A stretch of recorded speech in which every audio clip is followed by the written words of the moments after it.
309 players. 206 men and 103 women are here for the 2023 FIDE World Cup. It's the premier knockout tournament in over-the-board chess. All of these players have one goal: to become a candidate for the World Championship. Only 3 players in each tournament will earn this distinction. The winners will also earn a combined 160 grand in US dollars. Not bad. The top remaining seeds in 2023 are Magnus Carlsen and Alexandra Goryachkina. Neither of them have won a World Cup before. Yes, even Magnus has yet to make it past the semis. It's that tough of a tournament. Still, Carlsen is the favorite in pretty much any tournament he plays. But don't sleep on the rest of this field. Caruana, PRAGGNANANDHAA, they're all here to try and win their first World Cup. For its part, the women's field also boasts some of the strongest players in the world. Who will take the throne this year? In a knockout like this, it is truly anyone's game. Who will come out on top? Who else will qualify for the candidates? What upsets are in store? This is the 2023 FIDE World Cup.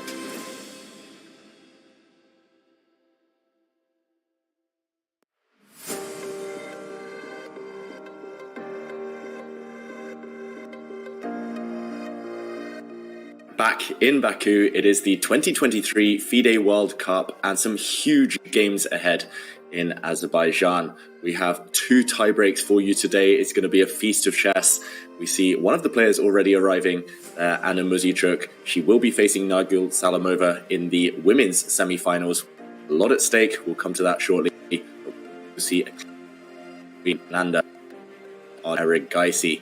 And thank you to everyone for joining us. I am your host, Grandmaster David Hull, and I'm joined by Grandmaster, former World Championship challenger, and everyone's favorite commentator, Peter Lecko. Peter, it's great to be here again with you. Yeah, hello David, hello everyone. Definitely it's going to be a sensational day. These tie breaks between ARJUN, ERIGAISI and PRAGGNANANDHAA, so much at stake. One of them will get a spot at the candidates, so important for India. I'm looking forward to all the action. Yeah, we could see a marathon tiebreak potentially in one of the clashes. But first, let's go to those brackets to see and round up what action we had yesterday and over the past couple of days. We already have 3 confirmed semi-finalists in the open section. We saw Magnus Carlsen past GUKESH, a bit of a difficult game for him yesterday. And he confirms his spot in his 3rd semi-finals at a World Cup, and he'll be facing World Cup semi-finalist debutant Nijat Abbasov, who defeated Vidit. Incredibly impressive stuff there from local boy Abbasov, who it looks like might have confirmed his spot in the candidates. Magnus revealing yesterday in an interview that he doesn't intend to play there. So huge breaking news, and of course Fabiano Caruana as well, winning against Dominguez. Peter, it was his first semi-final as well at a World Cup. Does that statistic surprise you? Well, the statistics are crazy, the World Cups are crazy, but that's what we love all about the World Cup. You just never know exactly who will make it, who will reach into the final, and so much at stake in all the matches. Yeah, so much at stake, and also a lot at stake in the women's section. We should go there just to do a quick recap and talk about what they are playing for today. We saw yesterday's semi-finals. Goryachkina did get the draw she needed against Tan Zhongyi, so she's booked her place in the final. She was already qualified for the candidates, and she will await the winner of course, Tan Zhongyi will get her chance at a reprieve because she will play in the 3rd place playoff match, where the winner will get a spot in the candidates. And that's what's at stake today, Peter. Another big game in these tiebreaks. Yeah, very big. And yes, whoever reaches the final automatically qualifies to the candidates. Otherwise, there will be a grueling, nervy match for the 3rd place. Well, it's a very even match. Anna had shown tremendous nerves in her previous tiebreak matches. I feel like she's handling the crazy situations those decisive moments extremely well, bouncing back against Elizabeth Petz with the black pieces on demand in the tie breaks. Salimova, on the other hand, had been truly impressive with the white pieces. So far, winning game after game. I think yesterday's game was one of her very first draws with the white pieces. Yeah, impressive play. Salimova, the underdog there. But before we delve into the matchups, maybe we can take a look at the format of the tie breaks that we will be seeing today. We will, of course, start with a best of 2 rapid games, long rapid, I like to call it, where the players will have 25 minutes on the clock. So still a lot of time. And if those 2 games are drawn, if it's still tied 1-1, then time is slashed. It will be down to 10-minute rapid games, where things will start to get a bit nervy. And Peter, we could see a long day of chess, because if those 2 games are drawn as well, then we will head down to the Blitz. And we will start with 5 minutes plus 3 seconds and potentially 3-minute Blitz if it gets down to it, where just one decisive result will be needed. So we will find a winner by the end of the day. But we've seen some incredible playoffs in this World Cup, Peter. Yeah, absolutely. I mean, we have been talking about this, that adjusting to the new time controls, that's an incredible challenge. Yeah, we are talking about first the players are playing 2 classical games. Now, if it's a tiebreak, that means that match ended with 1-1. Now we're going to see the classical rapid portion with the 25 minutes plus 10 seconds increment. If that's a tie, then the jump suddenly to the ultra fast rapid play with 10 minutes, I believe that that's one of the biggest challenges on the players. And immediately after that, the 5+3 segment starts. If it gets all the way down there, it's going to be extremely nervy, and it will be all about nerves. I also think that that Anna, yeah, we see that Anna is the only player on stage, and she has been doing this. Everybody has her routine. Everybody has his routine. We see Abasov and Magnus Carlsen coming in the very last second, or sometimes even a bit late. But Anna has her own routine, and I think this is very important. You should never try to copy someone. And we see now also Salimova coming to the board just a couple of minutes before the playoff starts. A lot of nerves. I mean, I'm suddenly a bit quiet. Look at this. Anna is looking at her opponent. Also, ARJUN ERIGAISI has taken his seat, ready for action. He plays with the white pieces. PRAGGNANANDHAA, truly impressive. I mean, how he handled that rapid tiebreak against Hikaru Nakamura, that was amazing. Not giving Hikaru any chances of bouncing back after making that mistake. The opening plug is not yet at the board. We see big focus on ARJUN. Yeah, you need to calm yourself down. You have to get in terms with all the nerves, so with everything at stake. Yeah, sorry there, Peter. I had some tech issues. I hope I'm back with you now. And yeah, as you mentioned, plenty at stake. ARJUN ERIGAISI looks like he's meditating before the game. And yesterday we had an interview with PRAGGNANANDHAA. He did confirm that they've been spending every evening together. What do you think of that? I mean, does that add something extra to this rivalry today? Yeah, that was kind of a shocking news to me. I also try to be very close to my friends and everything during tournaments. Yeah, it's normal that you go for a walk, you unwind like this. However, if you are facing that opponent in a match, then personally I would like to distance myself as far as possible from that opponent, just so that emotionally I'm not attached to it. What is your take? How do you deal with these situations? Yeah, we were discussing before the show today, and I mentioned that I like to kind of be detached as well. Sometimes even hate my opponent. I cannot certainly be on good terms with them if I want to beat them over the board. But somehow these two young warriors, they make it work. And whatever they're doing, their routine, it seems that it's got them both in the zone. But of course, just so equally matched on paper, kind of emotionally they're strong. They're both really energetic when they play. It's so tough to call, Peter. I mean, you mentioned it as well, the Champions Chess Tour, just the performances they have in Rapid. It's up there with the best in the world. Do you think starting with white is going to be an advantage for ERIGAISI? I don't know. I never know exactly who is benefiting from whom. I believe that once you know the result of the first game, then you might have this feeling that, okay, that was important, but right now, before the start of the game, I believe, and the handshake there, the game is about to start. 1d4 on the board. Yeah, 1d4. And we know that ERIGAISI yesterday, in a situation where he just needed a draw with white, he did not start with d4. He went for e4 instead. It was the Alpine Sicilian, and eventually things started to go downhill. So switching up his opening strategy. Of course, these guys, they know each other very well. And it's the Nimzo Indian, Peter, and the Queen c2 variation, known to be quite solid here for white. Yes, it's a very solid line. I think it's also a system that you play with the white pieces. Oh, you know me so well. Yeah, I tend to play Queen c2 just because I'm not a huge fan of these kind of shattered pawns, and at least it's relatively rational, these types of positions. And here we go, knight f3. Maybe not the most common move, but certainly asking questions of Pragg, and he goes for d5. So still very well-known territory here.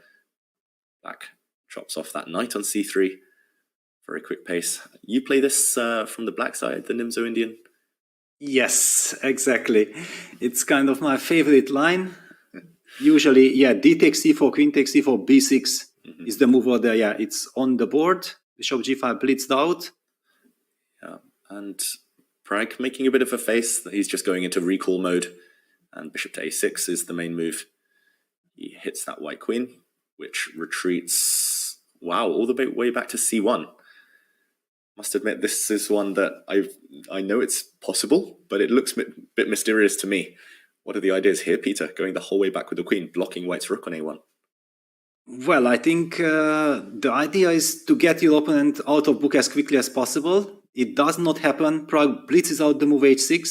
And you did mention that Pragg looked at Arjun like, yes, if you look at this opening, I wouldn't be relating it to Arjun. Yeah, he's a player who likes to fight, who likes to go for very uncompromising positions. On the other hand, this one has the reputation that there are a lot of force lines.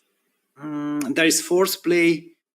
It's basically often some kind of a memory test on the opponent.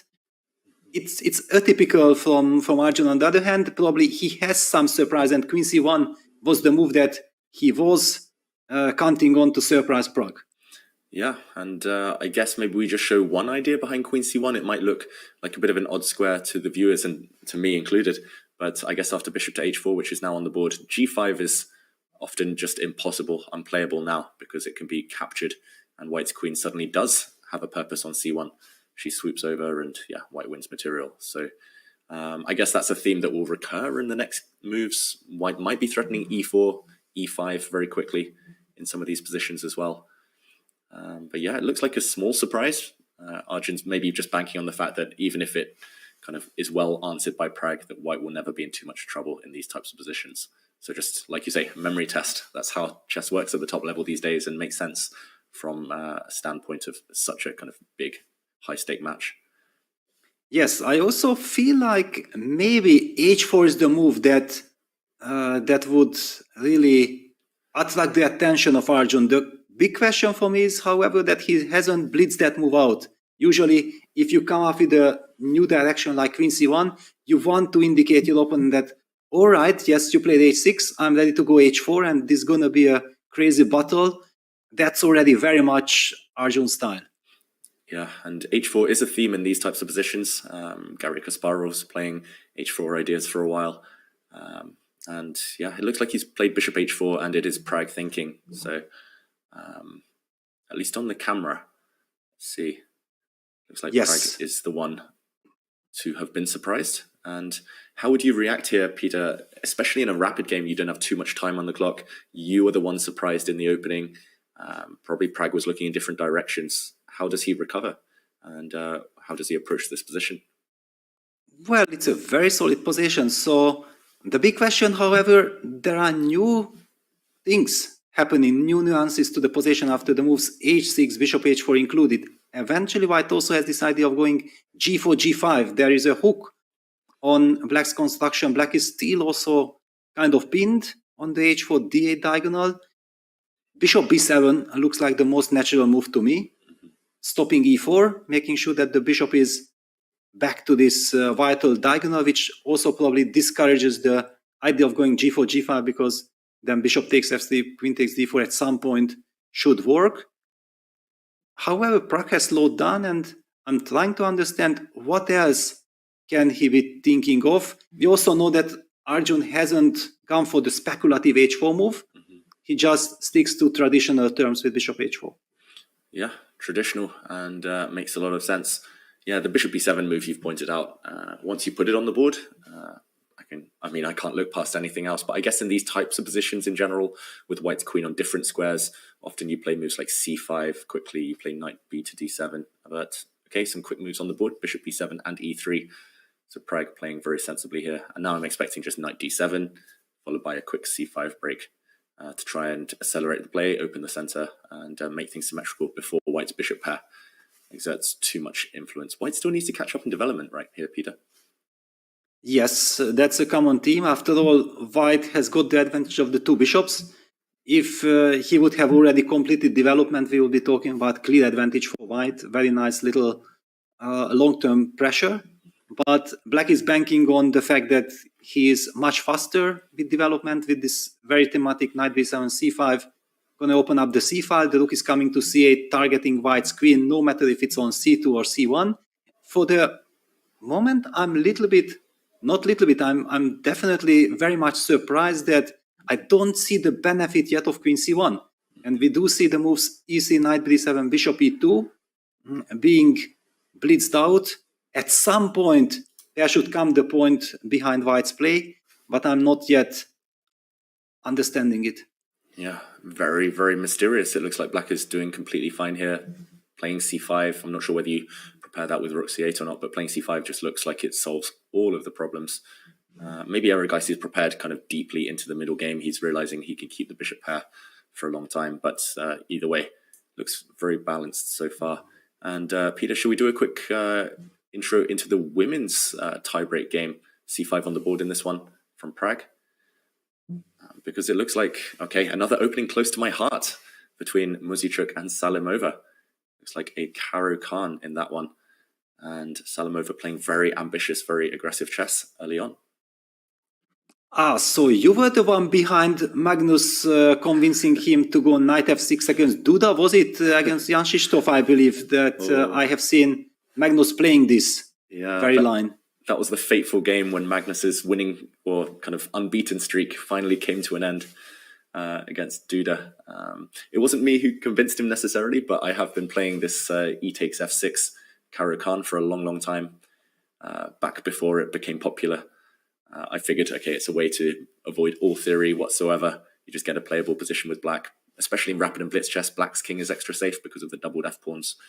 But yeah, now everyone plays it, and there's too much theory, so I've turned away. But it looks like, okay, bishop to e3, not necessarily the main move. White's knight normally comes to e2, and we see this line by Salimova. She gives a check. Yes, and one question, if you're already such an expert, then let me ask you this, that I believe that it's common knowledge that knight e2 is met by h5. That was the new twist of the position. However, after the move bishop e3, is black really going h5, or isn't it a weakening now that white is actually heading the other direction with the king? Yeah, very good question. I mean, you can play moves like h6 here. H7 is attacked, of course. You can play h6, but then white normally switches back to the other plan of castling kingside. And the fact that you have a pawn on h6 means you're less flexible to play moves like g6. Later on, white will often bring a knight to g3 and land it on f5. Meanwhile, if you play a move like g6 here, then white will start attacking at some point in the near future with h4. So yeah, it's a dilemma here. And it looks like Muzychuk is very well prepared because she immediately castles queenside in a moment. Yeah, and like you say, Peter, with the knight on e2, this is the way to play with black. With the knight on f3, I'm not so sure. And I know the move b5 with the knight on e2 is quite strong, or at least very playable. But here with the knight on f3, this is the first moment I'm less familiar, and a pawn sacrifice from Salimova. Yes, and it looks like a desperate sacrifice. I mean, I don't really feel like black has any serious compensation. I mean, even especially with the knight on f3, you mentioned that this knight eventually has the potential of be transferred to c4, and we see a knight on e2 would be always feeling uncomfortable, no real routes to join the battle. It seems like Muzichuk out-prepared her opponent. Yeah, this is still the Duda against Magnus Carlsen game from that, I think it was, the win from Duda, which ended Magnus's unbeaten streak, but that was with the knight on e2. That's the only difference. And yeah, as you say, with the knight on f3, doesn't look as promising for black. Often you need the e5 square actually as a launching pad for your knight, bishop or rook. And here, okay, Muzichuk landing her bishop on c6. I also do remember Anna having experience in this e takes f6 Caro-Kann line. I remember she had a game against Elizabeth Patz a few years ago, who she also eliminated from this tournament. And there she was a bit shaky, so maybe having booked up since. So very brave for Salamova to go for this sacrifice. Maybe she's just been tricked, Peter, here with the move order. Yes, I have the very same feeling, like she's playing exactly the same ideas like you are supposed to play against knight 2, but this knight placement makes such a huge difference. Yeah. I don't see. I mean, there was some rook e7 kind of mysterious way of trying to double on the 7th rank in that Magnus's game. But as you highlighted, yeah, that often black's main idea is then also going knight e5 and the bishop on c6 is kind of vulnerable. Now with the knight on f6, even that idea does not work. So white can just maybe follow up with very simple natural moves like rook he1.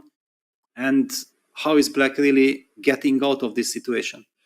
Yeah, I'm not sure black is getting out of this situation. Rook e7 unpinning that rook, unpinning the knight makes a lot of sense. And she has just played it. We see on the camera, Salamova.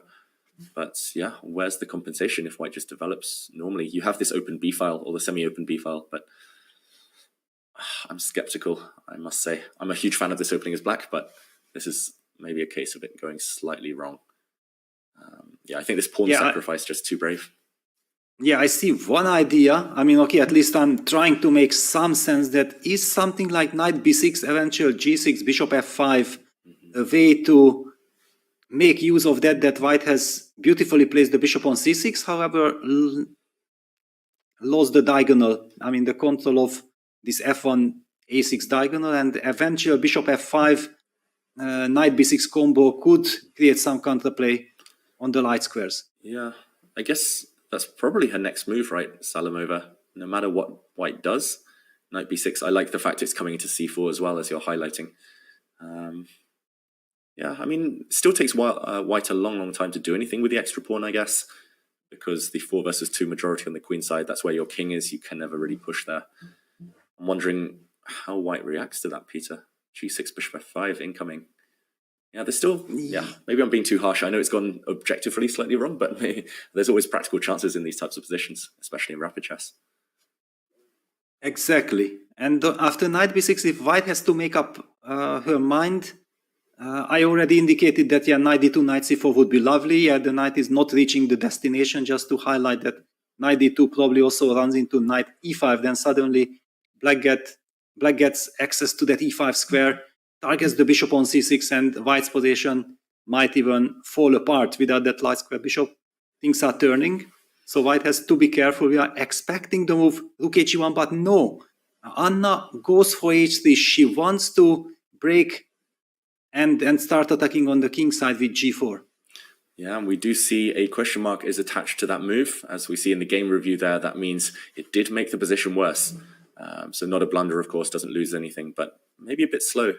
You mentioned that breaking with g4 there, Peter, it's a thematic idea, but it does take white 4 or 5 moves to kind of first open a line and then create any threats. So how does Salamova deal with this? I guess at least it's trying to prevent the idea of bishop f5 if a pawn lands on g4. It feels like she has to move the knight black. Well, I want to be kind of very careful with these question marks, because computer is not playing against a computer. And I do recall just in the last 2 days, yesterday, Abbasov's queen d2, which Nishat also revealed for us that he was very happy. He thought like queen d2 was a very smart move. Computer wasn't exactly claiming that it was the best move. And also Magnus's rook g5 in the endgame against Gukesh was attached the question mark. However, after the game in the interview, Magnus revealed that he was so happy about rook g5. He considered that that being really a key move. And I have the very same feelings like we talked about that black is planning to go eventually knight b6, knight c4, getting this g6, bishop f5 plan. Now with white going h3, g4, things are turning into a completely different direction. And the computer indicates that here the right move after h3 is to switch to the knight e5 plan, which honestly, I don't see black playing. Then it looks like white will just trade and white is a pawn up. The bishop on c6 is not challenged. The knight is not getting active. It might be a very good practical choice. Yeah. No, I agree. I mean, my games are peppered with question marks. So as long as there's not two of them, as long as it's not a clear blunder, then of course there's an idea behind this very human approach. Knight e5, like you say, Peter, it's counterintuitive. I mean, it's normally an idea. It's normally the main idea with white's knight not on f3. But here, I guess the idea is just to get bishop f5 as quickly as possible. This idea that you mentioned after a trade of knights. Yes, and then of course, the human first question is what happens after g4? Yes, aren't we just opening things up and stopping bishop f5? Wow, the computer says that f5 is a stunning move. Okay, I mean, this is something of a different planet. Yeah, I don't think this would happen in anyone's game other than an engine here, especially. And look at this. The line continues, g takes h5, f4 stunner. Another stunner, bishop takes f4, bishop f5, and computer says black is winning. Unbelievable, because queen a4 probably runs into rook e4. That's the only thing we can understand. And queen d2 here, Peter, would run into rook e2, I guess. Yeah. Yes, exactly. Beautiful stuff. Crazy stuff. And after rook d2, which humanly would continue, then computer just says queen a5 plus 5. I'm going to checkmate you because queen takes c3. BC rook b1 checkmate is a big threat as well. Wow. Yeah, we talk about the bishop pair, and often it's just kind of an untangible, just kind of theoretical thing. But here, the bishop pair, very, very strong. So, wow, if Salamova plays like this, then she deserves to win the World Cup. But this is incredibly tough, especially with just 16 minutes on the clock.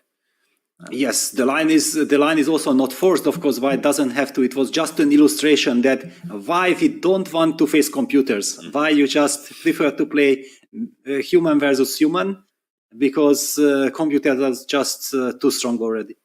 Yeah, and I think, okay, that was a pretty checkmate at the end, but knight e5 is pretty much only justified by the fact you can play sacrificial chess like that. You have to find maybe f5 to keep the balance, and not easy to foresee that. She doesn't look comfortable on the camera, Salamova, at least in terms of body language compared to previous days. Maybe we leave her to mull over this important decision. Knight e5, I'm not sure how many alternatives there are, but if you're too slow here as black, you're just a pawn down and facing an attack if white gets g4. Yes, maybe it's a good chance for us to go back to the Prague's game to catch up. I'm pretty sure that Salamova will be spending some more time. And wow, okay, things are much calmer here, but one shouldn't be fooled. And we do see the idea of Arjun that he was moving his queen to e1 very quickly to go back, bishop e2, c5. This we have still seen, castles, rook c8, queen e1 was played.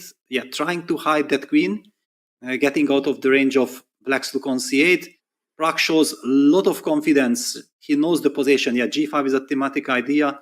It does look like a weakening, but it's not so important. Knight e4 is coming, hitting that bishop. White continued rook d1, takes on g3, queen f6, bishop b5, rook c7, and we have seen some very fast trades. Bishop takes d7, bishop takes f3, g takes f3, rook takes d7, d takes c5 on the board. That's the current position. Wow. Looks fairly equal. Looks very equal, Peter. It looks like they've just hoovered off all the pieces. And temporarily white's a pawn up, but this weird structure on the king side makes a bit of a strange impression. What would you be inclined towards here as Pragg? He knows he's on the brink of equality, a brink of a draw, but just take on c5, or do we take on b2? Do we play rook d8 first? Lots of options for him. Yes, lots of options. I feel like, because it's a rapid game, it would be nice not to make it too sophisticated. Yeah, it does look like black has nothing to worry about the king on g8. The pawn on g5 is not a weakness at all. Black can very nicely put the king to g7. Yeah, Pragg captured back, b takes e5. I like it. And knowing the line, yeah, because this is my line from the black side, I felt like Pragg has done everything exactly according to the spirit of the position. And the reason why I'm so happy about this position is with black, that usually white is the one who has to fight for an advantage. And if with just natural play, I'm able to equalize like this, then the pressure is on white. Yeah, pressure on white. And Peter, are you surprised that ERIGAISI, he's barely spent any time? He started the game with 25 minutes. He's still got almost 23 minutes. And yeah, I mean, we talked about switching up this mindset, this mentality to rapid chess. Do you feel he's playing a bit too quickly? Or maybe it's still preparation? It's a bit mysterious either way. I think it has to be some kind of a preparation because black has done all the most natural moves. ARJUN has also blitzed out this move 19, bishop b5, going after the knight on d7, making sure that he transforms the position into this structure. And the move queen c2 shows that he is into the position, because otherwise, especially in a rapid game, you wouldn't be allowing black simply to capture on f3, getting access eventually to white's king with ideas like h5, h4. It's clear that ARJUN is banking on queen takes c5, and he has a very active queen, which kind of eyes the g5 pawn, so it's not easy for black to start advancing the h pawn. Then the pawn on a7 is slightly vulnerable, and now that white is blitzing all these moves out, I'm somehow maybe even tempted to just play the move rook b8, just to have things more under control than getting into that sharpness with queen takes f3. Mm-hmm. Makes a lot of sense, rook b8. And how do you expect ARJUN to react there? Probably very quickly, because he might still be in prep, but yeah, rook b8. Yeah, queen takes c5, rook takes b2, and then I believe white would protect the pawn on f3 with king g2. I don't want to push f4 yet, just to be more flexible. The pawn on a7 is still some kind of a target. It might be that the position looks completely innocent. However, ARJUN has analyzed it deeper and understood that, hang on, if we continue, some computer lines seemingly completely draw, but there is much more than to it than it meets the eye at first glance. Yeah, that's just modern chess, as we mentioned earlier, right, Peter? Just a test of memory. If the opponent's very accurate, if they find all the best moves, fine, a draw is a fair result. But Pragg, he's burnt a bit of time. He's got roughly half the time, just over half the time that ARJUN does. He plays rook b8. It looks like he's done everything right. Rook b8, yeah, he's just going active. I think he will pass this test for the first game with the black pieces. Yeah, looks like he should. But actually, if into a position, then probably it's some kind of pawn sacrifice, this rook b8. Yeah, that, for example, white, just to make two moves, queen takes c5, rook takes b2, king g2, and all of a sudden, I don't see a good way of protecting that a7 pawn. Mm-hmm. This is true, although white's rook is a bit passive. I'm not sure if we can profit from that. That's the problem. Yes. Yeah. I wanted to say initially, okay, let's say I play a move like a6. I'll force you to go and take my pawn. Okay, thank you. I take. And then? And now queen c3 maybe? Threatening queen takes c3 using the pin. Mm-hmm. I just want to keep your rook passive if I can. Yes. I think, okay, we just have to go to the update. We will be seeing something like this because queen takes c5, rook takes b2 on the board. I feel like if ARJUN wants something from the position, and clearly he wants, then he will play the move king g2. Mm-hmm. And then we might be seeing, but you were very smart with this a6, provoking the queen to a6 and then going queen c3. Well done. You should be still playing at the World Cup. Oof, oof. The problem is I know how to play these positions where I'm just fighting for a draw. I can't remember how to win against the top guys. I'm not sure I ever knew how to win against the top guys. But yeah, I mean, at first I was just thinking, okay, I need queen e3, so I need to trick your queen away. Maybe black can also wait. Initially I wanted to say rook a2, but I'm scared white's rook might get active. You just need to be slightly accurate here. And if I would not go after the pawn but try to activate the rook with rook d1?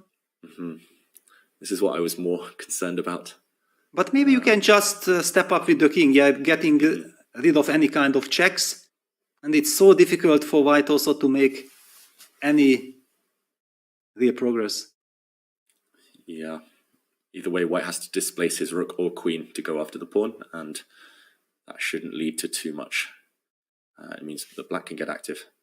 I even feel like since we have a very solid position, it might be a chance to go back to the Anna Moziciuk game, because that was so much more wild, and we keep an eye on both games where we feel like there is more action. We're going to jump right into that. Yeah, and a couple of moves since we were last there, Peter. It looks like black didn't go for that 95 move, which totally understandable. Very counterintuitive, that one.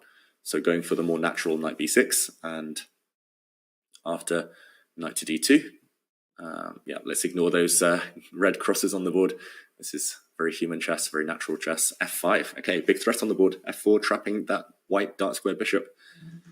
How to fight against that? Yeah, that's easy. Yeah, not easy. It's of course one could argue that okay, why not then g3? But g3 does first of all run into any kind of, I don't know, even the positions exchange sacrifice with rook e3. I wouldn't be ruling it out. It's a very strange kind of construction, but also maybe black can try to play suddenly on the king side with h4, breaking this construction. It's kind of ugly. White can't take on h4 due to f4. And one needs to calculate lines like bishop g5, f6, bishop takes h4, g5. But I do believe that with the rook on e7, we shouldn't be worrying about grabbing that bishop on h4. Yeah, this is why I like this line in Blitz and Rapid. It's just full of resources for black, and it's just, yeah, really testing white. And you mentioned that exchange sacrifice, rook takes e3 type of ideas. That does happen in the kind of analogous lines, the synonymous lines with that game we mentioned earlier between Duda and Carlsen. So definitely not ruling that one out for later. White's bishop on c6 looks very nice, but actually it's kind of just sitting in thin air, and black's going to play around that piece. So the pawn deficit doesn't really matter. And I must admit, in practical terms, Peter, I think black has full compensation, or at least a very playable position. Yes, I also have the feeling that things are much more complicated than the computer indicates. For example, the main line with which computer gives a clear advantage to white is almost impossible to evaluate. The computer goes bishop g5, f6, bishop h4, g5, bishop g3, f4. Again, the rook on e7 is protecting black's king very nicely against queen g6 checks. So that's not a real worry. But after bishop h2, that bishop is completely logged out of the game.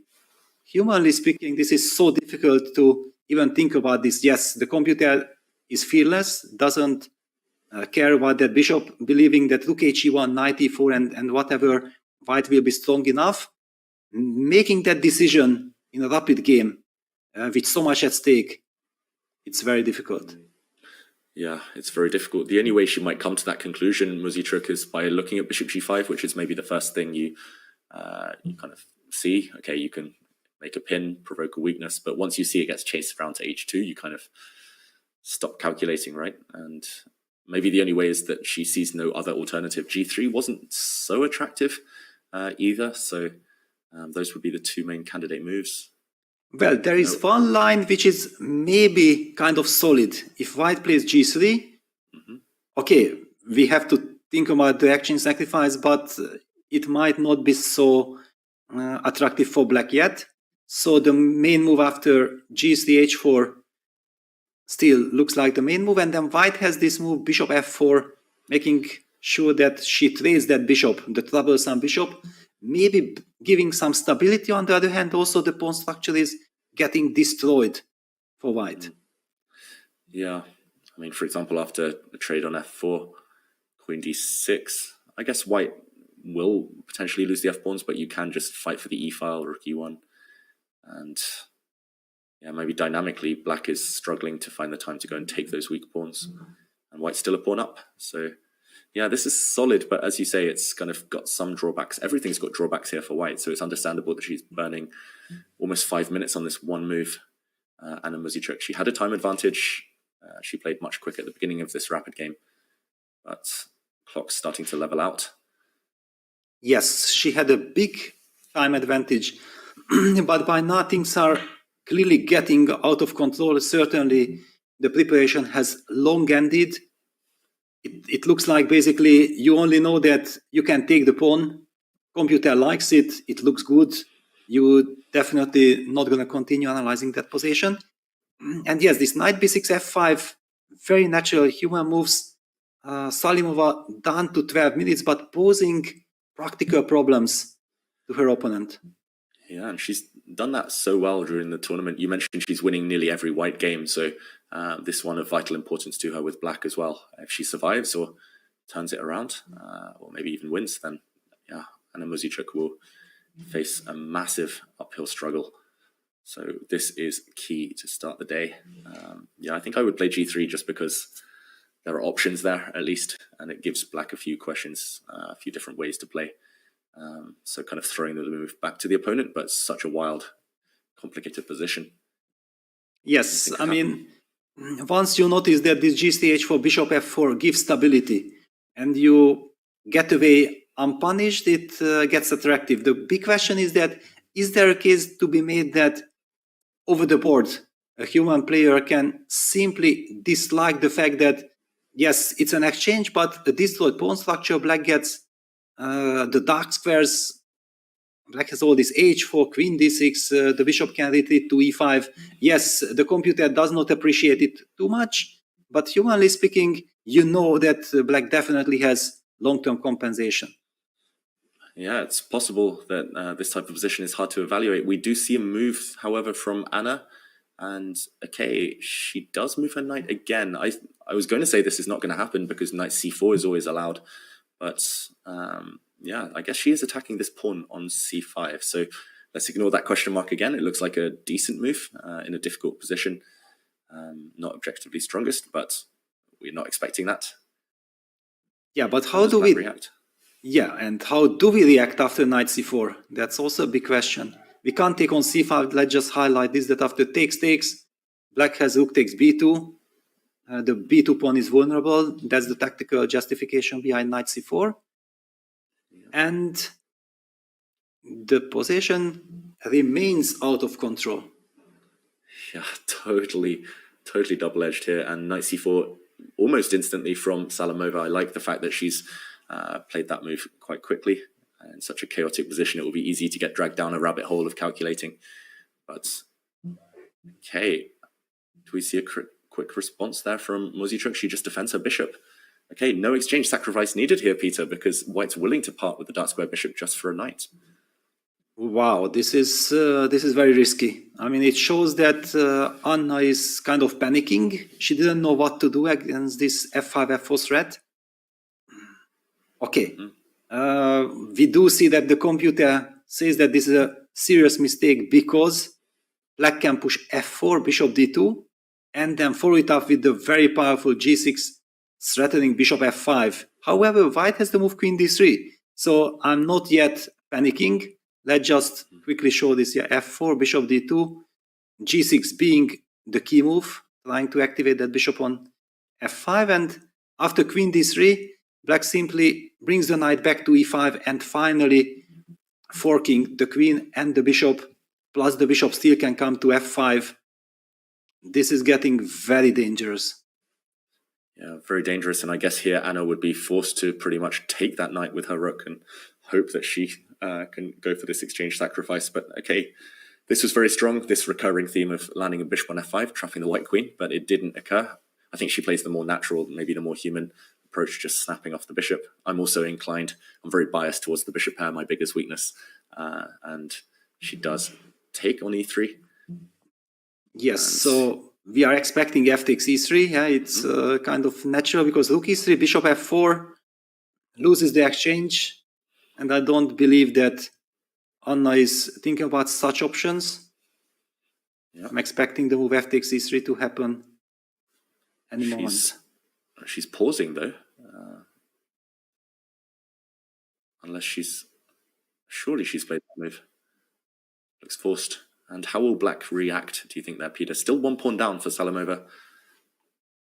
Yeah, but with the dark squares control, I feel like black has now black has certainly full compensation. The big question is that how easy it is to play. After all, white has also very nicely cemented the position. Bishop on c6, now that the black knight is eliminated, the two bishops are good to just keeping the position, but don't really cause too much of a threat to white's king, for example. Yeah, this construction pawn c3, b2, king c1, the knight eventually trying to be rerouted to c4 seems to give white enough stability. Yeah, so we are expecting that, and okay, it looks like she has actually recaptured the board, just being slightly delayed there. So pawn takes knight on e3 has happened. Peter, maybe we can check back in on the other game just while we await developments here. Salimova now with good compensation. And ERIGAISI against PRAGGNANANDHAA. Meanwhile, we've had just 2 or 3 moves. Actually, we pretty much predicted those moves. And just this last turn, ERIGAISI has landed a rook on d4. And he spent a lot of time for the first real occasion in this game, ERIGAISI. And okay, rook d4. It does cut the black queen off from jumping anywhere active. I like this last move from white. Do you think this is suddenly slightly unpleasant in practical terms for Pragg? He's down 6 minutes on the clock now. Still some questions to solve. Yeah, I'm very impressed actually by both players. When we were speculating about this, the first time you mentioned the move a6, it was not yet on my radar. I did not see the computer lines. Then after we started analyzing this a6, rook d1, king g7 move, computer indicated that rook d4 is kind of the only test to black's position. It's a rapid game, and we see what an incredible precision is happening here at the board. The computer says that queen f5, but this is such a difficult move. I mean, the queen on f6 seemingly stabilized that king on g7. If you ask me, I would have told everyone that, okay, just don't move that queen. That queen is just ideally placed, protecting the king, eyeing eventually the f2 pawn.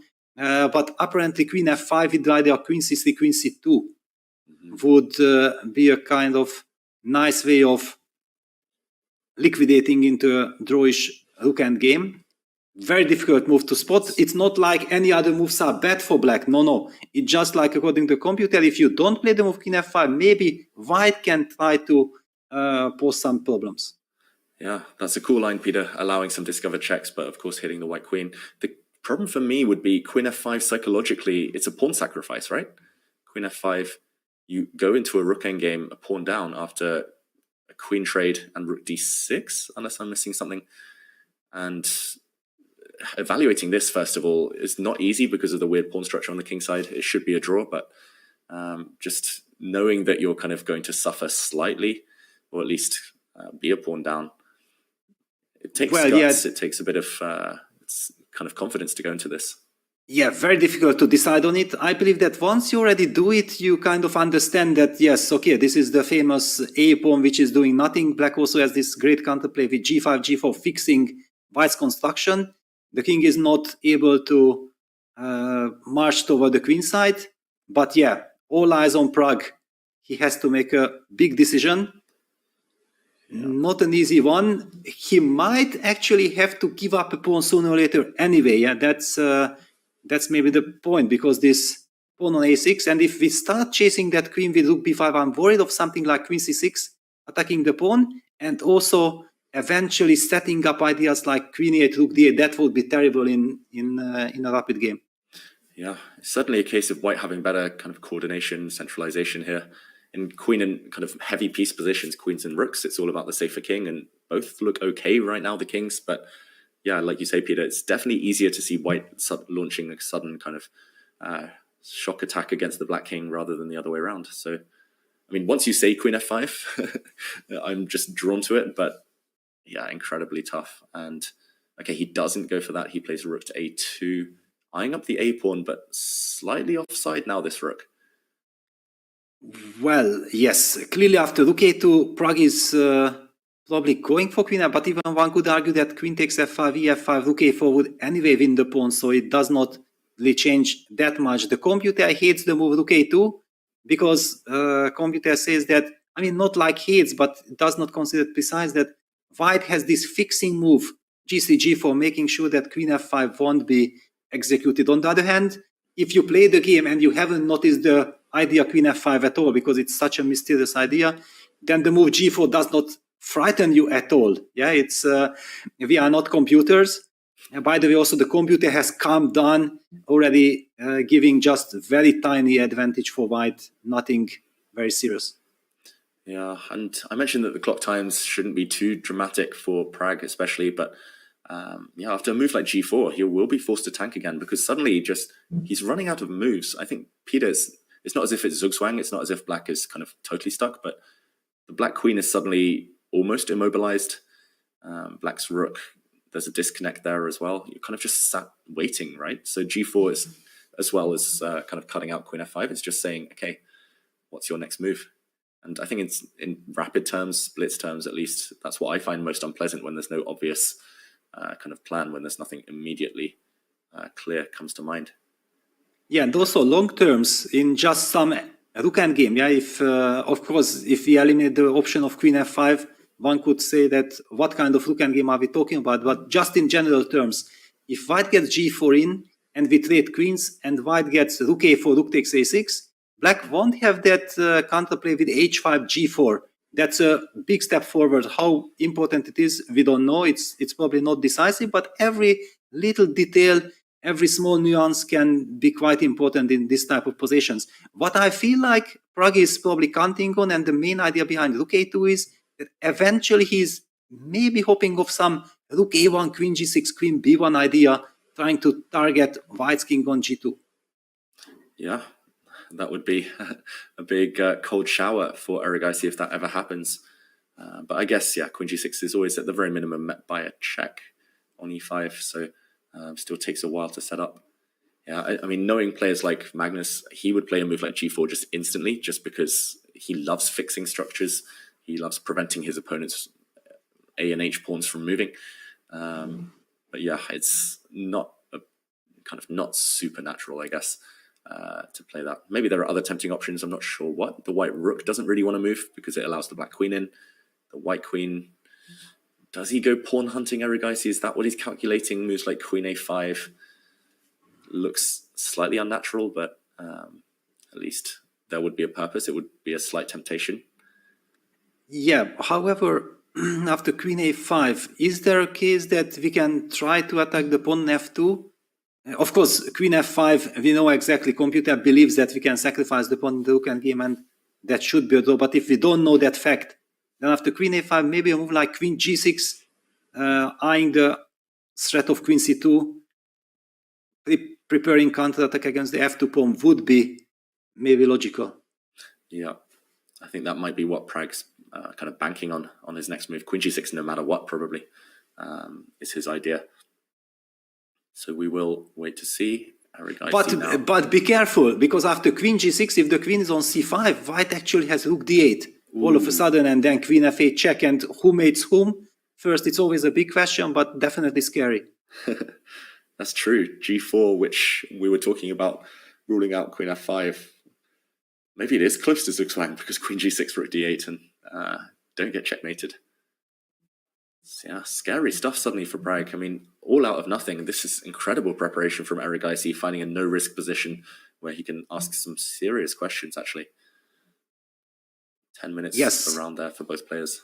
I also feel that it's a very practical choice, yeah, that you feel like you are not risking anything. The position also feels like black at the start of this position can very easily relax, thinking like, okay, the job is done.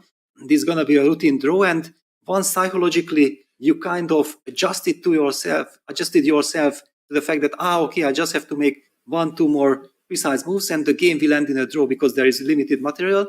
And suddenly that game continues to pose problems. It's always very difficult to adjust to that situation. Yeah, you just want the game to be over. Pragg wants this one just to be a draw, to move on, have the white pieces. But first he has to defend. And okay, for the first time in this game, though, ERIGAISI is lower on the clock. So maybe just struggling to find any forced variations that work. That's why maybe he might come to the conclusion that it's just a waiting move, kind of slow improving move like g4 might happen. But okay, big moments in this game. Without g4, well, it feels like Pragg might be closer to the draw. Yes, and I still believe that Pragg probably sees that he has this rook a1 idea. That this rook a1 idea, just in case, because certainly are looking for different options, that what can I do if my opponent just passes the move. I'm pretty sure that Pragg is kind of anticipating the move g4. It's a typical move that black is afraid of, and white feels like, I want to do more than that. Yeah, it's kind of a very special psychological situation. Wow, and rook to a4. I'm shocked, Peter. That does allow the black queen in. Yes, okay, then white clearly wants to trade the queens with queen d4 check, but that endgame with e takes d4 structure looks like a complete draw. Black will also have h5, h4 ideas. I mean, Pragg should be very relieved. Nothing to worry about after queen b2. Yeah, massive sigh of relief there from Pragg potentially. Yeah, as soon as the opponent allows any hint of activity, I think in chess in general, especially in Rapid and Blitz, yeah, it's reasons for optimism for the opponent. So queen b2, I think, is going to be automatic here for Pragg. Nothing else to even think about. Yes, I think there is a very instructive line to highlight what we are talking about in the rook endgame. Queen b2, queen d4 check, queen takes d4, e takes d4. Then black puts the rook, for example, on d2. King f1, trying to kick that rook away, trying to get the king to e2 against rook d3 so that we will win a pawn. Then black just goes h5, and finally black will have, yes, queen b2 on the board. We might be seeing this. I believe that this is what we're going to see. Finally, black will have this h5, h4 counterplay on the king side and should make a very easy draw. Yeah. It's time to get those queens off. e4 here does defend the f2 pawn with white's queen, but it feels like you're playing with fire. Suddenly black might start going for checkmate on the first rank, as you highlighted earlier, Peter. So time to get those queens off, and ERIGAISI will try to milk that endgame, but should just be totally drawn. Yes, I mean, compared to that endgame, which computer first suggested to us with queen f5 and trade on f5, it looked like, yes, it should be a draw, but white can play with the isolated pawn on d4 and with black's counterplay coming with h5, h4. I somehow feel that it just completely draw. It's nothing to play for.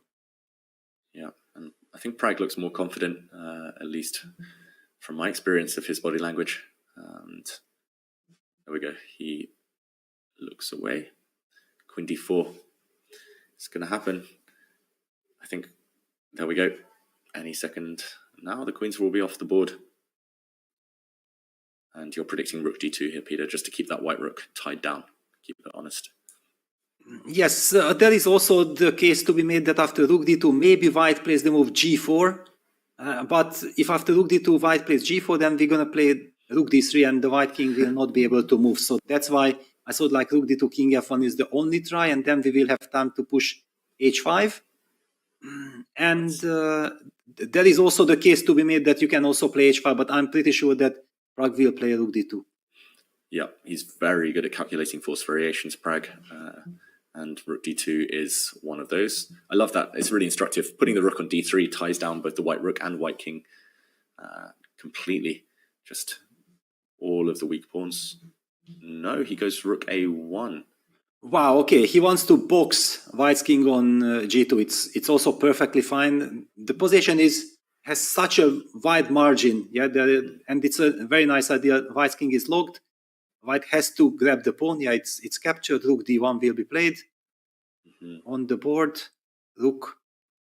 Yeah, how do you? I mean, rook a4 is a very sad move. Then again, Pragg can actually, let's just highlight this. Rook a4. He can park the rook on d3, eyeing all three pawns. Nothing moves then. Yeah, that's total paralysis. The problem is if you went the other way with the white rook, then the a pawn would have been hit as well. So it looks like, yeah, he's found this beautiful setup. Really, really nice stuff there, instructive stuff from PRAGGNANANDHAA. And despite being a pawn down, we know all rook endgames have a drawish tendency, and white is just completely stuck. Black can even just wait here. h5, king g6. And this one will be a handshake any moment. Clearly, yeah, we also see that Prague is very relieved that it finally turned out to be such an easy game. There was a moment, yeah, after this rook d4, the disconnection between the queen and rooks, he might have felt a little bit uncomfortable and sensed that, all right, this might be a tough game to hold. But the fact that he made a very easy draw, because I think it's not too early to call that this is going to be a draw, will give him big confidence boost. Yeah, king g6. Yeah. And we'll likely see the players at some point start repeating moves. Yeah, white's pawn simply cannot run, and if you want one of them to run, you have to give up another one. So, yeah, this one I think won't last too much longer. Maybe we'll stay here just till the end, and then we'll zoom over to the game between Muzichuk and Salimova, which is very different from this one. It's wild. It's still all to play for. Very dynamic over in that game. Meanwhile, Peter, what's the most professional way to finish this one for the two players? Well, everything is possible. H5 is possible. It's just the question that does Prague want to do something, or he can also just play king g7, and I believe white will have to repeat with king g2. Or is he thinking like, all right, it's a dead draw position, but there is no drawback of breaking white's construction. We would be seeing probably some gh5, king h5, white falls back with the king, then black puts the king back to g6 and sits and waits. But he might just not do anything. No, h5 on the board. Yeah, Pragg, very ambitious player. Maybe he's got some hidden agenda of even playing for a win here if white is careless. Suddenly ERIGAISI's got a really unpleasant situation of he's going to have to give up a pawn at some point. He can't just wait forever. And who do you think is going to, assuming it is a draw, Peter, who do you think is going to be the happier of the two players? Well, clearly Prague. I mean, ARJUN was blitzing his preparation, and in this type of position, which seemingly it's nothing really happening, it does not matter if my opponent is prepared or not, but believe me, in a rapid game, you are falling behind and you know exactly that you are, and draw a grid. I think a very timely draw offer there from ERIGAISI. It is a drawn position, of course, but no winning chances, however, for white, and some small risk of things turning. So happy result there for PRAGGNANANDHAA, and fair results. They go on to game 2 level. So let's whiz over to the women's section where things are heating up. It looks like potential time scramble incoming.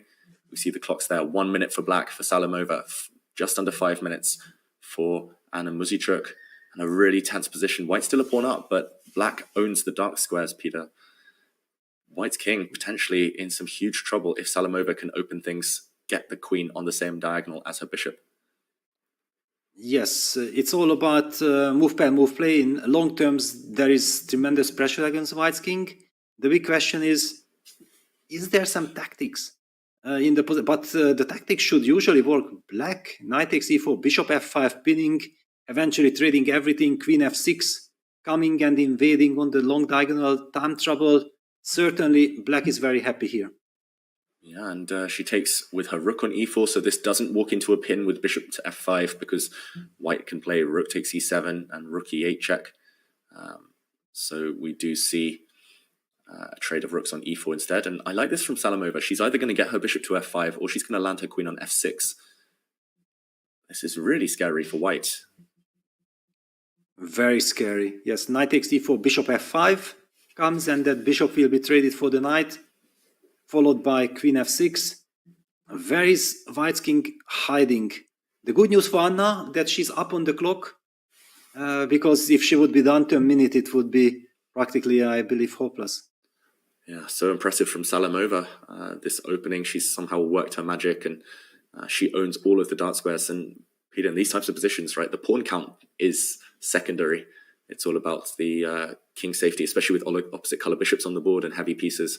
It's all about who has the initiative. Here, white's bishop on c6, again, just hitting thin air. It looks nice and pretty on this outpost, but black's bishop is the most valuable piece, the MVP. And which way would you take back on e4? Well, Anna is taking her time. I mean, naturally, I would want to capture with the knight, because anyway, black goes bishop f5 and then takes on e4, but she might feel like the knight is guarding the king. We do know that, yes, the knight is a fantastic friend of the king usually, but I don't know, against the dark squares with queen f6, I don't see white able to fight, so I certainly feel that knight takes e4 is the move. Yeah. And I guess on the plus side, on the bright side for white, it takes a while for the black rook to ever join the attack. Black's rook on b8 doesn't really have any access to any open lines right now. So, okay, she takes with the queen instead, and the evaluation bar drops, Peter. Is this a blunder? Yes, it is a big blunder. After queen f6, computer is screaming that it's fantastic for black. It screamed like +2 advantage. I mean, also, how do we protect? It's not only that queen b2 check queen. No, queen a5 had been played. Wow, 5 instead. And is this the wrong direction? She's played a very natural move. She's getting in with her queen. Queen c3 check, queen a3 check, a2 hanging. Why is this a miss? Why is this inferior to the other direction, Peter? Yes, I mean, okay, only computer can answer that question. Queen a5 is equally very unpleasant for white. The computer says that there is some kind of a sophisticated way of dealing with the threats by just playing a move like queen f4. But how do you play a move like queen f4? You need ice in your veins to play a move like queen f4 while the white king is facing some serious threats. Maybe it was just the fact that on the other diagonal, the black queen and her bishops would all team up together as well. They would coordinate really, really well. And yeah, actually that rook on b8, she plays it. She plays it. Wow, sensational play by Anna. And it hits the rook on b8. It also pressures the f7 pawn. So eventually some rook e8 check, queen takes f7 counterplay ideas are available. The position is heating up. Now it's anybody's game. It's anybody's game, but in that type of situation, you want more time on your clock, and maybe that will become the deciding factor here, Peter. 2 minutes against 30 seconds. Salimova, she for sure hadn't foreseen this queen f4 move. Suddenly, how does she react? 25 seconds left. She needs to do something. She's going to give a check, forcing the white king into the center, where it's pretty safe for now. What next? Yes, and here we see Anna's decision. Yeah, she sensed that that knight on d2 will be so vital in protecting her king. Salimova down to 15 seconds. Yeah, and black's rook is attacked. Black has no good squares. White's rook is threatening a check on e8. Feels like you need drastic measures. 5 seconds. She gives up her rook. Bishop f5. Wow. Wow, sensational stuff. It's first line of engine, top move, brilliant idea. Black had to sacrifice the rook, and she has done it with 10 seconds on her clock. Beautiful move there. Giving up a piece with check is always the most difficult type of tactic to find. Double exclamation mark, and rightly so. Should that rook on b8 be captured, Peter? Because suddenly white's queen will be far away from the defense, and white's king is facing some nasty checks. Yes. Very nasty. The queen on f4 is a stabilizing piece. Rook e3 is a very strong move as a defensive resource. Otherwise, white is in huge trouble. Okay, he has to find rook e3. Is that right? Taking the rook here, taking a free piece with check, might backfire. This is not easy. Yes, I mean rook e3 and then hide that king behind the rook on e2, sheltering everything. But this is a nervy game down to 1.5 minutes. But the temptation of a free rook, of free snacks there, I struggle to resist when my opponent's offering me material. First instinct is, okay, take it and try to defend. But here, resist that temptation. And Anna Muzichuk, okay, still with 1 minute, so that's a bit of a luxury here. Even if it's such a crazy position. Rook to e3, yeah, just defense, pure defense here. For white, that's needed. Oh, I don't know. I think it's tough ask to find rook e3 here, Peter. Well, probably you find it by elimination only. The question is, with little time on the clock and with nerves at play, are you able to think quietly? It's insanely difficult. Yeah, now ticking under 30 seconds in a moment. Anna Muzichuk rightly spending all of her remaining time on this key moment. Queen and bishops in her face, about to deliver checkmate. Huge attack incoming. She cannot take the rook. But she has done. And is she getting checkmated now? The white king is powerless. Bishop c2 check, queen c2 check. White's queen is just too far divorced from her king, too far offside, and she comes back. She comes back, queen f4. But this looks like it's ending in checkmate. Sorry, go on.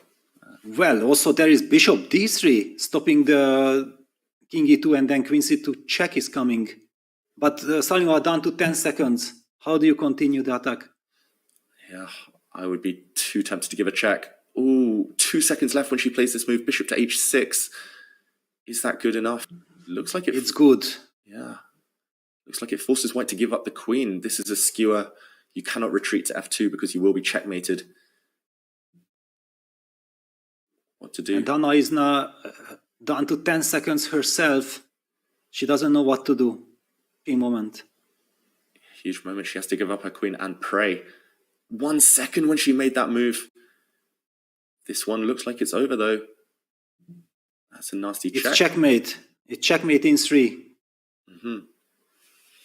And checkmate was coming next move. Anna Muzichuk resigns and Nagil Salamova takes the lead with the black pieces in this huge game. She's now on the brink of the candidates, on the brink of the final in the Women's World Cup. Peter, first reaction to that mind-boggling game. Sensational stuff. I mean, the way how Salimova handled the situation, playing on her last seconds, finding bishop f5 sacrifice, and then also bishop h6 was practically a decisive move. I'm completely shocked how she handled that situation so well and won a fantastic game. Yeah, amazing play, world-class play from Salimova. And Peter, maybe we can just go a slow action replay there, just of the last few moves. Starting with bishop f5, this double exclamation mark move, giving up the black rook. And maybe we can show the viewers how White should have defended and how it ended up going downhill for White after being tempted by this free rook.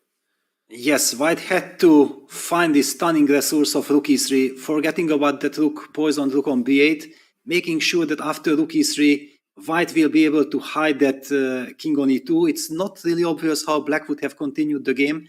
Computer says that queen a1 is only move for Black. White plays king e2 and then Black moves the rook now to f8, stabilizes the king side. It's kind of a crazy 0-0 position, compensation, but nothing decisive. How can you play positions like this with 10 seconds on the clock? Muzichuk was unable to find rook e3. She had more than 1 minute, but it was just too much for her nerves.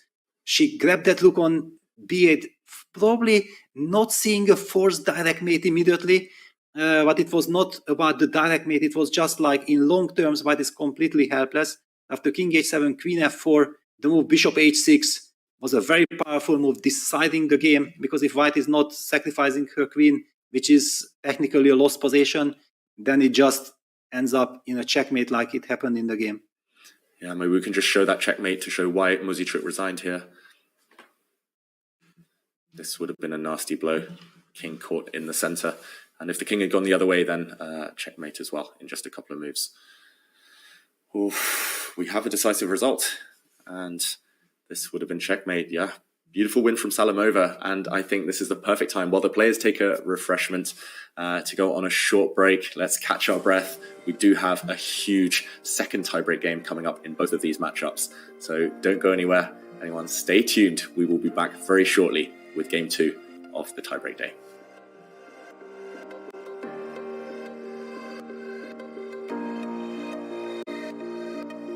This August, engage in a battle of epic proportions against some of the most bodacious artists history hath ever seen. Behold, Raphael, the prince of painters, doth seek a fresh apprentice. Dost thou possess the prowess to impress him? Michelangelo, a true Renaissance man, painter, sculptor, architect, and poet, doth possess a myriad of artistic talents. Yet one wonders, can his creative genius translate to brilliance upon the board of chess? Prepare thyself for a game as dramatic as the Baroque paintings of Artemisia Gentileschi, one of the most expressive artists of the 1600s. A renowned sculptor, Donatello stands tall as one of the most important artists of the early Renaissance. His unique blend of creativity, aesthetics, adaptability, and patience maketh him a challenging foe. Lo, Leonardo da Vinci, Known for his artistic talents, scientific curiosity, and innovative ideas, is the very embodiment of the Renaissance. He is not only among the greatest artists to ever live, but also one of the greatest thinkers. May fortune smile upon thee. Create thy masterpiece on chess.com. Cowabunga!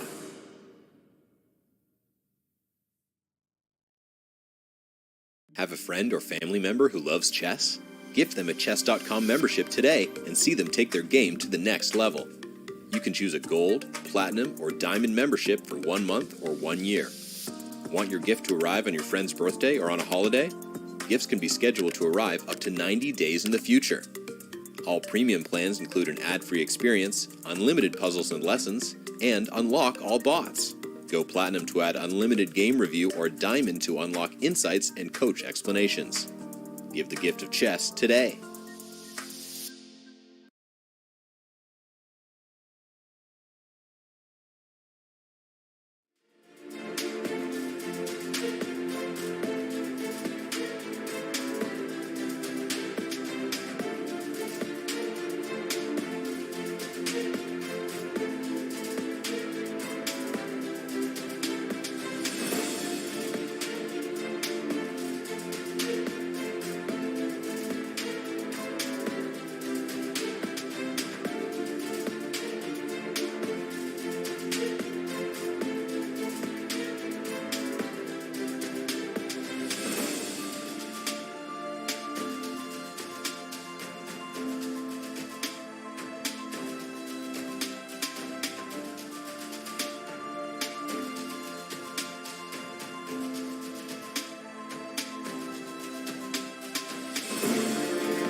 109 players.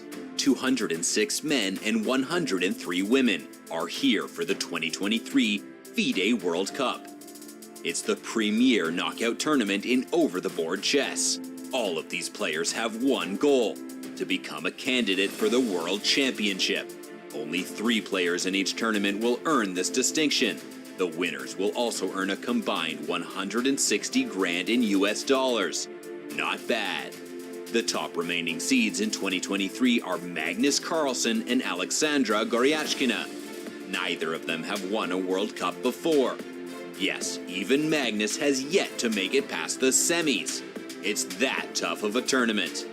Still, Carlsen is the favorite in pretty much any tournament he plays. But don't sleep on the rest of this field. Caruana, PRAGGNANANDHAA, they're all here to try and win their first World Cup. For its part, the women's field also boasts some of the strongest players in the world. Who will take the throne this year? In a knockout like this, it is truly anyone's game. Who will come out on top? Who else will qualify for the candidates? What upsets are in store? This is the 2023 FIDE World Cup.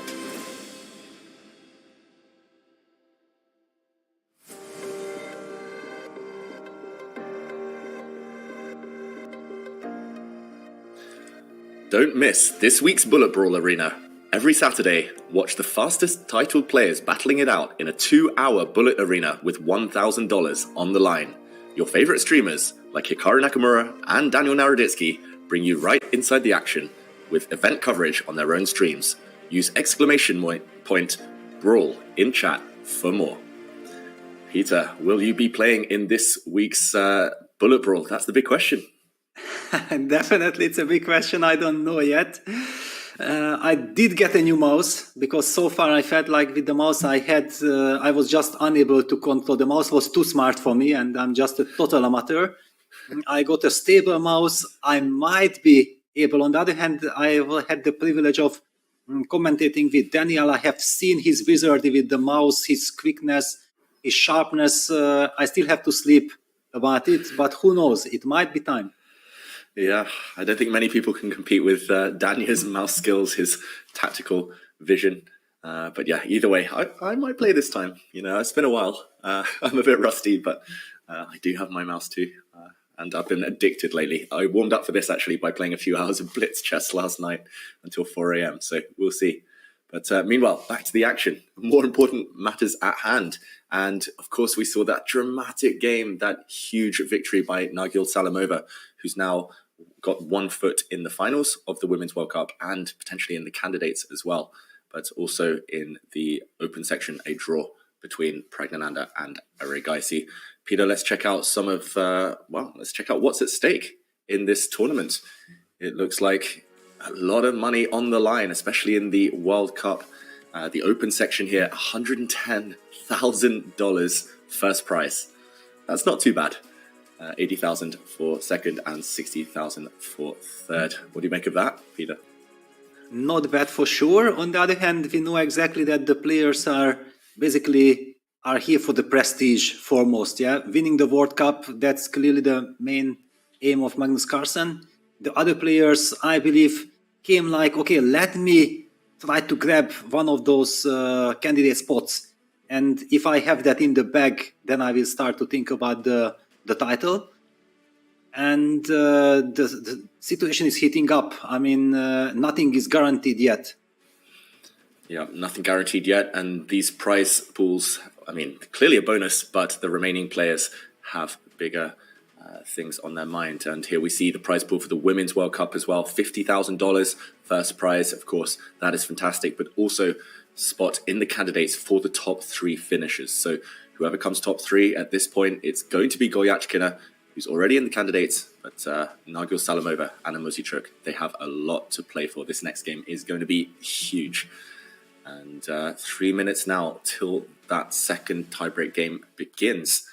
Peter, we saw the drama, the emotion of that final game. How do you think Anna Muzichuk especially is going to recover? She has to win with black. Yes, she has to win with black. It's a very tough situation. I believe that she can get some confidence and energy out of the fact that she has done it already in the tournament against her very good friend Elizabeth Petz. She managed to bounce back there, and we do see Anna sitting there already at the board. I don't know. I mean, I'm looking at her face, and do you feel like she has recovered already? I mean, she has to, because she has such an important game to play. Yeah, she has to recover. She has to just forget, be a goldfish, as they say, just focus on this game. And yeah, it's not going to be easy, but as you mentioned, she's been here, she's done it before. It's just the manner of the previous defeat where I think in her eyes it would have come so suddenly, it would have come as a bit of a shock. Maybe she thought, oh, I'm trapping a rook, I'm about to win a piece, and suddenly she gets checkmated. So it's definitely not easy to recover. That being said, Nagil Salamova being so strong with the white pieces, that's a hurdle in itself.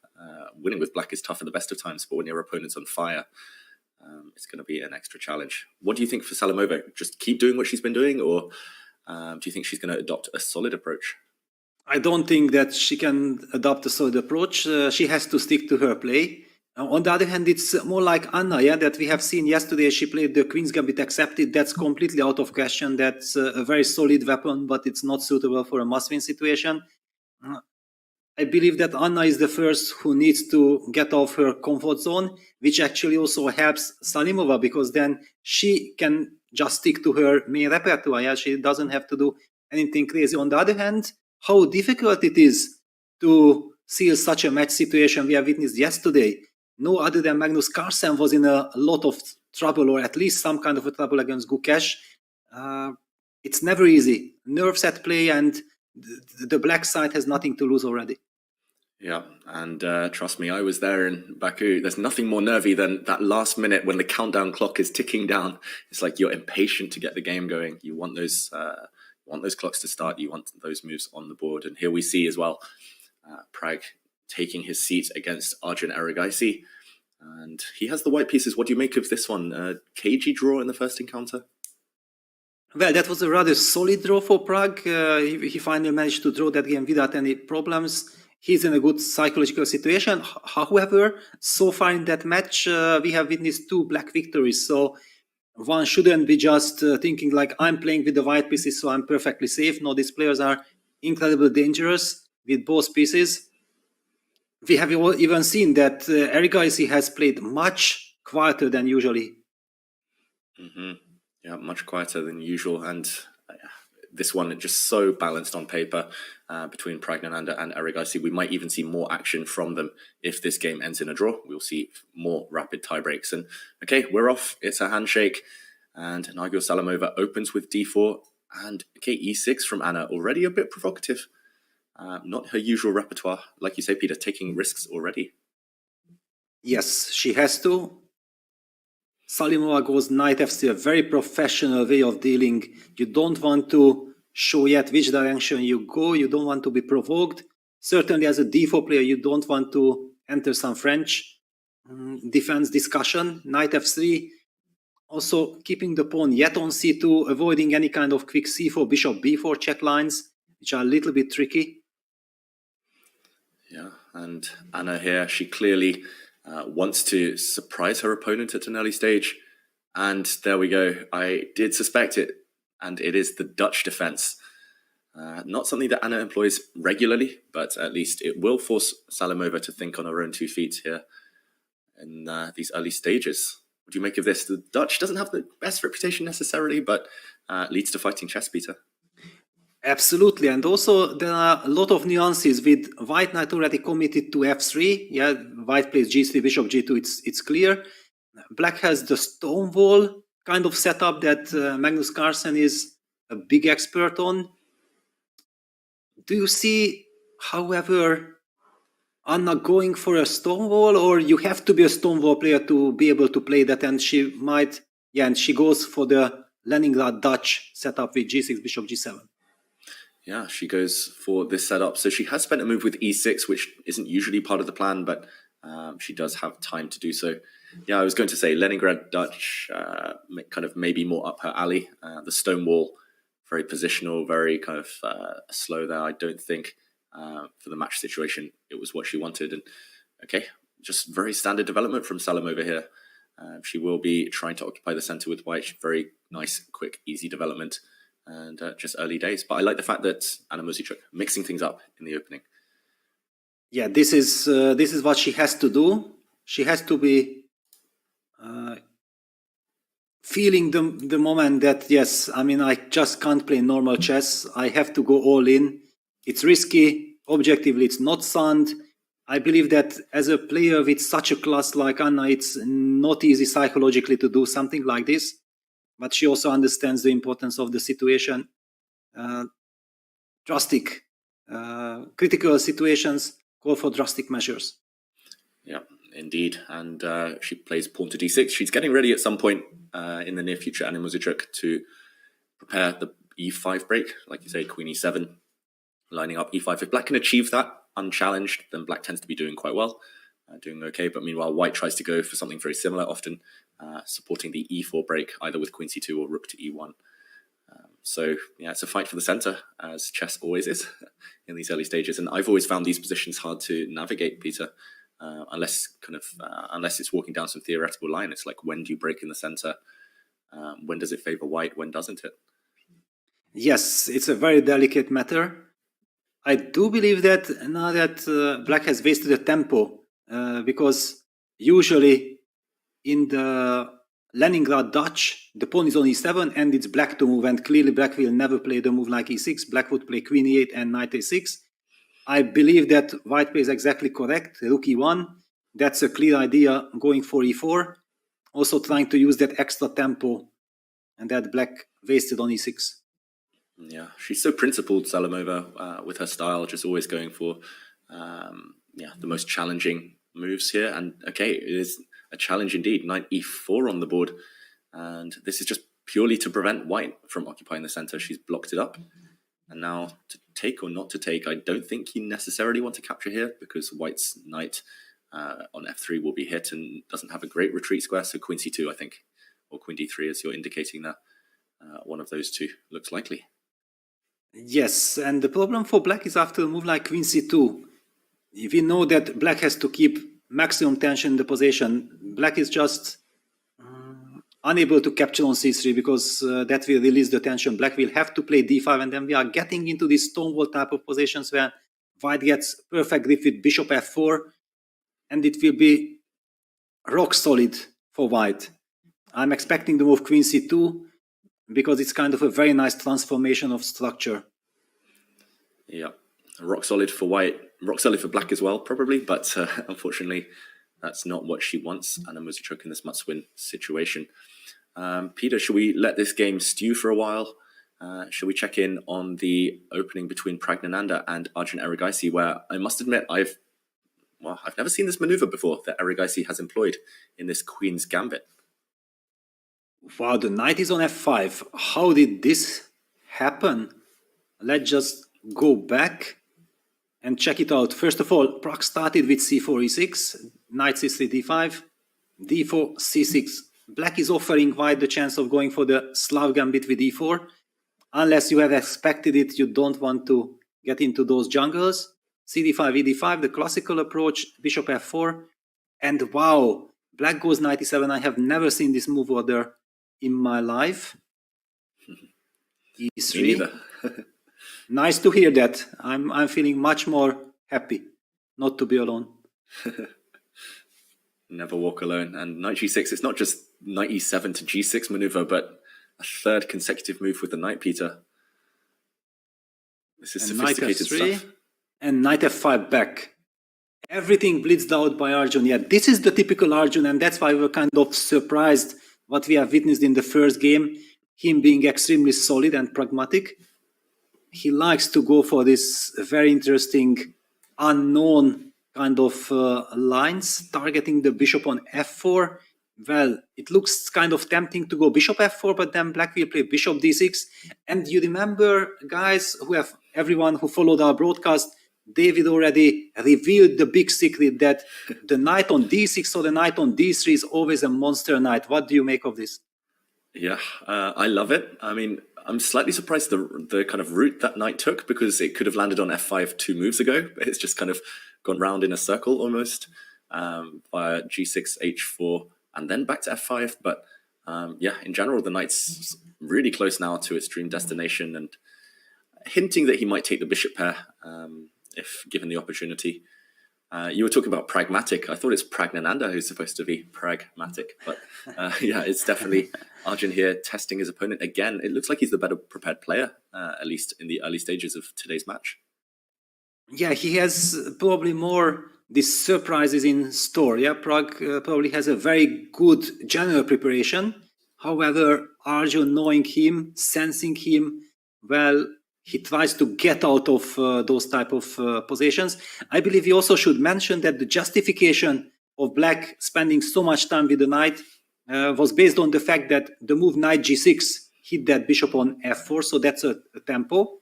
And after bishop g3, knight h4, knight f3, knight f5 is another tempo move hitting the bishop. So basically, seemingly Black has just moved with the knight, 1, 2, 3, 4 moves, but at the same time keeps on harassing White's bishop. That's the justification.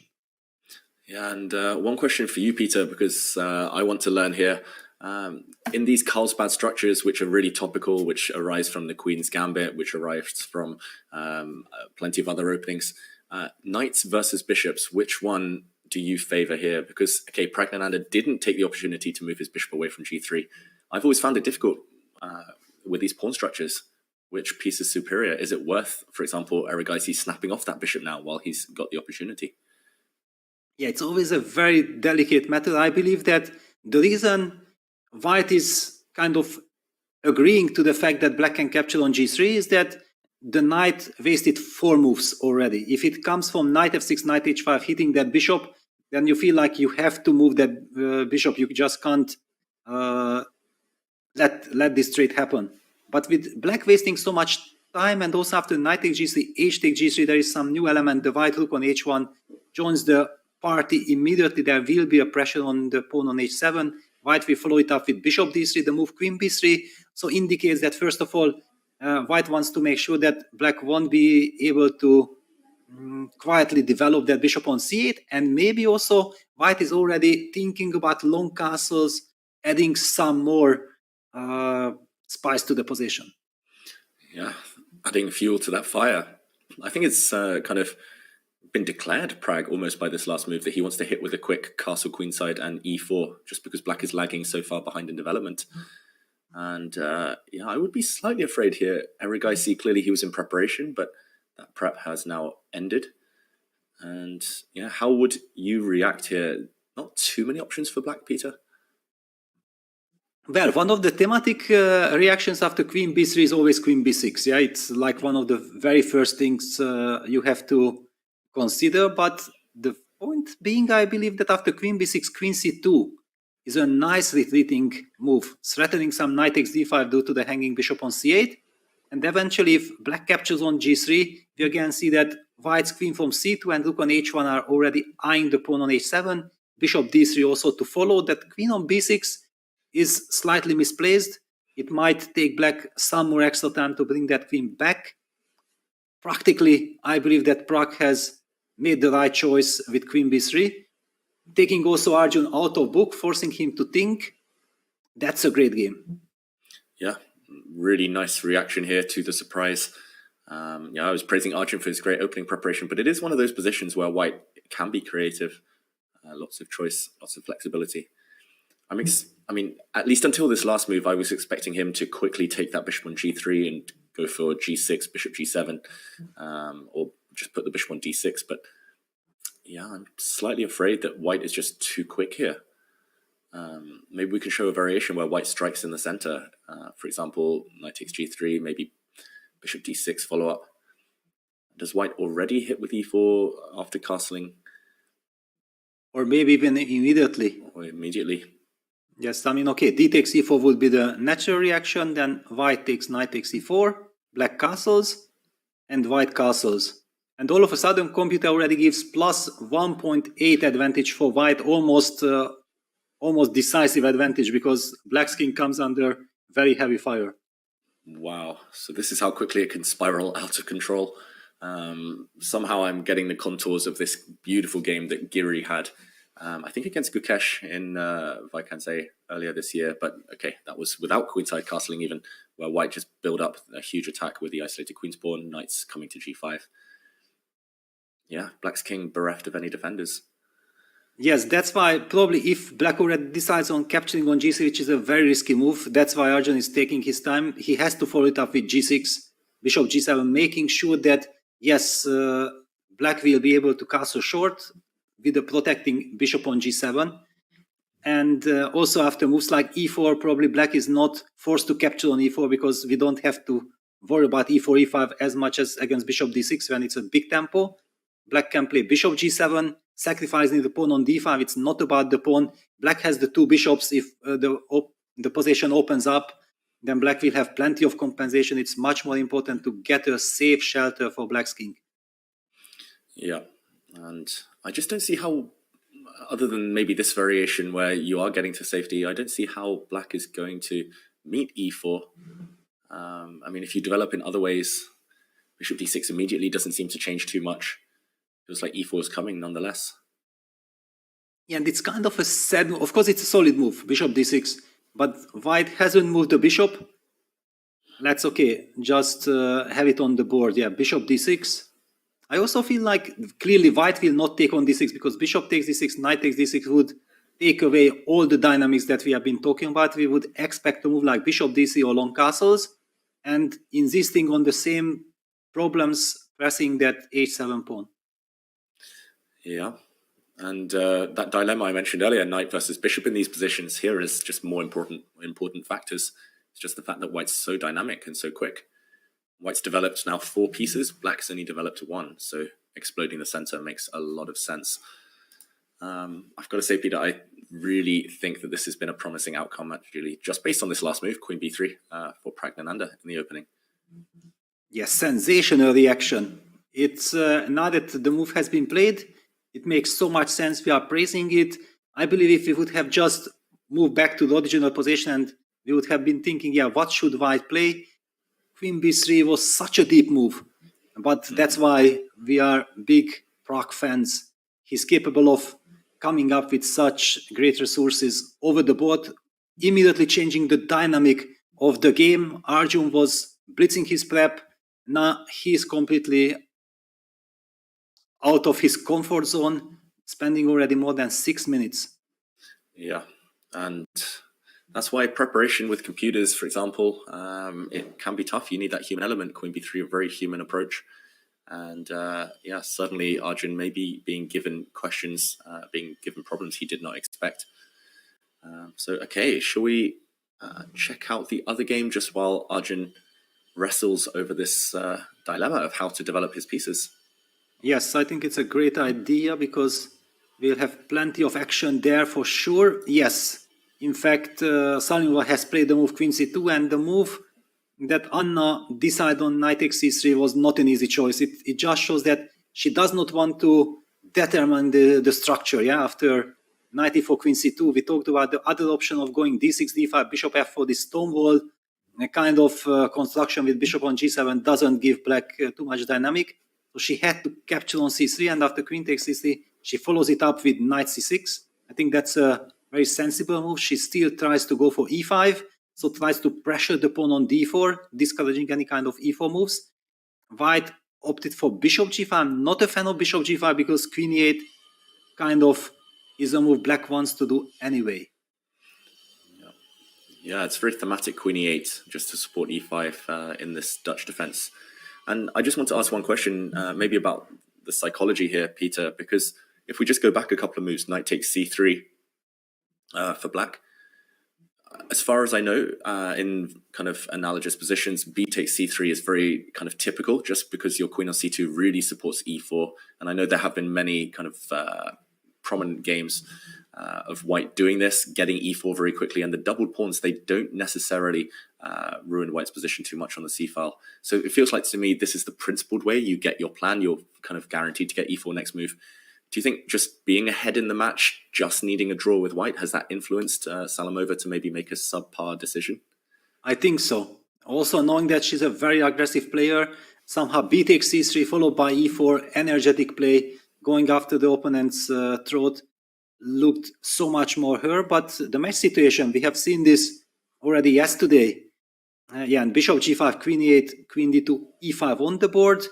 Anna is fighting back. She got the type of position she was really hoping to get. It's an unbalanced position, still a lot of pieces on the board, a lot of dynamics, and Salimova is out of her comfort zone. She's also down to 30 minutes on the clock, and Black is taking over. Black is certainly taking over. This is a dream for any Dutch defense player. I mean, I'm good friends with Simon Williams, and the daring Dutch, the dangerous Dutch. He's been dreaming of these positions his whole life. You've got the pawn center, you're playing e4 as you're highlighting there, Peter, and suddenly White's pieces lack coordination. I'm just tracing it all the way back to that b takes c3 decision. She basically lost 2 moves with her queen just to keep a slightly kind of more harmonious pawn structure. And suddenly Black's moves are easy. How would White stem the tide here? The evaluation bar's still in the middle, but momentum Black. Yes, definitely. I mean, Black also has a very easy play of setting e5, e4, also bishop e6 developing with a tempo, hitting the pawn on c4, eventually going rook d8, because I do believe that White will have to trade that bishop, the dark square bishop. I believe that bishop h6 is practically the only move in the position, which also would make sure that e5, e4 is not anymore a big threat, because we trade and we get access to the d4 square. I'm basically expecting the bishop h6 and it's on the board. Yeah, she plays it. Very natural move. And okay, how does Black react? Bishop to e6 looks very natural. But be careful. Bishop e6 runs into takes, queen c3, and White gets stability. Yeah, I was very careless there. I doubt Anna will be following in my footsteps. So maybe a move like queen to e7 just to control some dark squares. Yes, I think so, yes. So that after bishop g7 we are able to take with the queen. We are again probably setting e5, e4. White has to play the move rook ad1, reinforcing the d4 square, and then maybe the chance of going bishop e6. But bishop e6 runs into some knight g5 tactics. Wow, this is very important. Yeah, bishop takes e4 is met by bishop d5 check. And White wins an exchange after the trades. King h8, knight e6. We also see that the rook beautifully protects the queen on d5. There is a fork. So a lot to play for. Bishop h6, a very well-timed move. And probably thanks to this, White is still kind of in control. It's not risking much. Yeah, no, really classy move there just before it's too late. If Black got one more tempo, then suddenly things would have properly turned around. Yeah, Salimova, it seems like when the chips are down, when she really needs to, she pulls it out of the bag. She kind of rises to the occasion and always finds the best moves. And yeah, controlling the dark squares here, very important. Bishop h6, nice touch. Also, I think that the previous game showed that she's incredibly good controlling her nerves with little time on the clock, and she's not panicking, going down really low on the clock. So that's one thing, and I know this from the older generation. I mean, as long as you give me time, I'm controlling the situation, and then, you know, because I'm used to having time, the clock is ticking, and if I get down to a couple of seconds, I can just blunder anything, blunder the whole house. If I start with very low time, then things are much more balanced, and this is the kind of art that the players need to adjust with this time control. You mentioned that you don't like this 25 minutes rapid control because it's a very specific, it's a completely different animal. Yeah, I mean, that's where I was eliminated in this 25 minutes because it feels like you've got a lot of time, but actually in reality, you'll be under pressure very quickly. And yeah, it's very hard. It feels like limbo. It's like you're not playing classical, you're not playing blitz, you're kind of in that halfway house. So yeah, I prefer to know exactly whether I'm in time trouble immediately in blitz or whether I have the time to kind of take the luxury of 3 or 4 long thinks. Meanwhile, this trade that we were expecting has happened very quickly. And yeah, 12 minutes under now for Salimova. Big difference on the clock. She takes with the king, Anna Muzichuk. I'm slightly surprised there because she will get pinned. There we go. Salimova quickly planting her queen on c3, very healthy move. But actually, I had the feeling that king takes g7 was a very classy move by Anna. She kind of plays according to the demand of the position. She feels like, Okay, anyway, white gonna get that grip after queen takes g7, rook a d1. We have seen that bishop e6 run into knight g5 kind of ideas. Now with king on g7, black probably is thinking of some queen f6, bishop e6 kind of setup. And the bishop always finds a very nice retreating square on g8, just in case if it's needed after any kind of knight g5 tricks. Black will follow it up with rook a d8, and everything will depend if black will be able to push that e5, e4 in the right moment. Yeah, e5, e4 will be so important just because that white bishop on g2 will be blunted. It will gain space, gain time, queen f6 on the board, as you predicted, Peter. And I'm very much expecting it to be move by move now. Salamova needs to be quick to at least fight against these plans that black has. Black has very natural play. Far less easy for white to decide what to do. And yeah, rook to d1 I'm expecting, but then after that, really unclear what white's doing next. Yes, well, there is a case to be made for some b4, b5 ideas that also brings us to the question that does then black waste a tempo on playing a5, slowing down white's play with b4? At the moment, it's too early for white to play b4 because then black wins on the spot with a timely e5, e4. Yes, it looks like the queens are traded. Then black just takes with the king and the knight hits the b4 pawn. The pawn hits the knight on f3. So white has to be careful. That's why we believe that white has to make the move rook a d1 at this moment. Let me refresh the board.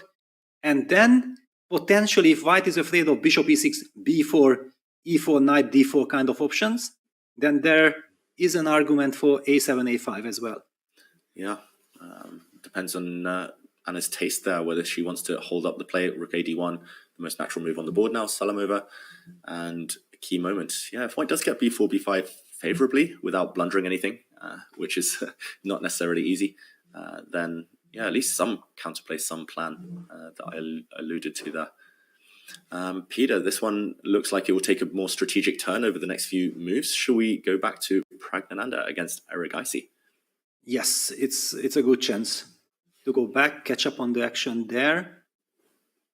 We have the bird's eye view. Wow, things are really heating up. Let's get into the essence of discussing what is really going on.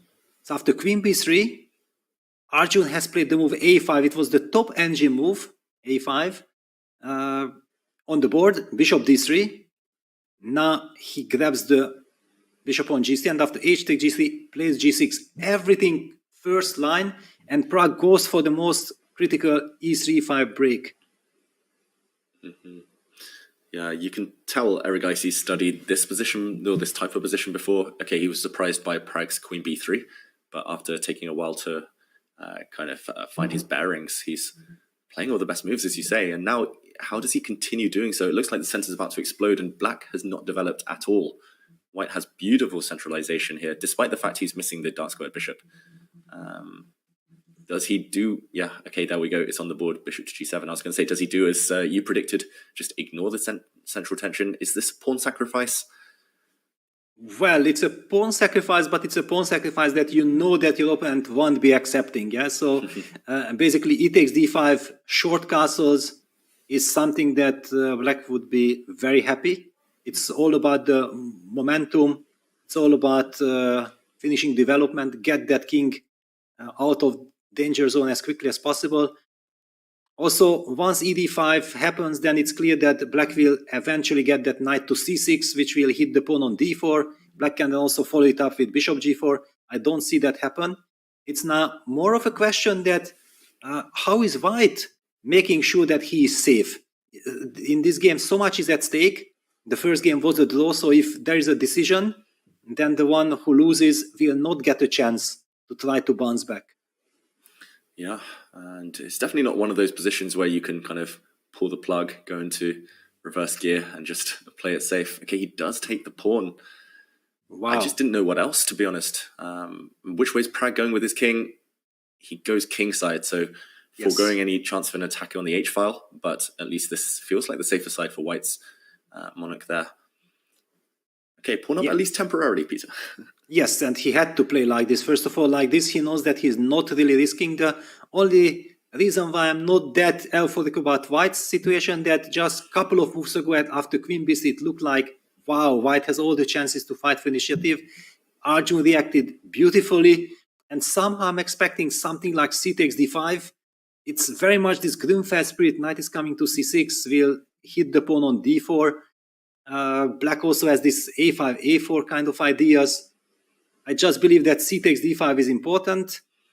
Arjun has already captured, yes. Yeah, you mentioned the Grunfeld there, pattern recognition. I mean, I know Arjun plays the Grunfeld from time to time. It's very reminiscent of these bishop g5 on move 4 type of Grunfelds, where you just give up a pawn. It looks like for nothing, but you get your beautiful dark square bishop as black. And long term, you have targets. Yeah, it feels like this one, if the center totally disappears, if both sides lose their d-pawns, any chances for black there? Or do you think white will be able to find a way to guide this game towards safety? I believe that white should be able to liquidate into some draw, but he has to give up on ambition, because usually if white keeps on fighting for the advantage, that's the way how you end up getting into trouble, also burning too much time on the clock. Things are getting out of control. Black has the two bishops. You basically have to stay realistic. The match situation is absolutely fine. You have already drawn with the white pieces, no reason to go crazy. Also show credit to your opponent. Yeah, it's not only great preparation, also fantastic reaction by Arjun then over the board with a5 and then taking on g3, g6, bishop g7, everything with perfect timing. And yes, Pragg goes queen takes d5, an indication that he knows that he's not fighting for advantage. He just makes sure that he's safe. Yeah, very safe. And yeah, he had to take with the queen. I think taking with the knight would have got white in trouble, because suddenly we would see the strength of this a5 move. And yeah, black would be able to hit with a4, dislodging the white queen.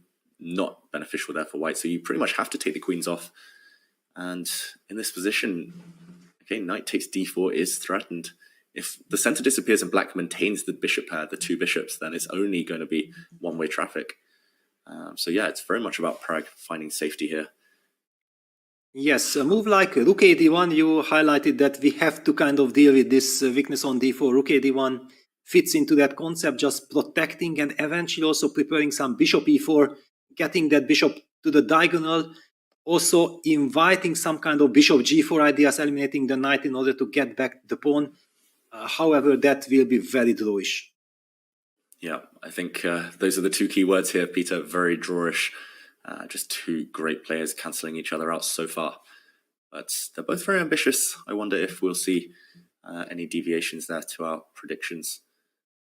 I'd definitely be slightly worried here as white, just because it feels like momentum might kind of get me carried away. But 11 minutes should be enough to yeah, just find these nice, safe, kind of calm, composed moves. I think the previous game already showed that, for example, in Arjun's case, yeah, that he was trying something, but then he also understood, yes, I was prepared, I was up on the clock, but my opponent played good. All right, what to do? Yeah, you have to show respect to the opponent, and rook a d1 on the board. White is playing exactly as he has to. Yeah, playing as he has to, and he needs to continue doing so. And now it's up to ERIGAISI. I don't think he can spice it up at all. That's the problem now. You're pawn down, so probably just liquidate, trade off as many things as possible. Bishop g4 comes to mind. And yeah, yes, this game, Peter, fizzling. Yeah, bishop e6 or bishop g4. There is also an argument for bishop e6, which kind of invites white to capture on d8. And after, I don't know which rook, probably doesn't really matter. Rook fd8 looks more natural. Then white can play the typical d4, d5, sacrificing the pawn back. And after bishop takes d5, knight takes d5, rook d5, it's clear that in this opposite colored bishop position, the draw is the most likely result. There are some issues with the pawn on f7. There is some pressure on the b2 pawn, but it should kind of lead to a draw. Yep. Looking like this game, with some accurate moves, will ensure that the players go down to the quicker rapid. That's one of my favorite time controls, the 10-minute games. So let's see. Should we check back in on the other encounter, Peter? Just while we expect Arjun to find a way to win back his pawn and equalize the position. Yes, let's do that. And we see not too much change compared to what we have seen. Rook a d1, bishop e6. We were thinking that maybe white can play b4. White first played the move h4, making sure that she gets access to that g5 square. Anna has covered the g5 square with a6. Now white opts for b4. Black uses the typical e5, e4 move. White plays knight d4, very important. Of course, white was unable to trade queens because then again, there would have been this double attack on the pawn on b4 and the knight on f3, knight d4 on the board. And all eyes on Anna. I mean, she's up on the clock, so she feels like she has some chances, but there is also the danger that the position simplifies. So how do you try to keep some dynamic that is required? What is your take on this? Not easy. I mean, I would actually, just because it's a stylistic thing, I think I would be looking for ways to maybe keep a nibble in an endgame. I'd be happy to make some exchanges potentially. Which way is white capturing if I take on d4? Black's king is closer to the center, maybe slightly better secure pawn structure. Yes, it's hard, as you say, Peter, in a must-win situation to trade off pieces psychologically. Yes, but also for white it's difficult because exactly what you are highlighting, that queen takes d4, which kind of would suit the match situation, is actually quite risky because after takes, I don't know, these pawns are vulnerable. Black might be able to target them with a5, fight also with rook d8 for the d file. Eventually, somewhere some c5, b takes c5, rook c8 ideas also could happen. Just to highlight, for example, rook a d8, rook e d1, rook takes d4, rook takes d4, c5 comes to mind. It might not be such a great idea. I'm just trying to show the dangers, and suddenly there are weaknesses. Both sides need to keep a very calm head, and in fact, after knight takes d4, I believe rook takes d4 is the right move. Yep, it looks that way. And those positions you mentioned, there are ways to imbalance it. I mean, of course, Salamova should be fine here, but yeah, definitely nerves will play a part. 6 minutes now. And Peter, I'm being told something that I wasn't aware of, actually. A couple of things. Between these two, there is a bit of a dynamic here, because a couple of years ago on a spin-off from the Champions Chess Tour, it was called the Challengers Tour, when some really young players were coached by more experienced grandmasters. Anna Muzychuk was actually the coach, the designated coach of Nagil Salimova. So these two, they know each other well, and maybe that gave Salimova some insight into her more experienced opponent. Do you think that just adds an extra layer? Is it something that's maybe in their minds right now? Well, definitely something, but it was 2 years ago, and in case of, yes, maybe because of this, that Salimova in 2 years' time definitely has improved her play, and Anna might not exactly know where Salimova stands at the moment, while basically from an established world-class player already, you don't see such developments. And basically the mindset. Also, I very much remember Salimova's performance in that tournament, and she was there fighting with Pragnanda, with a very young Pragnanda, Vincent Keimer, and Abdusatulov, Gukesh, fighting and having some crazy games. I believe that she has also gained tremendous experience from those tournaments. It's a very interesting that it got highlighted. I think it's very important. Yeah, and I think we can bring up the graphic just to show that these two do have that history together, that shared experience. I remember actually these lectures, these classes that Anna was running, they were put out online on Chess24. So people can see her as she coached some of these youngsters, including some very prominent talents like Christopher Yu, Carissa Yip as well. So, wow, interesting backstory to this rivalry. And who knew 2 years later they'd be meeting in such a high-stakes game. Definitely the biggest game, I think, of Salimova's career. Anna, of course, has been in similar situations before. And yeah, also, Peter, this one, I'm hearing rumors, and I have to say it now, just before the chess gets more dramatic. I'm hearing rumors that one of Salimova's coaches recently for around 6 months was no other than Nijat Abbasov. So student and master, both now doing incredibly well in the World Cup. They're doing something right. Definitely, and it's very important and very nice to be getting all these insights. It's always fascinating to hear that. And basically also we can see that how ambitious, for example, Salimova is, yeah, that she's trying to work with very strong players. She understands that this is the right way of developing her career. And also when you are working with players like Abbasov, 2600 plus players, that boost your confidence. You feel like if I'm able to handle that type of chess, then I'm kind of ready for any situation.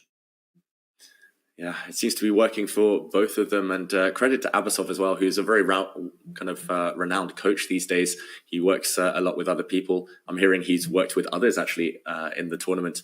But yeah, doing well on his own count there. Tournament of his life as well. So he's going to be watching this game with a lot of interest. Meanwhile, a couple of moves, rook a to e8. Not the move we expected necessarily, but keeping some imbalance if white does decide to trade off on e6. Yes, I think that rook e8 was a very natural response given the tournament situation. In any other circumstances, black would have probably automatically captured on d4 and tried to look for chances. If I get chances, it's fine. If not, okay, not the end of the world. But in this match situation, it would be the end of the world. It would be the end of the dreams of Anna, and she has to keep the imbalance. And knight takes e6, rook e6 on the board. We see this unbalance, the knight versus the bishop. The bishop on g2 is at the moment shut out of the game with this monster pawn on e4, this construction f5, g6, e4 pawn structure, pawn chain is doing its job. It's a bit risky for white. I mean, white has to make up her mind. Do you trade some more pieces with rook d7, rook f7? Is that good or is it dangerous? And Salimova done to 4 minutes.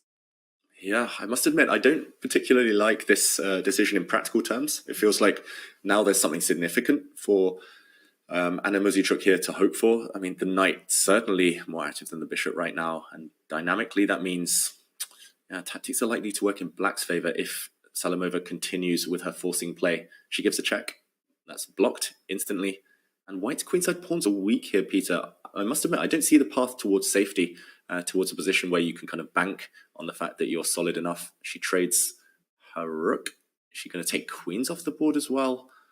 Surely she's got to keep them on. Yes, she has to keep them on. I mean, queen trade would play into black's hand. Suddenly all the pieces are, all the pawns are vulnerable.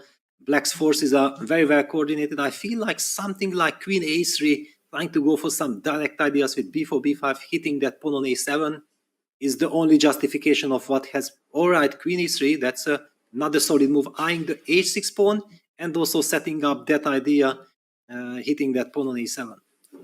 Wow, really dexterous play there, hitting h6, which is undefended, and wow, provoking Anna into going for it now, g5 on the board.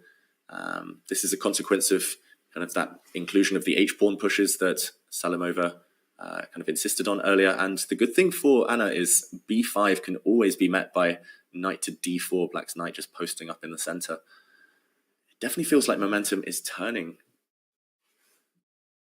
Yes, yeah, black is creating chances for herself. I also believe that it's very vital for Anna to keep the time advantage. We have just seen that she was controlling her game as long as she went down to those last couple of seconds. And it's so typical. You don't want against a very young player to get into that time scramble. They are just much, much faster, much more used to that kind of situation. With still 40 minutes on the clock in a critical decisive moment, Anna will have to time to calm her nerves down. But now it's a big decision. Do you take with the queen? Challenging that queen on e3, but the kind of spoiling, destroying your pawn structure, or do you just capture with hg5? Yeah, I'm old-fashioned, Peter. I would take hg5 and just to keep the integrity of the pawn structure. But queen takes g5 is kind of, in this specific scenario, very tempting, just purely, as you mentioned, because white's queenside pawns are hanging. If white has to lose another tempo running away from a queen trade, black might start advancing even further on the king side. Yeah, the more I look at it, the more tempting it is, and Anna has paused.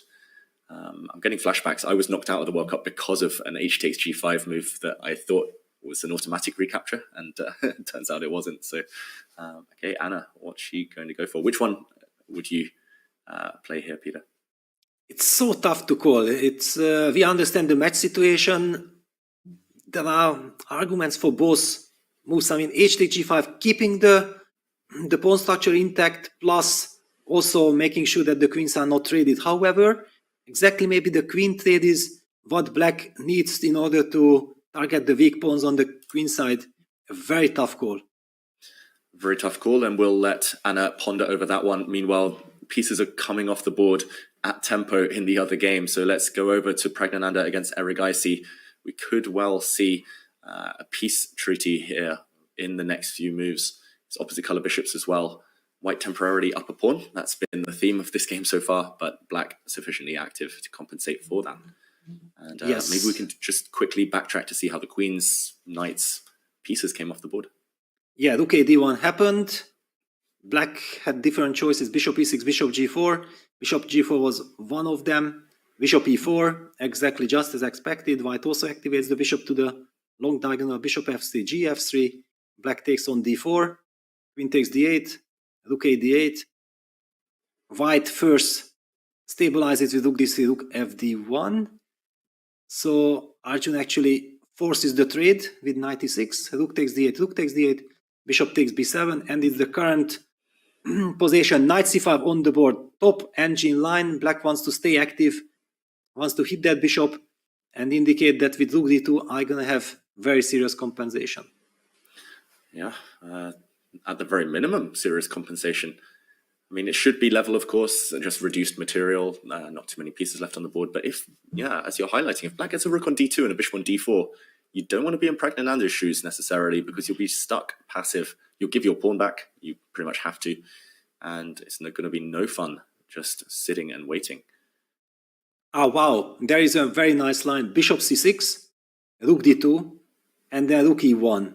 Threatening rook e2, and after rook takes b2, we have this super important rook e8 check, forcing black's bishop away from the long diagonal. After bishop f8, we fall back with the rook, covering the second rank. That's a ultra professional way of solving the problems. Well, Pragg has 7 minutes. I think that he needs to find this, yeah, bishop c6 on the board. Practically speaking, this is so important not to give the initiative for your opponent. Yeah, probably other ways lead to a draw as well, but that just feels like a clean, clear-cut way. And wow, yeah, the level of accuracy these two show on a day-to-day basis, so consistent these days at a young age. It's just incredible. Bishop c6 is by no means easy in itself, just hanging in thin air, kind of in midair, this bishop. And yeah, do you think he spotted it after rook d2, rook to e1? Because it's not instinctive, it's very much based on kind of a 2-3 move calculation sequence. Well, it's Pragg, yeah. So I'm expecting, Pragg. I'm expecting him to see this. I'm expecting this to happen. I'm wondering is there some kind of a idea of trying to hit that bishop with rook d6, but there is a trick with knight d5 actually. I don't know if that trick really works, because yes, rook c6, knight e7 check is fantastic, but maybe black can just avoid that trick with king f8, and suddenly we have some very loose pieces with the bishop on c6 and the knight on d5. Yeah, and you know what they say about loose pieces? They sometimes drop off. Rook d6 on the board, Peter. You called it. Rather than go straight for a draw, Arjun, that shows his level of ambition right now. He's at least asking questions again of Pragg. White's bishop may be forced to some awkward squares. Is it going to b5? Yeah, probably bishop b5 and then rook d2, rook e1 still on the board. Arjun goes for rook d2, everything blitzed out, and we are kind of expecting the move rook e1. Yeah, and we saw Pragg reach out with his hand there, then he had to temper his instincts. He's just double checking his calculations. You mentioned it, uber professional, just everything just comes with a purpose with these guys, and it's hard to separate them. Whoever ends up eliminated going home, it's going to be so heartbreaking for them, because they both deserve to be in the semi-final. And okay, rook e1 we're expecting, and should just be 2 or 3 more moves, accurate moves, and a draw almost guaranteed. Yeah, Pragg is about to move. Reaching for his rook. On the board, of course. Yes, exactly. Of course, nothing else is expected for Pragg, just perfect precision. Making sure that rook takes b2 is again met by rook e8 check, deflecting the bishop from the long diagonal and then falling back with the rook exactly the same way. Basically a handshake, a draw agreement is very near. I don't see, there is one way to unbalance the position with bishop takes c3, b takes c3, going after the a2 pawn, and one could argue that that knight on c5 is blocking that pawn, but white will be very fast hitting that knight, and once that knight has to move, then white will have all the chances. So yes, rook takes b2 played. We're going to see the professional finish to the game. Yeah, professional finish. Something I learned only actually quite recently was that apparently rook and bishop combine better than rook and knight, which is strange because queen and knight combine better than queen and bishop. And again, theoretical stuff, but yeah, no need to imbalance this one. ERIGAISI just going for the safe approach, and PRAGG, he's going to retreat his rook. I think that's just another theme. Rooks on second rank, seventh ranks cannot be tolerated, so trade them off, and rook e2 will signal the draw. Well, there is a question. Is it possible that Pragna, knowing that he managed to force that bishop away from the long diagonal, so bishop d4 is no more an issue against the pawn on f2, that he tries something like rook a8 himself, trying to go after the a5 pawn? I don't really believe in it, because black anyway has the rook c2 move, but he's taking his time. He definitely considers it. Yeah, these two players are ambitious. Every time I seem to play them in blitz or rapid, they're always pushing for a win. I'm like, come on, it's a dead draw. And they're like, nope, I'm going to test you one more move. I'm going to test you one more move. Yeah, rook a8 would be brave. Hats off to him if he plays it. But I think rook e2, I mean, it feels consistent just with this whole mechanism of rook e1 tricking the black bishop away. It just feels consistent, logical. And we say draw there because opposite color bishops are in the position. And once the rooks disappear, everything else is pretty much balanced. The knights will cancel each other out. Yes. Big well, moment, rook e2.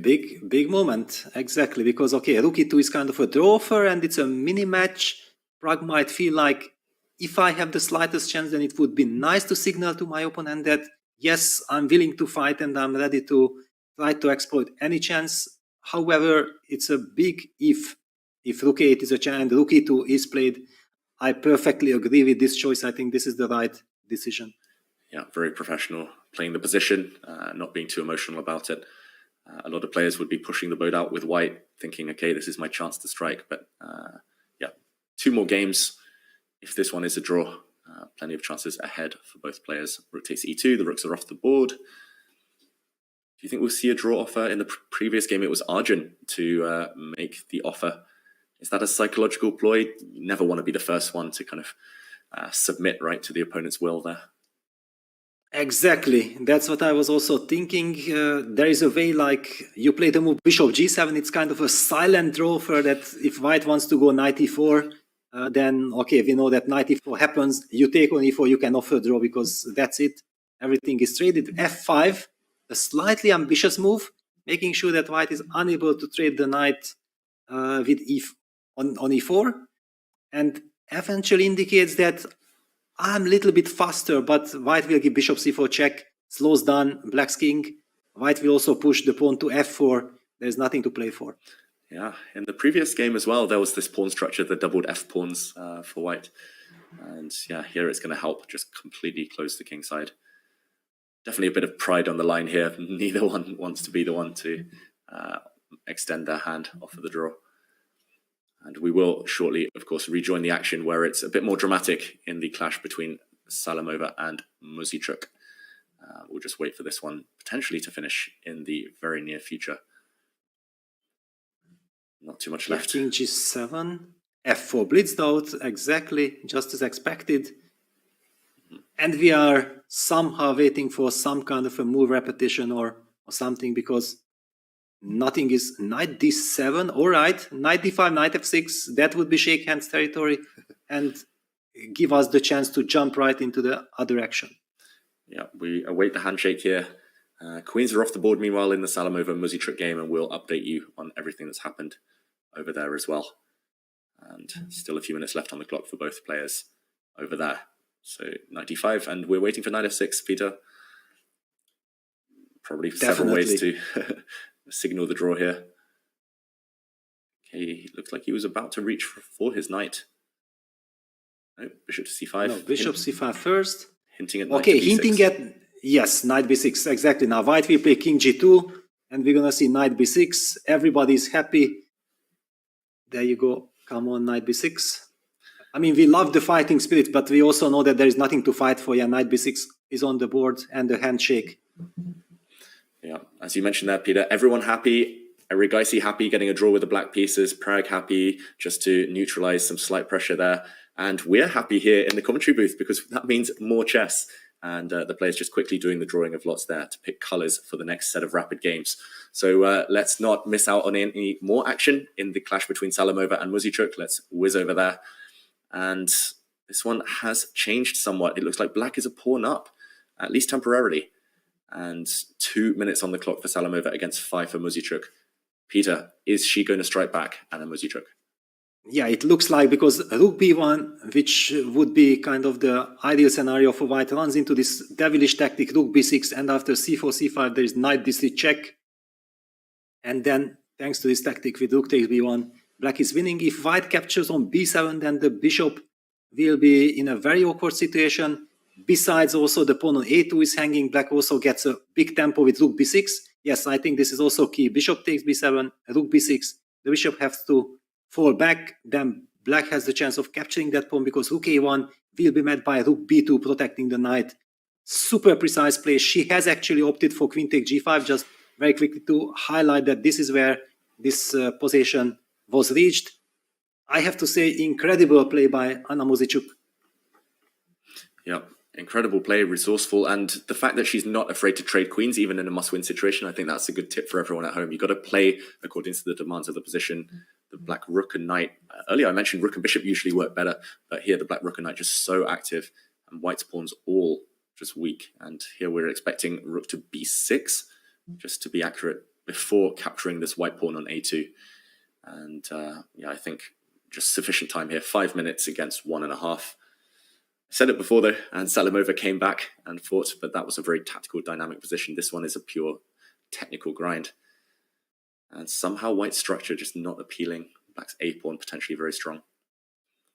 Yeah, one has to admire the incredible qualities of Anna. Fighting spirit, keeping the composure, keeping her nerves at check, playing a basically perfect game. All her decisions were excellent. And Salimova in a lot of trouble. We might be seeing a bounce back from Anna, just as she did against Elizabeth Petz. Yeah, winning with black on demand. She's made it look easy. She's turning it into an art form.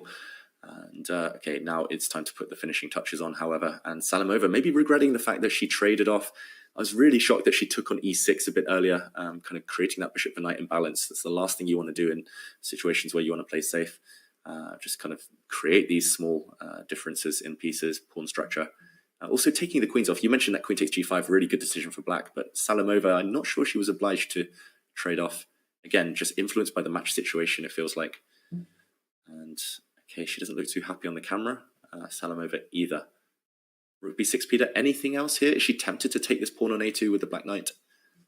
Yes, it's also possible, because after rook a1 there is knight c3, and this is what Anna is probably comparing. Just intuitively I felt like I want to keep that a-pawn. That a-pawn could be very unpleasant, especially given the situation that white's bishop is out of the game. It has to fall back to f3, and that knight rook combo on a2, and yes, and she plays rook b6. Excellent stuff. Yeah, in practical terms, this looks like the more controlled way of doing it. The white bishop drops back, and now to take that a-pawn or to play rook a6, I guess that's the dilemma. She takes it. Yes, takes the pawn. And Salimova needs some kind of counterplay now. She needs to get the white rook active. But how do you do that? Yeah, how do you activate? Black seems to be controlling everything. Yeah, that's the problem. I want to play rook h1 somehow, or maybe starting with g4, I was going to say. Just to try and get as many pawns off the board as possible. Yeah, but on the other hand, this a-pawn, that's why we wanted to keep that a-pawn alive.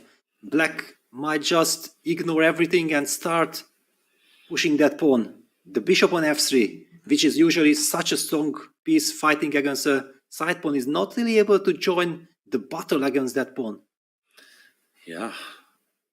Normally that bishop combines so well with the white a-pawn, as you mentioned. And yeah, a5 would be really classy. I think it's human instinct to react, to kind of either take this white pawn that's just landed on g4 or play f4 to bypass. But tempi could be important here. If white's rook gets active via h1, it kind of comes around, then at least counterplay, at least you start to sweat as black. And yeah, trading pawns on g4 doesn't make too much sense either, because suddenly white's bishop's slightly more active. Yeah, the one saving grace is maybe you can give up the bishop long term for all of black's pawns. Rook and knight versus rook we know should be a draw, but still a long way in the distant future. Yes, very long. And the only worry I have for Anna is that she's becoming visibly very nervous. She feels that she has a chance. She has a golden chance of winning this game with black, and falling down to 2 minutes on the clock. This is not a good sign. Of course, she has to spend time. She has to control the situation. But finally, with little time on the clock, the situation will get out of control automatically, no matter what you do. Yeah, that tends to be the most difficult thing. Playing good strategic moves, making kind of difficult decisions in the middle game always tends to feel a bit easier, just because less at stake. But now the reality of bouncing back is close. Okay, she trades on g4. Doesn't change anything, doesn't ruin anything. But there we go, a5. The pawn is running. And she has 2 pass pawns now, the g pawn as well. White needs to get that rook active. Salimova needs to try something. I don't know what to suggest, Peter, for white here. Yeah, very difficult to suggest anything, because it's clear that black keeps on pushing that pawn. If white plays rook a1, black will answer it with rook b2. If you try to rush with your king towards the queen side, it looks very tempting, but it eventually might run into some tactical problems with knight before forking that rook on with knight c2. It's not easy. Clocks are vital. Salimova down to a minute. Down, yeah, under 1 minute now. I think maybe king to e3 is the most natural move, like you say, just running into the center, hoping maybe for some rook f1 checks, just to get the white rook active. But yeah, it's potentially some tactical problems. At least it's the kind of move you go active in endgames. You hope at least you scare your opponent with that activity. She needs to decide though, and okay, she hits that black knight, forcing rook b2. And it's a bit like that standoff yesterday between ERIGAISI and PRAGG, a rook in the corner versus all of black's army, basically. Tying the opponent down, but also white's rook is paralyzed short term. Yes, the big question is black will probably get that pawn to a3, but then how do you make progress? Yeah, okay, not so easy. White plays the move bishop d7, trying to stop the pawn already on a5. On the other hand, black will get some extra moves like king e7, eventually going towards the queen side that could beautifully support the construction, all the action there. Yeah, beautiful maneuver there with tempo. You'll gain at least 1 or 2 tempi against that white bishop. Yeah, maybe just the wrong direction, stopping that pawn with the bishop. Okay, she goes central first. She'll still do the same thing, just via d6, I guess, king e5. Ooh, but the bar reacts. What is the Yes, but no, I mean, we have to forget about the bar. It's a practical game. Black is doing everything right. It will be a very nerve-wracking game. Rook g1 played, targeting the pawn on g5. Knight c3 is brutally strong, but giving up the g5 pawn with a check, which loses also the pawn on a5, not easy at all. Not easy at all. That relies on some forks, potentially, some double attacks, some tactics there. That would take great evaluation and intuition from Mosishuk if she plays it. Knight c3, oof. But what else? Maybe king d6 is more natural, hitting that white bishop first. Yes, also going back with the king to f6 if you suddenly panic, yeah, like, okay, nothing is spoiled yet. But if she finds that tactic with 1 minute on the clock in such a tense situation, that would be just absolutely world-class reaction. There we go. She doesn't find knight c3, understandable. She does instead play the more natural move, hitting the bishop. And now rook d1 check. Nice check. Ooh, that could be a key check. Actually, rook d5 is coming now. Yes. Yeah, a-pawn is being hunted. Yeah, so black has to fall back with the king to e7. And now Anna probably feels like, this case I should have gone to e7 right away. I had a tempo move, now she lost the tempo. But still, white is not out of the woods yet. It's a big question. How do you deal with that bishop hanging and knight c3? Bishop g4 retreats. Yeah, far from out of danger. But Salimova, her nerves are just so strong. She's playing all these moves with 15, 20 seconds on her clock. And Trading threats. Yeah, suddenly it's all improved. It was all a matter of time, and rook d7 check, Peter. It's coming. Yes, and finally, White's rook will be able to land behind the a-pawn. That will be wonderful news for White. It feels like the worst has passed. Black can start running the a-pawn, but it's just slightly too slow. It will allow a white rook behind. And then also down to 30 seconds. A4, rook d7 check. King f6, rook takes c7. Pawns are disappearing. What to even try here? Suddenly white has a passed c-pawn as well, which could start running very quickly down the board. It feels like Anna, has she blown it, Peter? Yes, she has. And it's heartbreaking because she played so fantastically well. And just again with this clock situation, yeah, when the clock ticked on, she made one inaccuracy and it will cost her the qualification. I mean, at this moment, it looks like the draw is the most likely outcome.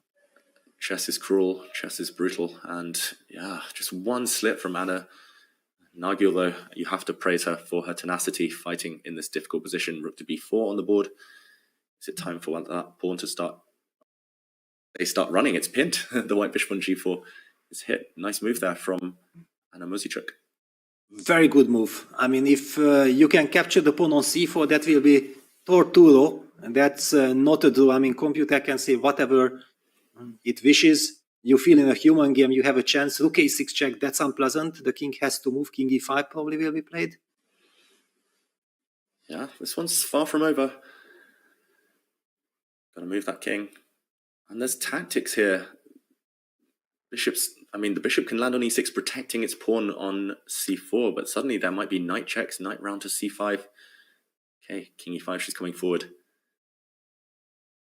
Yes, probably white has to give up the pawn on c4 and play for activity. This bishop e6, knight e4 check, knight c5 is what black is dreaming of. That might give another turnaround to this game. Yeah.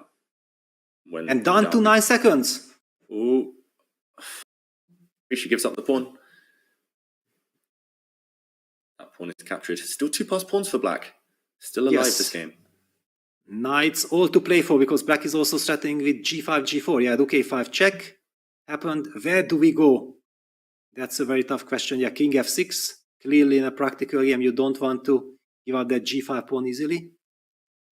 And another check. She's going to harass that black king for a long time. No safe squares for it. She might have to give up g5, Peter, eventually. But she wants to do it on her own terms. Yeah, she goes king e7. This case, white is not picking that pawn up with a tempo. Rook a7 check, king d6. The king is reaching towards the ideal scenario, towards the b4 square. I'm not liking what Salimova is doing, but with 10 seconds on the clock, who can fold the players? Feels like she's chasing the black king where it wants to go. And there we go, g4 on the board. Suddenly that black king's going to hit the rook as well. She's lost control again, Salimova, and we could see maybe Muzichuk win this game, Peter? Yeah, now it looks like black has stabilized, but I'm already not daring to call out what's going to happen. It's unpredictable, but it does look like black has stabilized, which was a big problem before for Anna, that she wasn't able to do that. And white is losing the coordination, down to 12 seconds. She's got to move. She's got to find a safe square for a bishop. And whoa, huge decision here. She's offering to trade off minor pieces, but this is either very good or it's very bad. There are tactics all over the place. You can even make an argument for king to b6, but taking that bishop looks very tempting, Peter. 2 passed pawns for black. Yes, takes, and then king b6, and she grabs it. Changing the nature of the position is the most difficult, most risky thing to do in endgames, especially with only a few seconds on your clock when you can't calculate or evaluate. She's banking on winning the black g-pawn and pushing the white e-pawn, but black's rook is perfectly placed. Yes, a3, the rook gets behind the pawn with rook a4, and then you keep on pushing a2. This is a win for Anna Muzichuk. It's over. Just like that. She fought so well, Salimova, but Muzichuk pushing, and eventually breaking the defenses. Just bringing the king. The black king looks sufficient now. She's reaching for it. Yeah, the king is coming closer. Rook will land on a4, of course. All eyes on the players. Super tense moment, but Anna is bouncing back. Yeah, white needs to somehow just magic that g-pawn off the board, but black's g-pawn holds the white king hostage. And okay, rook to b1. It's not going to be working here, though. Like you say, just rooks behind pass pawns, Peter. Textbook stuff. Yes. Yes, a2, rook a4. Is there some trick with e4 and then try to count on that e-pawn? Is that the reason why Anna is not... Yeah, she plays first rook a4, just to be as flexible as possible. Good practical choice there. She will get checked, but the black king is coming forward where it wants to go.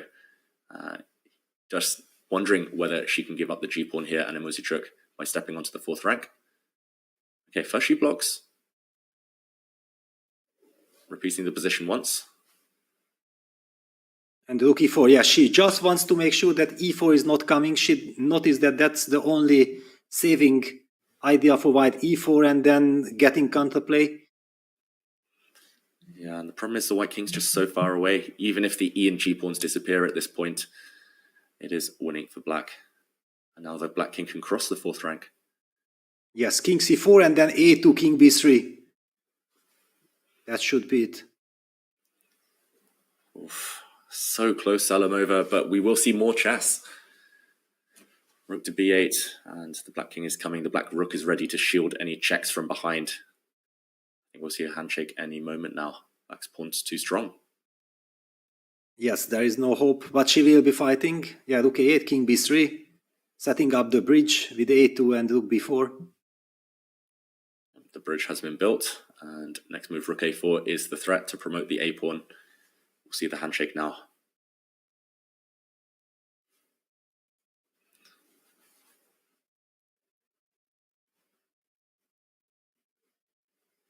And there we go, one last check. Wow, she could have played king a3 and then queening, but okay, everything wins. And there we go. It's guaranteed another tiebreak game. Anna Muzichuk strikes back with the black pieces. Salamova failing to capitalize on her lead. 1-1. And in both matchups today, we will go down to the quicker, rapid portion. Peter, more chess. How happy are you with that? I'm super happy, especially because Anna has played a fantastic game, absolutely deserving to bounce back. And we come to that narrative that Salimova should have just stick to her type of play. You mentioned that in the opening she should have captured with the pawn on c3, go for the initiative. That's where she's so strong. Giving the psychological upper hand for Anna, and then with incredible technique. Yeah, in the time trouble there was 1-2 moments when she lost control, but the overall performance was just astonishing. Yeah, just nerves of steel there from Muzichuk, and in the end she did deserve that win. And now we will go to those tie breaks. And just while the players go off, make their preparations, while they refresh, I think it's time for us to take a short break as well, Peter. So thank you everyone for joining us. We will be back shortly, just a few minutes. Don't go anywhere. We will see more chess today, tiebreak day.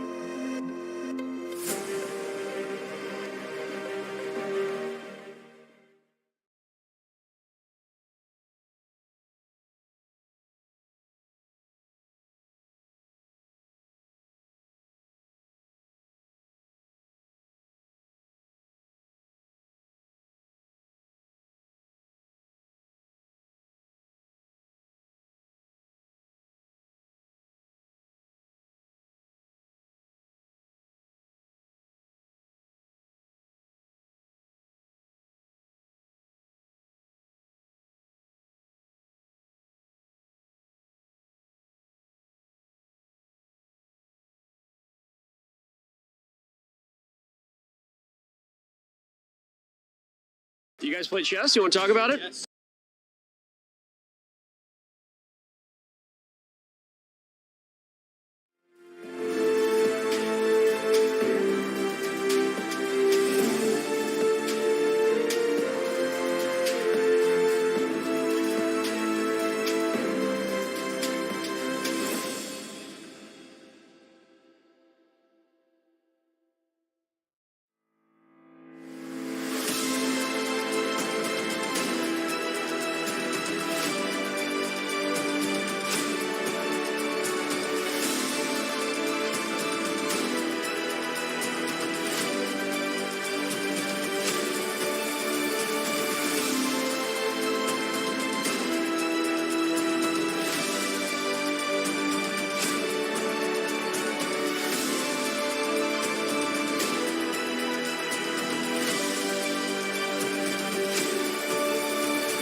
Chess.com's game review recently got a major update. Here are 4 key notes. At the end of each game review, you will now see a summary of the game from your coach, your performance rating for that game, and a quick grade for you and your opponent in the opening, middle game, and end game.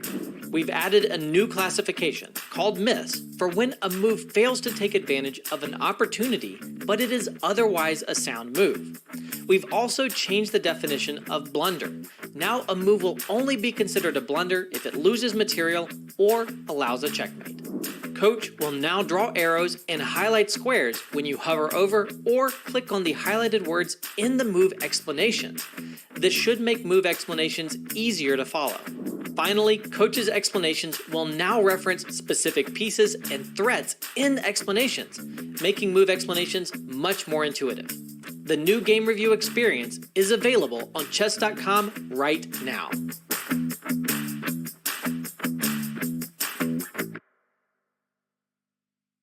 You guys play chess? You want to talk about it? Yes, we do. Let's do. Oh yeah. Where do you play chess at? In our room. Okay, when I say chess, the first word that pops into your mind. Protect my queen. Hikaru. Intelligence. Strategy. Tactics. Toby Maguire. Oh my God, you saw Pawn Sacrifice? Yeah. If you're on Tinder and you're scrolling and someone has a chess player on their profile, is that swipe left or swipe right? Swipe right is good, right? Yeah. Then yeah. Instant swipe right. Okay, super into that. Right, I'm into it. Yeah. You're into chess? Yeah. Okay. Probably whatever the swipe is, not interested. You're not interested in chess players? I'm not interested in chess players who are on Tinder. Oh, I get that. In fact, that checks out. If I ask you to name one chess player in the world, can you name a chess player? Yeah. No, I cannot. Anna Taylor-Joy. Capablanca. Wow, name another one. Oh, Kasparov. If you name 5 other world champions in the next 15 seconds, I'm going to give you $50. Karpov. Spassky. Holgar. Carlson. And Anand. Holy shit, he did it. You get $50, dude. Oh my God, we just lost $50. Whose idea was that?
Hello everyone and welcome back to Baku, where we are live with the second set of tie breaks of today's action. It's quarterfinals in the open section and semi-finals for the women, but huge stakes. And Peter, we've seen two very different types of matches so far.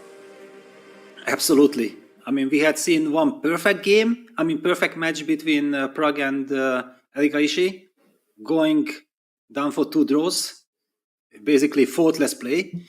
And we have seen nerve-wracking, fantastic fight with sensational win by Salimova with the black pieces going for a rook sacrifice, checkmating her opponent, and then Anna showing her incredible skills, winning that black game on demand.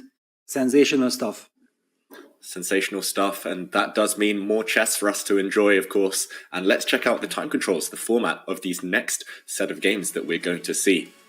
And we are done now with the 25-minute chess. Time is slashed. It's down to 10-minute tie breaks now. Still rapid chess, but 10 minutes, of course, a significant deduction. And that means pretty much we're going to be in time pressure from the off. It's going to be faster, more furious, and that might mean more drama, especially in the matchup between PRAGGNANANDHAA and ERIGAISI, where so far it's just been supremely high quality. And of course, we'll talk about the blitz that we might get to a bit later on, the formats there. But for now, it is 10-minute chess, 10 seconds as the increment. And the players are ready to kick off, ready to get started. Always that wait between games is the most anxious. And Peter, any predictions here? Do you think ERIGAISI is going to switch up his strategy? Well, definitely we won't be seeing another Queen C2 Nimzo. That's my guess. But you never know. In these mini matches, it has its own psychology. If ARJUN feels like that, actually, I did prepare 2 lines inside this Queen C2 Nimzo, and I have the chance. And maybe I was holding back something for the 10 minutes portion. You never know. And that's why I wouldn't dare to predict, but it sounds unlikely. Yeah, sounds unlikely. And now we see the counter. It's the 10-second countdown now. And the players will be ready to start. It looks like Salimova not at the board, maybe just recovering, taking a bit longer to get back after that setback. And the clocks have started without her. Nagil Salimova will update you on that one. And wow, Peter, the center game, E4, E5, and D4. This is a rare guest at top level chess. And PRAGG looked a bit aside, like he wants to recollect that, yes, how does this line go? ARJUN plays bishop d2. It's a very interesting choice. Certainly you don't want to do that in a 25 minutes rapid game. It's too risky, but with 10 minutes, only 10 minutes, and PRAGG not being a complete e4, e5 player, yeah, he more often plays e4, c5. Very interesting psychological decision there by ARJUN. Yeah, huge. And it shows his ambition, ARJUN. He doesn't want just another solid game. This solid Queen C2 Nimzo didn't work out to anything special. And this time he's getting ready to play knight c3. He's getting ready to castle queenside. And the reason we don't often see this is because objectively it is a bit dodgy. It often involves pawn sacrifices for white and speculating, often moving the queen out too early as well. Goes against ancient chess wisdom. So yeah, PRAGG, I guess the main move here is bishop to b4. There might be others. No, but that's the trick. That the main move used to be knight c3 for white. Yeah, when black plays bishop b4, bishop d2, short castles, that's the kind of standard line. Long castles, rook e8, and then black attacks the pawn on e4. The reason why ARJUN has played it is exactly for the fact that bishop d2 is a completely different position, and PRAGG is maybe not familiar. Actually, you have to switch to bishop e7 and then going for some very quick d5. That's kind of the cleanest way of shutting down white's idea. Oh, Peter, I'm glad it's not me sitting there opposite ERIGAISI hit by this surprise. I thought it didn't matter. I thought the move order always transposed, but no, I'm learning. I'm taking notes. Bishop e7 on the board and a Maroczy bind, c4. This is very modern chess. Yeah, basically, white has to play the move c4 if he's ambitious, because after bishop e7, it's clear that knight c3 will be met by d5 before white castles long. If white castles long, then black will have a lot of trouble getting that push in. We see the move c4. The Maroczy bind, on the other hand, now things are slowing down a bit. But long terms, white has everything to play for. Yeah, if white gets knight c3, he gets also h3 in, making sure that black won't have any annoying knight g4 jumps, and slowly develops. Then white will have the the control of the center and probably some nice prospects. Black has to be energetic here. Yeah, black has to be very energetic, and this Maroczy bind, the clamp with the pawns on e4 and c4, it just means that it's piece play rather than pawn breaks that are the name of the game. And I must admit, Peter, I always struggle in these positions where it's all about activity of pieces. There's so much to calculate. I need time on the clock, and of course the players don't have that. And the surprise value of this opening means that already 2.5 minutes ahead, ARJUN ERIGAISI, but Pragg reacts knight g4 immediately, something you mentioned. This is spicing up. Yes, a very nice decision by Pragg, basically also signaling to us that he understands the dangers of the position. Yeah, that just playing some routine moves like castles could be possible, but if white gets that grip, that's what he wants to avoid. He also asked that queen a little nasty question, that where do you go? It's not so easy to find a safe square. Queen g3 would be kind of natural to hit that knight, but I'm not sure. The queen g3 runs into potential bishop h4. Black might be able to sacrifice even a pawn like d5, going for bishop h4. Very risky stuff. So ARJUN plays the move queen e2, stabilizing. Yes, it's ugly because the bishop on f1 is not yet developing. Black will be jumping, but I mean, it's extremely nerve-wracking. Yeah, nerve-wracking, and awkward moves often have concrete ideas. I guess you're just hitting g4, hitting this black knight, the intruder, and at least you gain a bit of time for development. And Peter, do you think he's still aiming to castle queenside? I guess he's just too slow now to castle on the other flank to get his pieces developed there. Well, it's all about move per move play. I feel like, first of all, now Black has to make up his mind. That does he play the move d6, which gives white the chance of developing that knight to c3? Or do you go knight e5 and then try to jump and knight d4 as quickly as possible? Or do you combine d6, knight c3 with knight d4? So many questions, and that's the thing that is the biggest problem, the biggest enemy of Pragg, that he has to burn time, and he goes for d6. All right. He goes for d6, and we should mention these two. They have great experience in rapid chess. They've played against each other a few times, and on the Champions Chess Tour, they both play very well, but there the time control is slightly longer. So now that things have sped up, it's going to be a bit more tricky. I'll just mention their head-to-head scores in rapid chess. PRAGGNANANDHAA is just 1 point ahead. And if it gets down to blitz later, then it's ARJUN who is ahead. They haven't played each other too many times though, Peter. So it definitely feels like these early stages of the tiebreaks just feeling each other out with all these weird, wacky openings. Yeah, we, I think, also sense it that they know each other way too well. Yes, the statistics was revealing that they haven't really been playing too much officially. I can imagine they have been blitzing hundreds of games against each other at home. And that also adds to the situation, yeah, adds to the pressure, because you know that your opponent knows a lot about you. That's why I believe ARJUN is trying to come up with this surprise. Bishop h4, wow, trying to provoke g3, but okay, g3 is not something that white is worried of doing. Yeah, you mentioned that the white bishop on f1 was struggling to get out anyway, so g3 looks like it could help. This is also reminiscent of PRAGGNANANDHAA's early win in the World Cup against Maxime Lagarde, where his pieces were hanging out like on h4. He had a queen on g1 as black, knight on g4. But yeah, it's kind of holding together with very active piece play. g3 instantly by ARJUN. Yes. Bishop drops back. Yeah, bishop drops back. I believe the reason is why Pragg has felt that maybe g3 is a weakening, that somewhere some knight g5, knight d4 jumps, and the f3 square could potentially be weak. That's what I'm guessing, but if it really will make a difference, or if white has a chance now, for example, to play h3, kicking that knight away, and knight g5, follow it up with f4. It does run into knight d4, it looks scary, but knight d4 is also so much to calculate that maybe white can sidestep with the queen to f2, knight c2 check can be answered by king d1, knight takes a1, f takes e5, and then that knight on a1 is kind of trapped. Try to make sense of all this. It's super tough.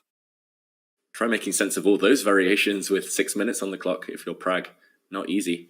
But it has finally forced ERIGAISI to slow down. So even if bishop h4, this type of idea, maybe not objectively approved by the computer. That's kind of the sweet spot. You want to find moves that are good enough, but take your opponent outside their preparation. So what are we expecting from ERIGAISI? Is he going to harass that knight on g4? It looks super tempting. Can he castle queenside? Looks a bit risky. Yes, I believe that all these moves like long castles, f4, h3, we can give tons of arguments why each of these moves makes perfect sense. The long castle, getting that king away from the center as quickly as possible. f4, making sure that the knight from g4 won't be able to fall back to e5. The pawn move with h3 aims at kicking back black's pieces as quickly as possible.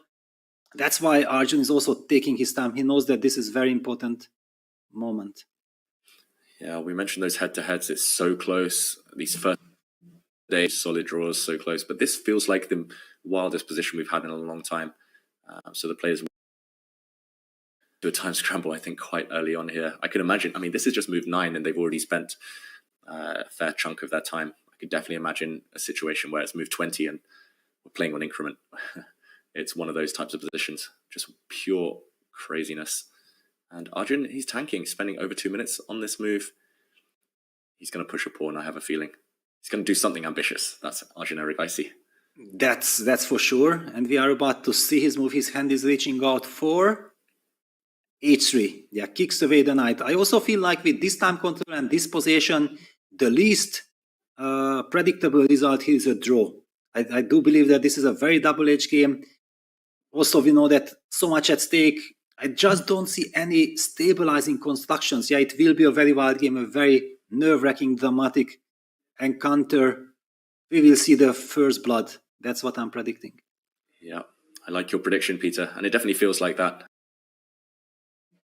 Now not just on the clock facing this open, but also if his pieces don't find stability, and he doesn't find anything concrete here, White's just going to gain 4 or 5 pawn pushes for free as he kicks back the black pieces. So yeah, incredibly tough position. And okay, knight back to e5. Moment of truth. Is he going to continue getting harassed? f4. And once we see where Pragg's pieces land, then we'll check in on the opening of the game between Salimova and Muzichuk. No, castle's queenside first from ERIGAISI. Makes a lot of sense. King safe. He's catching up in development. Yes, exactly. And f4 is coming anyway. We have the bird's eye view. Let's take a look. And I believe we should be jumping there because otherwise we are way behind on action. I'm trying to get the game up. Yes, and here we go. It is Salimova with the white pieces. And what a big contrast, yeah, that Anna Muzichuk does not need to play for a win. So she plays her main opening. The Queen's Gambit accepted. That's what I'm guessing from the move order. But this is exactly what Salimova and her team had expected. And White has very dangerous initiative here. Yeah, dangerous initiative. The Black King knight slightly offside on a5. Fractured f-pawns. Then again, some stability. Yeah, a6 as well is a target. Some stability due to the fact that White has this IQP, the isolated queen's pawn, which we saw in multiple games yesterday. And unless White can break in the center, long term that could be an issue. But okay, there we go. Very ambitious play. This is Salimova at her best, where we've seen her just rack up so many victories, take the scalps of some higher rated opponents, where she's just ambitious, going for the king.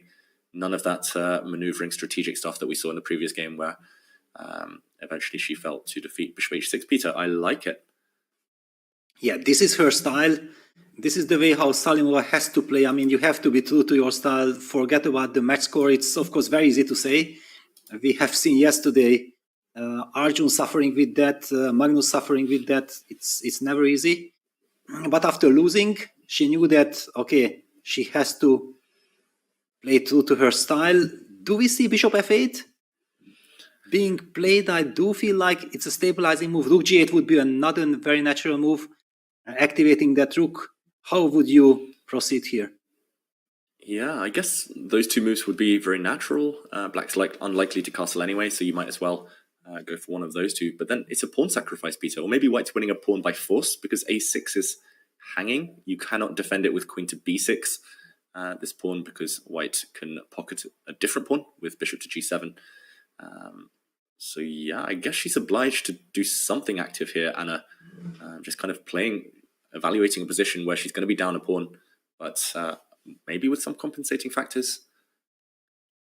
Yes, I mean, so much at stake. We know that it's all about getting into the finals.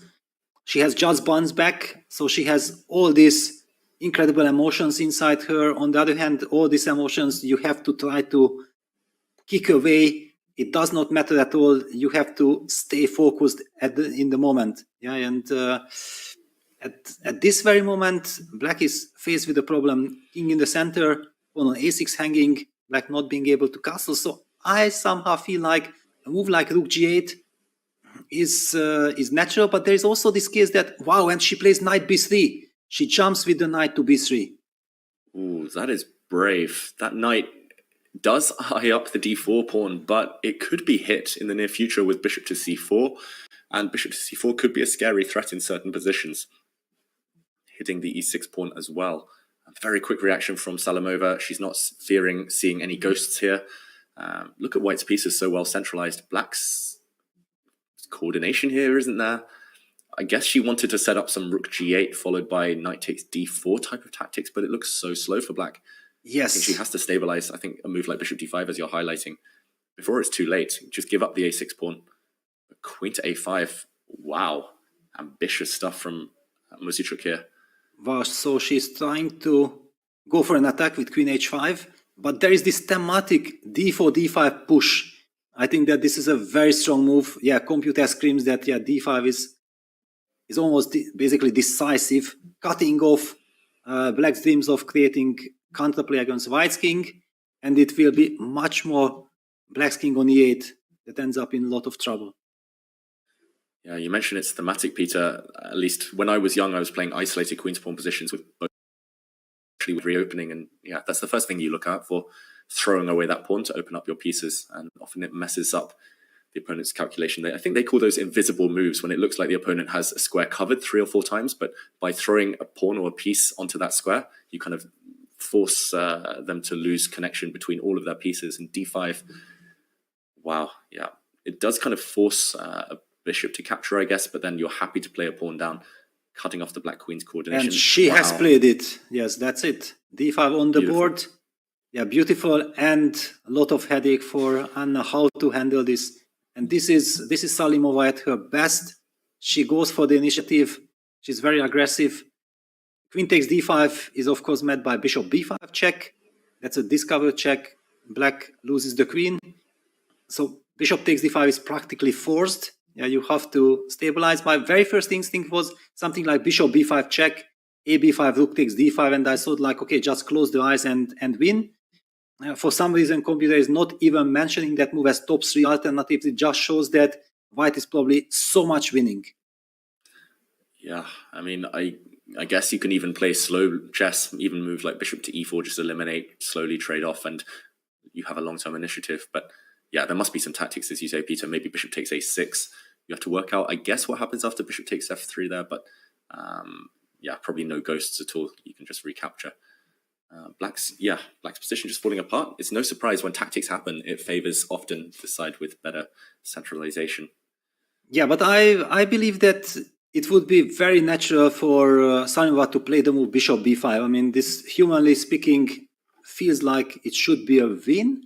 But let me even put it why computer thinks that it's not right. Okay, it gives advantage, but it's not decisive. Rook takes d5, and then Black falls back with the bishop to f8. Okay, it's a horrible position. White is clearly better, but yeah, bishop takes d5 had been played. All lies on Salimova, what she will do. Yeah, this looks like she's, wow, bishop takes a6, she's on fire. She's setting up bishop b5 check now, Peter, as you mentioned. She's hitting the Black rook as well. Yeah, she's Black has so to quickly and confidently. I mean, Black has to give up the exchange. I mean, basically, you have to play king e7, bishop takes c8, rook c8, and hope that this monster bishop on d5 will give you some practical chances, and forget that you are exchange done.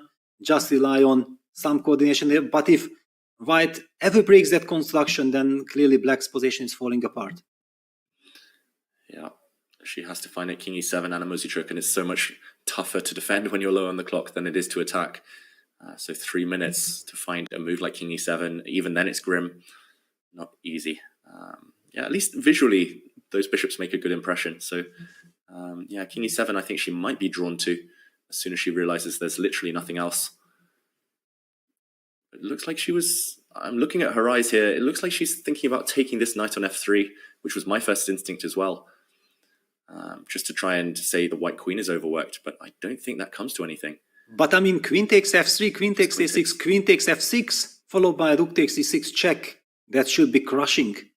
Yeah. I think this is what she's calculating, but it looks like quite a straightforward variation here. Oh, she's moving her rook To c5. defending her bishop. Yes, but okay, now white will give a bishop b5 check. Black has to play king e7. And all the pieces are very loose. The knight on b6 is protected by the bishop, but that bishop is at any moment can be eliminated with rook takes d5. Yep, bishop b5 check played. Yep. King e7, and by the way, just bishop e3 wins material on the spot. Yeah, if you are materialistic, after king e7, you can just fall back with the bishop on from h6 to e3, saying that the bishop has already done its job on h6. And if that rook is eliminated from c5, then the d5 control will be lost as well. Yeah, just everything wrong with Black's position here. Knight on b3 hanging in all of these variations too. And okay, 2 minutes on the clock. What is she considering here? It looks like king e7 strictly forced. Is she thinking about king d8? Running in that direction, but that looks like it shouldn't work. It cannot work. It feels hopeless. Yeah, it just moved 20. But she ran into some very strong preparation. I think we'll just see the next move or two here, Peter, and then we'll go back to the other game between ERIGAISI and PRAGG, where things are really, really heating up. Suddenly she does play king d8, and maybe we see how Salamova tries to push her advantage here. What are you expecting? Still bishop to e3? Yes, bishop e3, also queen e3 settling, rook takes d5. I mean, white has so many winning moves. Bishop g7 just collecting on f6. A really matter of choice. Black is in a lot of trouble. I would always say that it's hopeless. Yeah. Okay. Salamova, she's got a lot of time. She's got a 3-minute time advantage. I think today that's a rarity for her. She's been behind on the clock in both encounters so far. But this is right up her alley, right up her street in terms of style. Very aggressive player. And she does play bishop to e3. She's going to win material and most likely the game. Peter, is that a sign we should go to ERIGAISI against PRAGGNANANDHAA? Let's do that. Yeah, and there a lot has been clarified. A lot of pieces off the board. Black's knights were jumping last time we were there. But everything has been exchanged. And I'm doing a quick count. Not my best skill, but it looks like PRAGGNANANDHAA is down a pawn. Yes, he is down a pawn. He has played the move b7, b5, just in the previous move, creating confusion. And Arjun has simply sidestepped with his king from c1 to b1, making sure that he can capture everything on c4. And we are seeing the trade. Okay, it's a pawn, but white's e4 pawn is vulnerable. If black is able to trade the e4 pawns for the d6 one, then I do feel like there is some kind of a drawing chance for black, despite being pawn down. White's construction on the king side is somewhat loose with the pawn on h3. Not protecting the g3 pawn. It's not given that Arjun will win this. Yeah, no certainties here. Okay, a5 by PRAGG. He played that move quite tentatively. He kind of pushed it really slowly, despite just having 2.5 minutes on the clock. And okay, meanwhile, breaking news: I can confirm Nagil Salamova has won the first game of the quicker rapid tie breaks. So Anna, again for the second time today, in a must-win situation, this time with the white pieces. That was a demolition, you've got to say. Queen's Gambit accepted. Made to look less solid than it usually is. Impressive stuff. Okay, this game, Peter, rook to h2. Nice defense along the second rank. Do you like that one? Well, it's a nice defense. On the other hand, it gives Black a tempo. Clearly, somehow Black would love to kick that queen away, but White's queen will come back to d4, yeah, which protects the e4 pawn, eyes the d6 pawn, protects also the b2 pawn, and Pragg continues to push his a pawn, yeah, a4, a3, yeah. White did not want to allow Black, of course, advancing that pawn all the way to a3. But now that pawn on a4 is a vulnerable one. Yeah, feels a bit counterproductive. It's as if Pragg didn't know where to put the black rook, so he decided to postpone that decision by pushing his a-pawn. But as you say, it's not necessarily a kind of bad inclusion for White here. Black's rook on a8 is now fixed, defending a4. And okay, he hits the white queen. I'm expecting queen to d4 here, just to stay on the 4th rank, keep everything covered. Yes, that would be the tempting move. However, computer indicates that queen d5 followed by rook d4 is extremely strong. And Arjun is posing. He might be feeling that now with the pawns a5, a3 included, he might need to switch position of the queen. All eyes on Arjun. If he finds queen d5, rook d4, I feel like this is, practically speaking, gives White such a coordination and stability. No, queen d3 played, no rook d4 yet. In this case, Pragg is fighting. He will go all in with rook a b8. Yeah, he has to do something on the b file, at least plant a rook on b3 and hope for the best. And yeah, I mean, here it just feels like any piece trades, any queens coming off the board will guarantee a win for White. Rooks coming off the board, inch closer to converting that advantage. h6. He's so calm, Pragnanandhaa. He's banking on long-term compensation here. Yeah, creates a luft for the king. I love this decision. It also shows that he is not panicking. It shows that he believes in his position, that, okay, long-term, and especially after the move queen d3, there is no real threat, but also White is not able to improve his position. Rook is moved. Rook from h2 moves all the way to c2, or... Yeah, looks like the rook has landed there on c2. I mentioned the rook trades favoring White most likely. So, okay, he has gone for it, Pragg. Must be based on something very concrete. He hits the h3 pawn, I think. He's played his queen to e6. Yes, hints at this pawn and also kind of provokes g4 when Black will be able to play queen f6, targeting the f4 pawn and also setting up rook b8, attacking the b2 pawn. g4 on the board. If White could somehow push his kingside pawns back, there's no attack here. So just if you could push them back to f3, g2, h2, suddenly you have more stability. But yeah, right now it's definitely Pragg can go on a fishing expedition, go hunting for some of those pawns. He does go for the move you mentioned, hitting the undefended f pawn. How does ERIGAISI defend against this? Not easy actually here for White to make a decision. Yes, not an easy decision at all. It's very important not allowing White's rook somehow to reach to the b file. If White's rook lands on b4, protecting b2, protecting e4 and eyeing the a4 pawn, then it's game over. That's kind of the dream scenario for White. Black will do everything in his power to stop that happening. Okay, and f5, not a move you want to play because now White's pawns are totally immobilized. They are fixed. And okay, rook b8 quickly by Pragg. He's tying down the white queen. It's tough. I think maybe that one opportunity, Peter, earlier to get the rook to b4 with queen to d5, that would have been a huge chance. But still looking good for White. I still feel like somehow White should be able to stabilize. Yeah, king a2 is a very nice stabilizing move, followed by rook d2 and eventually activating the queen. And then the pawn on a4 will be vulnerable. White has made a huge step forward by trading one pair of rooks. Compute actually gives more than +2 advantage for White. I'm giving it to your information because I know that you don't have access to engine. That's huge. I mean, one pawn advantage, I can understand if the computer was hovering around +1, doesn't mean too much. But +2, that means certainly, yeah, convertible here. And rook to b3, the problem is it's always just met by a rook exchange threat. Again, any pieces that come off the board is going to favor White with the extra material. Pragg in big trouble. And also down to a minute. Yeah, maybe it just stemmed from the opening, Peter. He lost a pawn quite early on and unable to fight back. It was fantastic.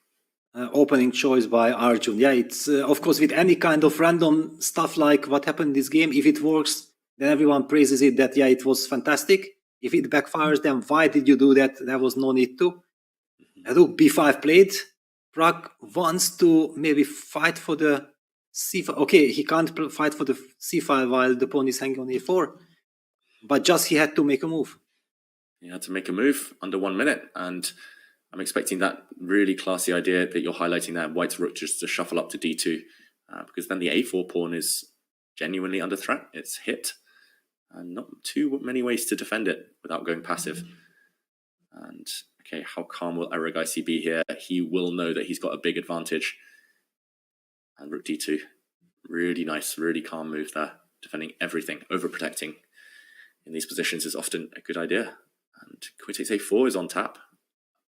Yeah, Pragg in a lot of trouble. Yes, I don't see any way to because going passive with rook a5 is not an option. That just loses slowly. White actually can grab the d6 pawn as well. He needs to go active. He opted for rook b3 and rook d3. Wow, but this gives black some chances. I mean, take on d3 and play the queen endgame. No, Pragg goes back to b6. Yeah, I think he chooses the more natural approach, but yeah, I think you might have been right, Peter. It's counterintuitive to take rooks off the board. It looks like White's just going to win there, but queen endgame's Jewish tendency. As long as you keep the a4 pawn on the board, maybe some chances. But now he's coming round. ERIGAISI, he's coming around with the white rook. He's going to land on c4, b4, take all the pawns, as you were highlighting. Yes, and where is the counterplay? Yes, Pragg goes queen d4, so rook c4 is met by rook takes b2. Counter strike, that's very important.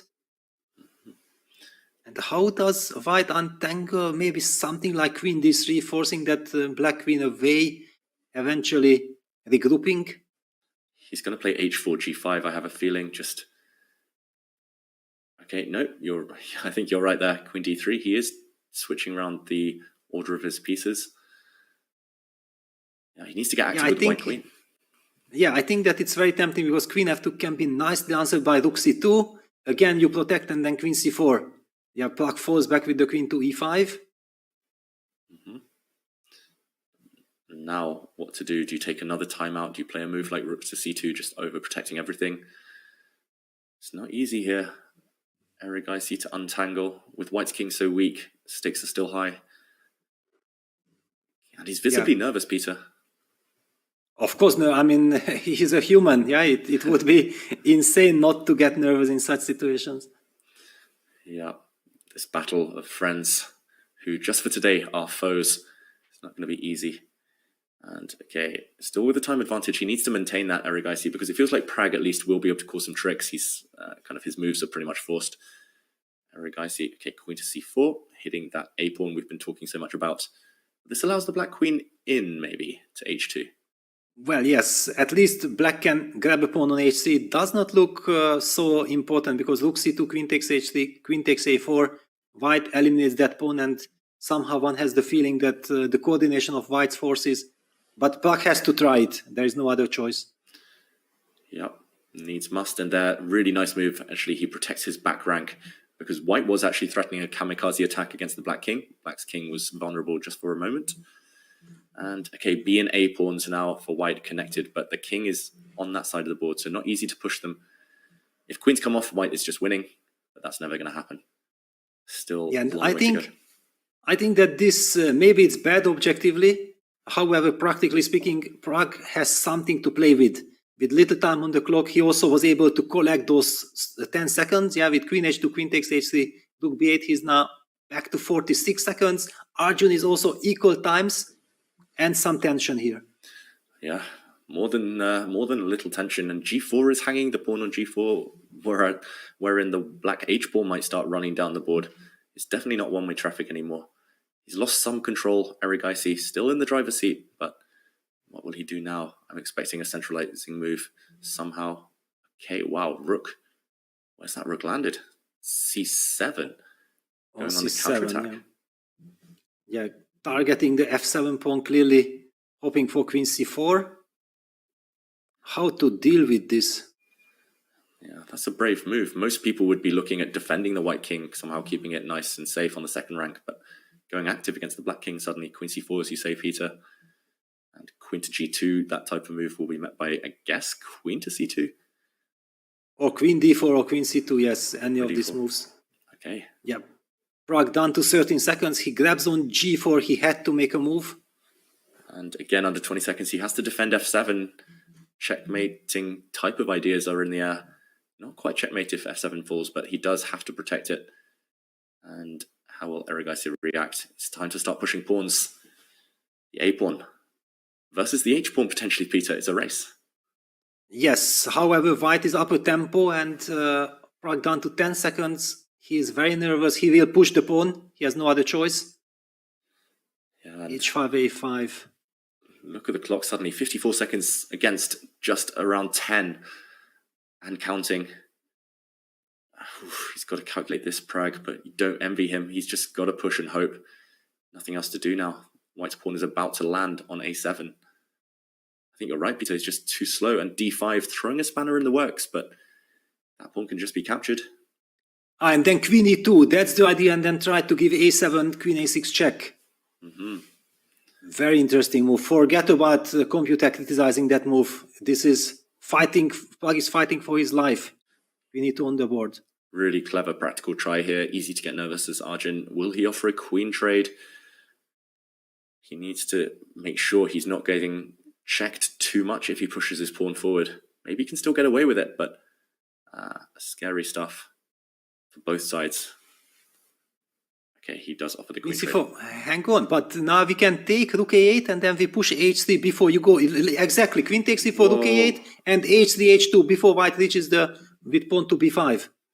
Wow, so Pragg has to sense that for the first time in this game, he can trade queens, and there we go. Concretely, it does work. White's a pawn ran too far away from its supporter there on the b file, and we're going to get a rook endgame where White's a pawn up, but not easy to decide. This computer says draws, Peter. Yes, it is a draw. I mean, Pragg is out of trouble, and look at this. He feels, I'm back.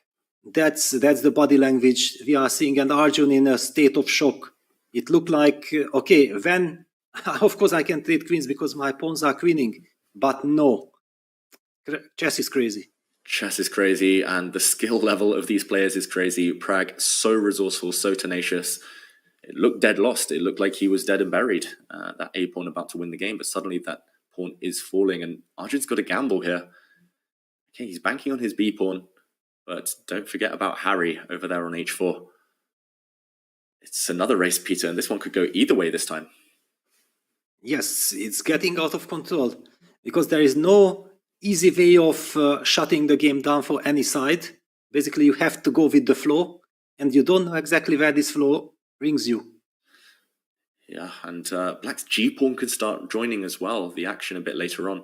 Black's rook is ready to slide behind his pass pawn. We saw how effective that was in the clash between Salimova and Muzichuk earlier. Okay, first hitting the black rook. Okay, where to go? It looks too tempting to go behind. Yeah. Yes, exactly. Look, h6. And I know in the feature chat people are talking about a save by Pragg, but this could be more.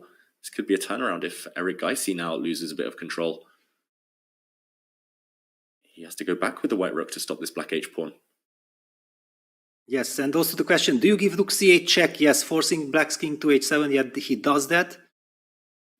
Now the rook falls back to c1. Quite a big finesse. Yeah, when in doubt, give a check. Very clever. Black's king misplaced now on h7. And what to do for Pragg? You need to be active somehow. g5 is very attractive to me, but again, it's a race that, there we go, he pushes the pawn. It's a race that's so hard to calculate with 20 seconds on the clock. En passant, trader pawns. And e5 is only move according to computer for white to save the game. So critical is this position. That is not obvious, Peter, because it looks like it does nothing e5. Black will just play g5. Yes. I don't think that's easy. Yeah, not at all. It's impossible. I would say it's impossible. Oh, he's reaching towards it, ARJUN. What is even the idea? It's not just e5 alone. It's the idea connected with it that's going to be difficult to find. With under 10 seconds now, ERIGAISI, he doesn't find it b6, but surely this just allows Black's rook to get behind. Yes, g5 wins. Rook c7 check.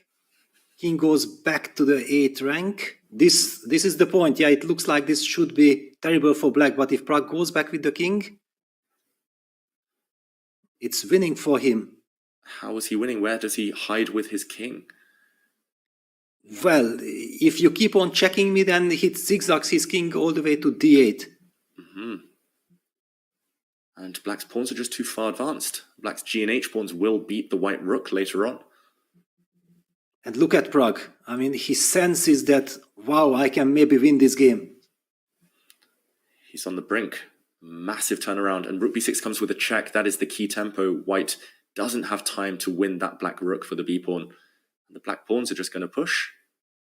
Well, but not g4, only move h2, rook h7 is a draw. Which basically, if you are calm enough, you understand. With few seconds of rook, you never know.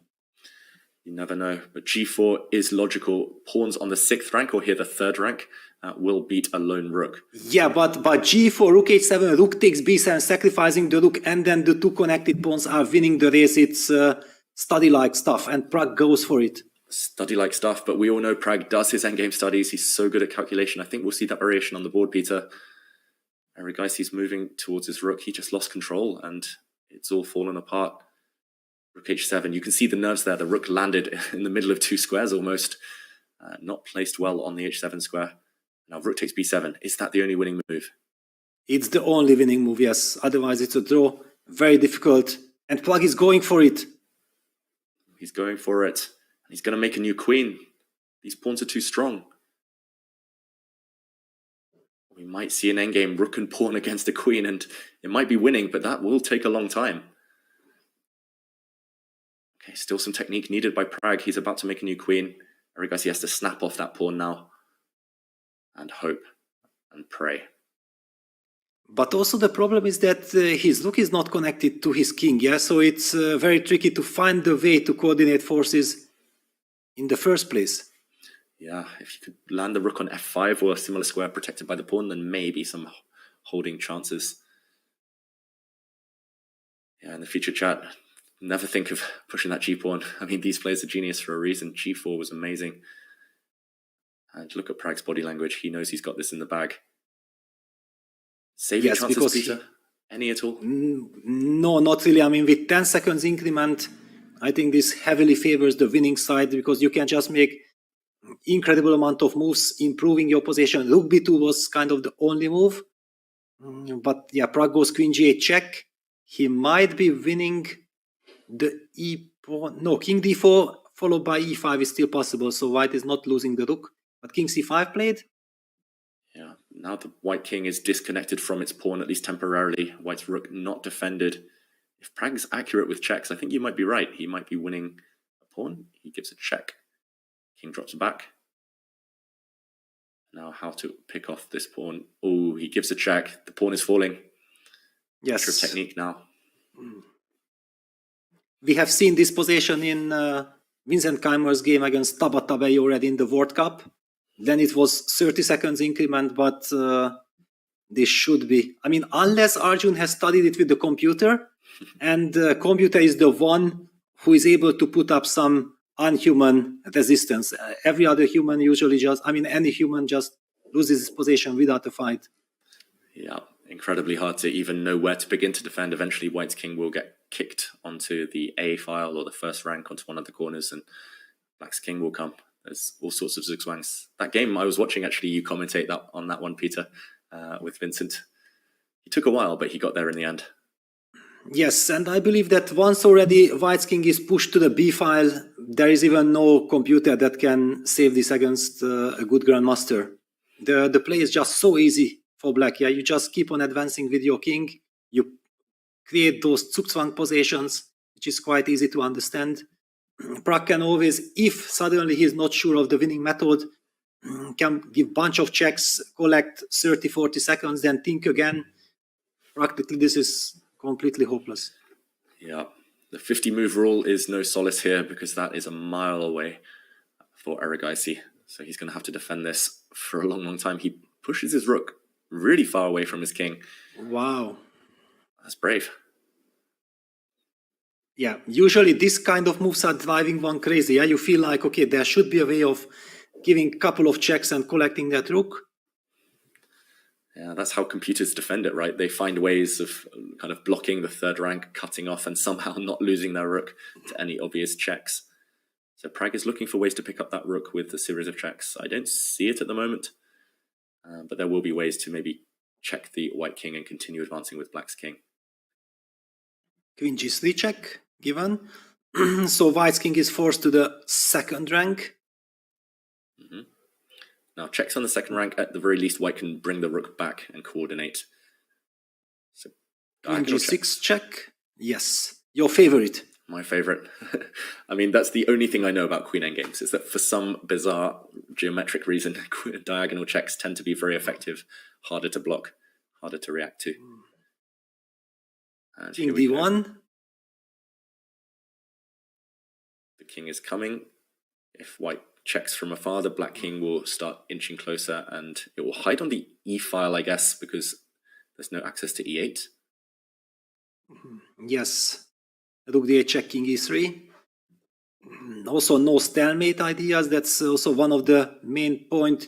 Keeping that queen as far as possible from white's king, just not to run into any tricks. Yeah, and this one looks like it might be over any moment. White's rook can never get to a safe square. He sidesteps, but surely now there will be a series of checks to win that white rook. Somehow. Yes, well, I mean, there are so many ways, I think, to win that rook. Pragg goes queen g4. Now rook d8 check is met by king c3. No more checks. The rook cannot connect, and it's game over. Yeah, beautiful by Pragg, using this technique of the queen covering any checks. Queen a4. It was Danya's favorite motif. Queen a4 was winning on the spot, and Pragg has played it instantly. Yeah, you can tell these guys, they've studied their queen versus rook endgames. And there we see a handshake. White was about to get checkmated or lose his rook.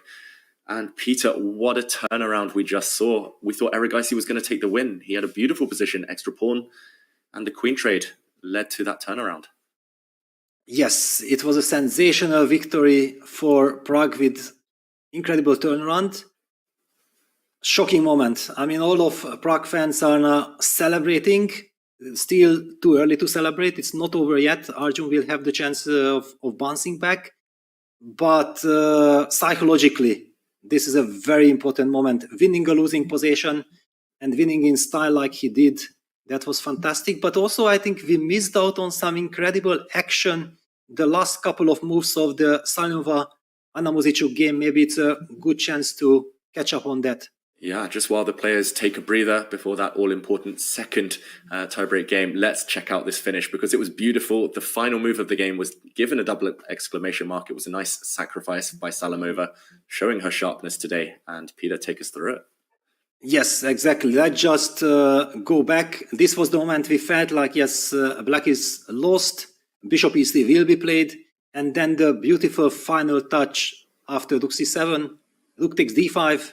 The rook sacrifices himself on d5, forcing e takes d5, opening up the e file. And after e takes d5, the bishop sacrifice appears. And after queen takes b6, which is forced, then white sacrifices the queen on e8. And after rook takes e8, there are almost no pieces left. But the rook on e1 captures the rook on e8 and delivers check and mate. Sensational finish by Salinova. Wow, that belongs in a book of attacking masterpieces. White to hold queen down. I think 3 or 4 double exclamation mark moves in a row by Salimova. And Anna Muzichuk must be reeling. She needs to bounce back next, but she does have the white pieces. 2 players now in must-win situations. Peter, that was dramatic in both games. I think we need a breather. So we will go on a short break, but don't go anywhere because just in a few minutes, the next games will be starting. It's crunch time for the 4 players. So stay tuned. See you soon.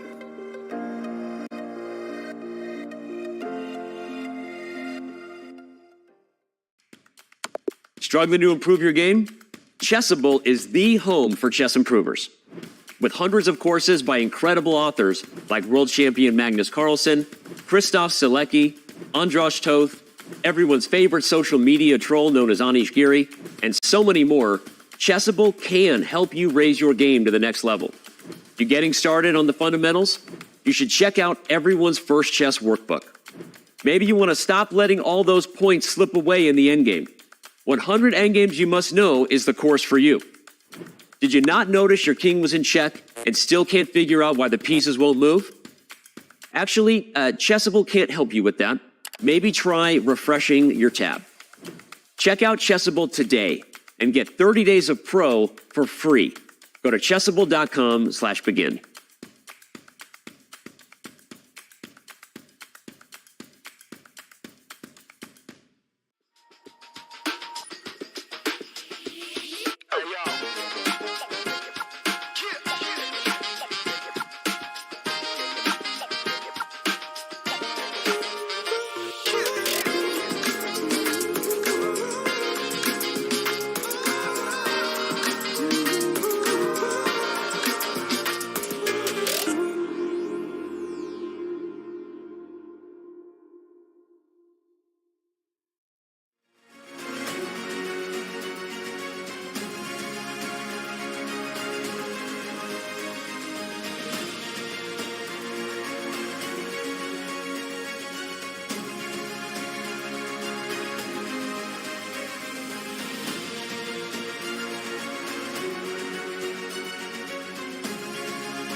Hello and welcome back to the 2023 FIDE World Cup in Baku, Azerbaijan. We just saw some dramatic tiebreak games, and for 2 of the 4 remaining in today's play, it could be their final games. Peter, so many turnarounds that we've seen so far. How are the players feeling? And equally importantly, how are you feeling after all of that?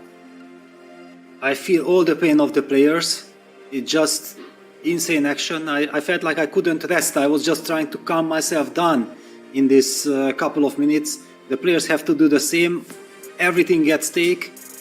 We see PRAGG and ARJUN ERIGAISI both ready for their decisive game, for the second 10-minute segment game.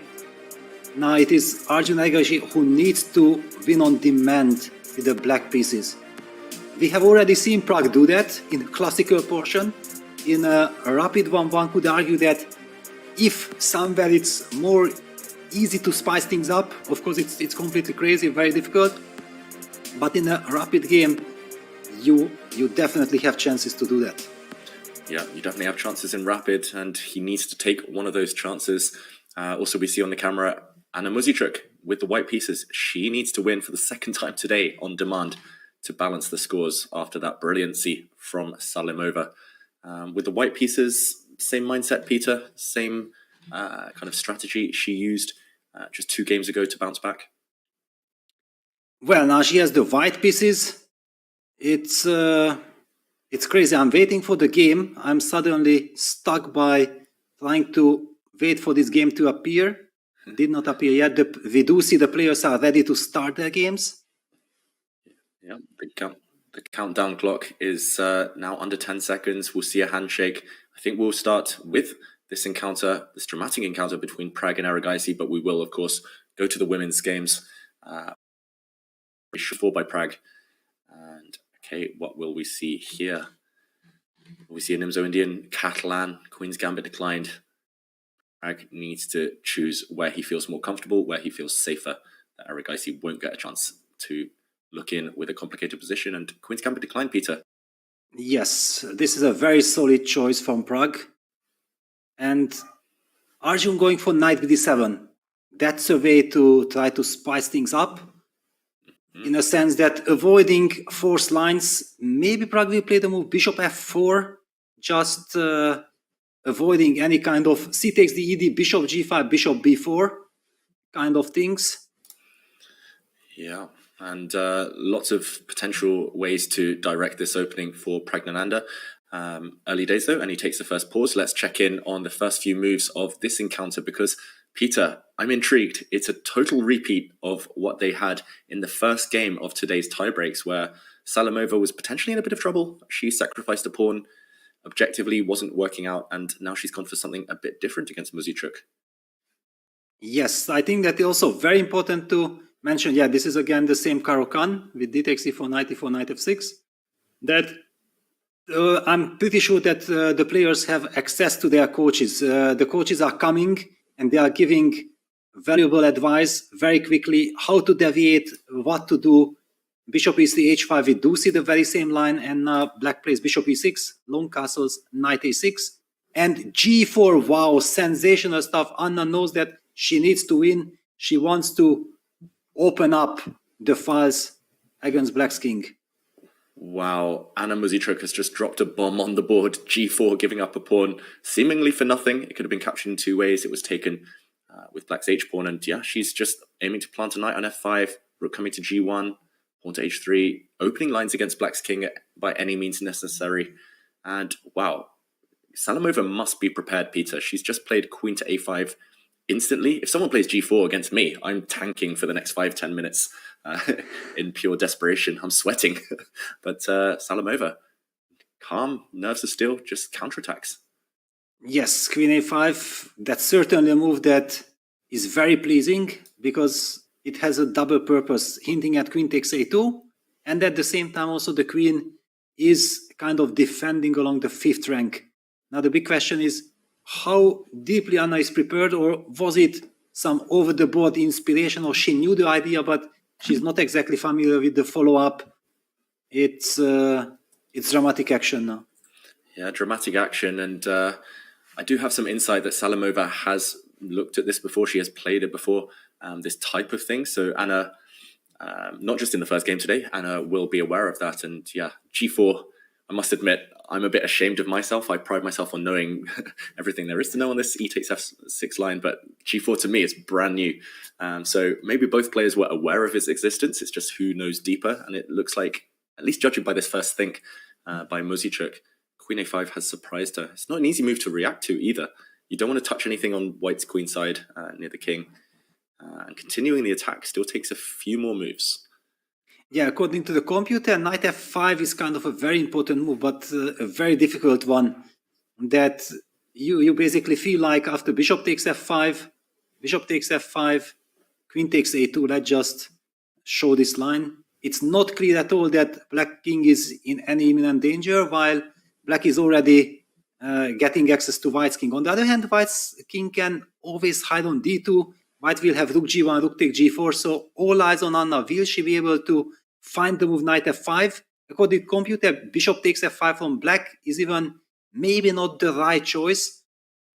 It's extremely crazy and demanding on the players. Yeah, and I like it from both of them. Salamova, just the fact that she's confident enough in her core openings, in what she's prepared to kind of repeat, even in a situation where she's happy to be solid, and very principled play there. But Anna just going all out. This is a dream for anyone in a must-win situation because it's just wild. And knight f5 on the board, Peter. It's on the board, also shows true spirit, fighting spirit. Also, it means that she is kind of in the right mindset, yeah, that the way how black reacted to her shock with g4, with the very quick queen a5 response, did not set her off. She follows her idea. And I believe one thing is also very important to mention, that after bishop takes f5, if black is not collecting that pawn, instead tries to stabilize the position with knight c7, then the idea of king b1, knight d5, bishop c1 back, giving stability first, and after trying to target black's king is of vital importance, according to the computer. Let's see what will happen in this game. Yeah, I think all bets are off in this wild position. White has the bishop pair. White could be down 2 pawns, but this long form attack, this kind of slow way of building it up, impressive and innovative stuff from Muzichuk. Let's wait for this one to bubble. We do have more developments, and actually things are moving very quickly in the game between PRAGGNANANDHAA and ARJUN ERIGAISI. So here we see the bird's eye view. We'll keep you updated with the Muzichuk Salamova game. Lots of quick moves in that opening battle.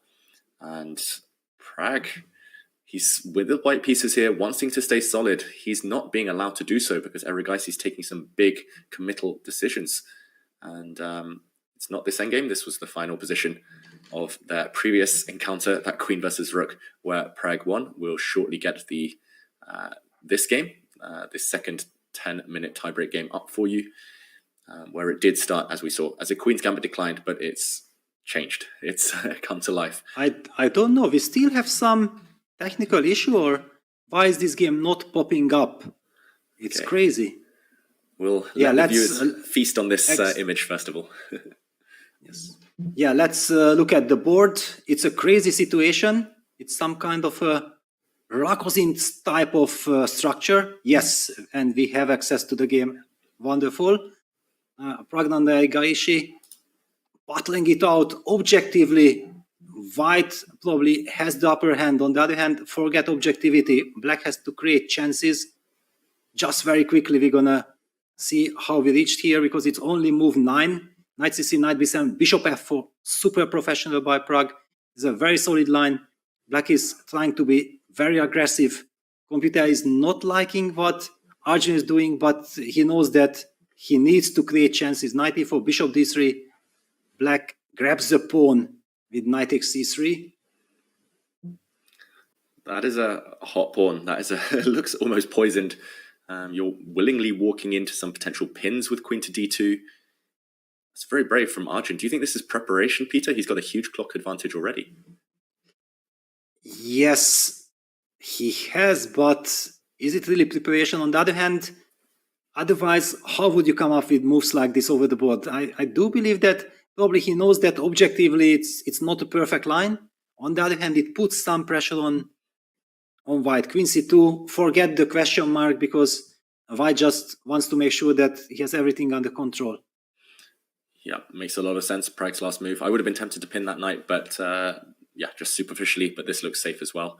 He's going to attack this knight, potentially trap it, unless black gives a pawn back. And yeah, it could be one of those lines that ERIGAISI's looked at in the past. He knows it's bad, as you mentioned, or knows it's a bit suspicious, a bit dodgy. I think all top players have something like that in their repertoire, where in must-win situations they pull it out. The opponent's never looked at it because the computer doesn't approve.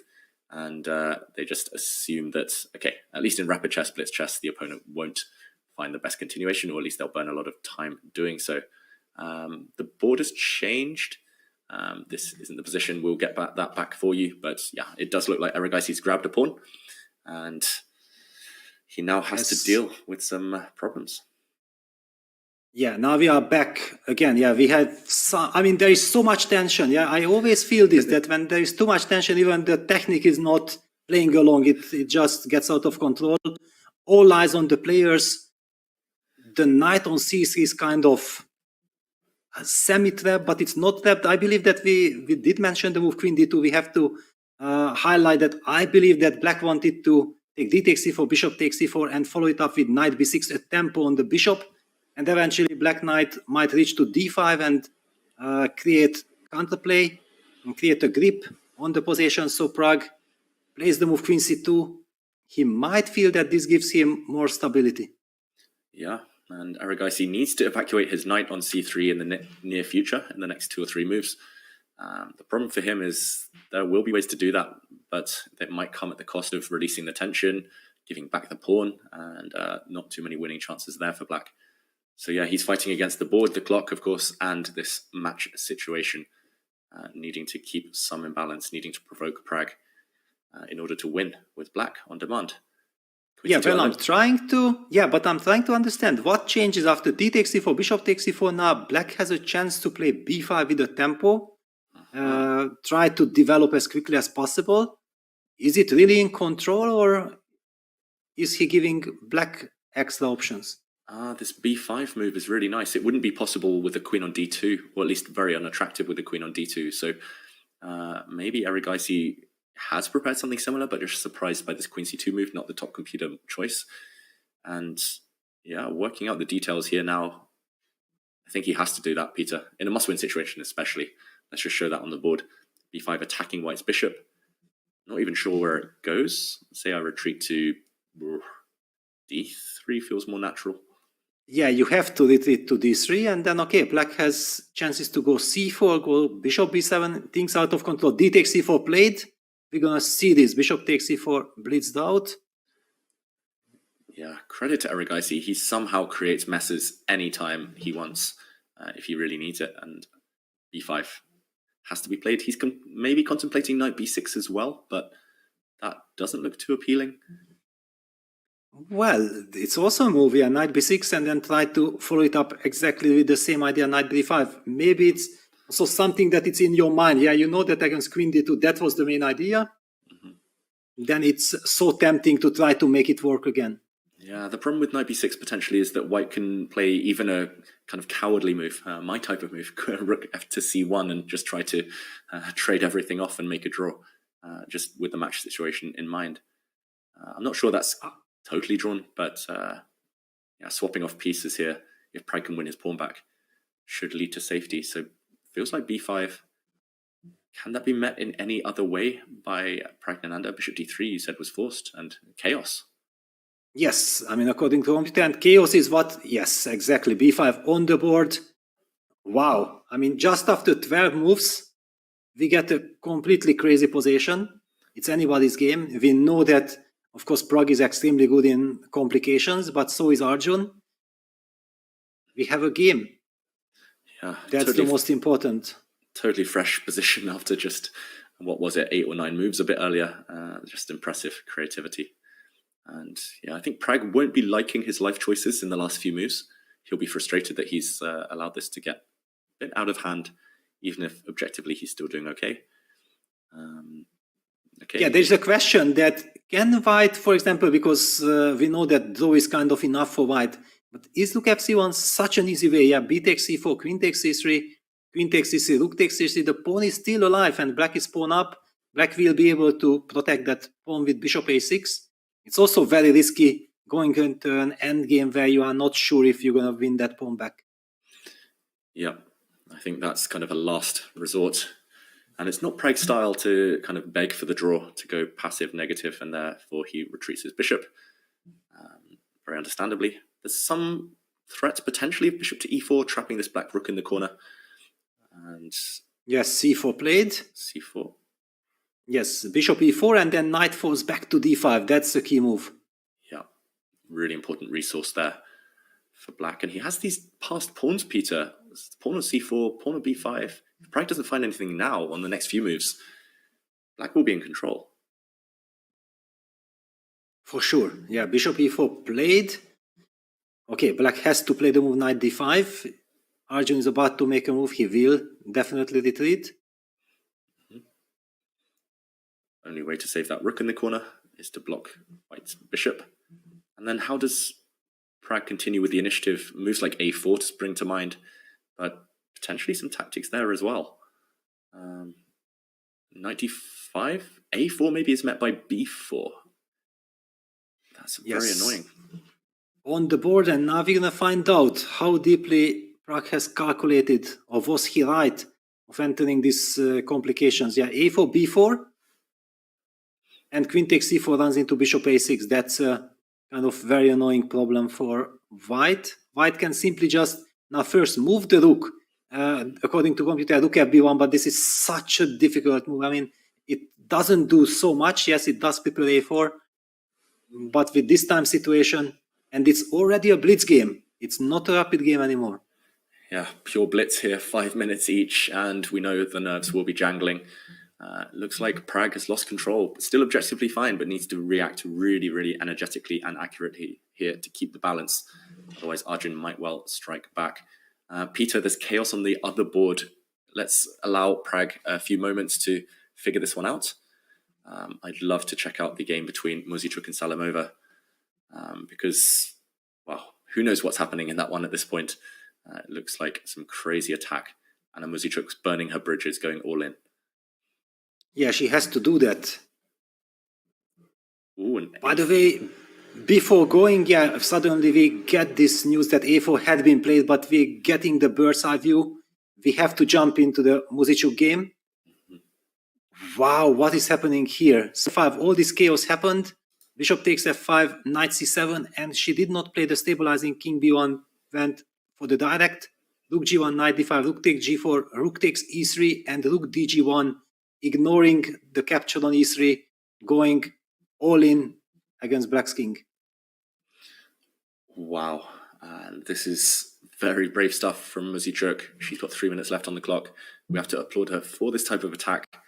And it looks like a deadly threat. Rook takes g7. I'm not sure you want to allow that one. So, okay, not too many options. Bishop to f8 also looks extremely risky, because potentially bishop to h7 check. Some nice variations there. Maybe we can just show Peter. Bishop f8, bishop h7 check, king h8, rook h4.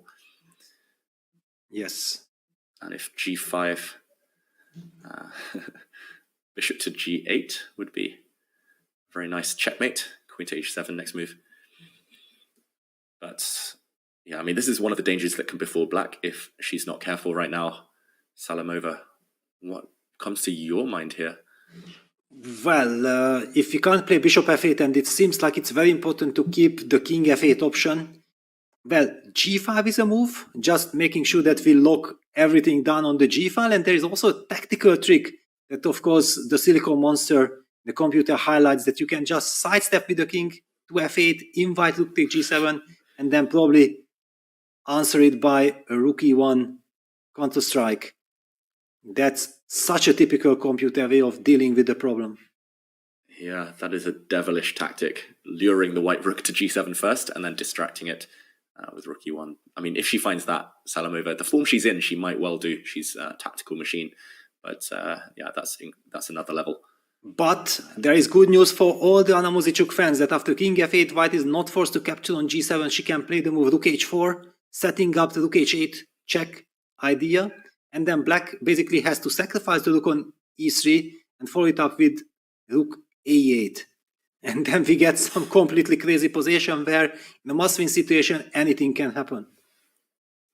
Yeah, to my human eyes, at least g5 looks like the way to go, or at least for now, the safer way, just to slow down white's attack. But yeah, who knows at this moment. F takes e3 always met by knight takes e3 and some forks. So Salamova, her time advantage is disappearing. I think we have some crazy surprises ahead for us in this one as well, Peter. For sure. Yeah, this is, I mean, that's why we are so happy that not computers are facing each other, because then there are no emotions. Like this, all the human element, all the craziness, all the drama, you feel the threat. White is coming after black's king. How do you react to it? Do you keep your composure at all? G5 is such a committal move in the long term. Of course, it's a big question. Can we talk about long term or not? Because at the moment, black is a piece up. So yes, white will need to hurry up with something.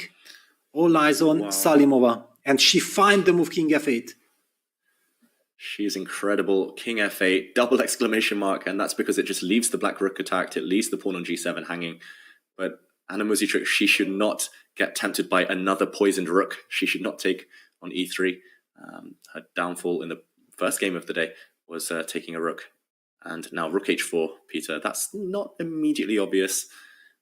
Just requires some calculation there. But I think she will play it after a bit of thought, after recovering from the shock of king to f8. Yes. However, the big problem that I'm seeing that even after rook h4, rook a8, rook h8 check, king e7, rook takes e8 check, king takes e8. Still, the problem is, however, after f takes e3, knight takes e3, there will be a pin with queen e2. That's kind of a very important nuance, but still, rook g7 played. What? Oh my god, rook e1 probably wins the match for Salimova. A mistake there from Muzychuk. Couldn't stand the tension in the end. It's a crazy position. We can forgive her for doing so. But rook to e1. Salimova must have spotted it, Peter. This is the whole justification of king f8, that move order. And she's going to win this game. She's going to emerge with an extra knight. And white's attack fizzles out once one set of rooks disappears. Yes. It's beautiful tactic.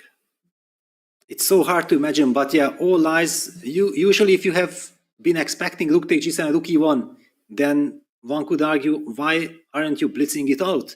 So does it mean, yes, rook e1, check on the board, a big shock. Anna Muzychuk, rook takes e1, king takes g7.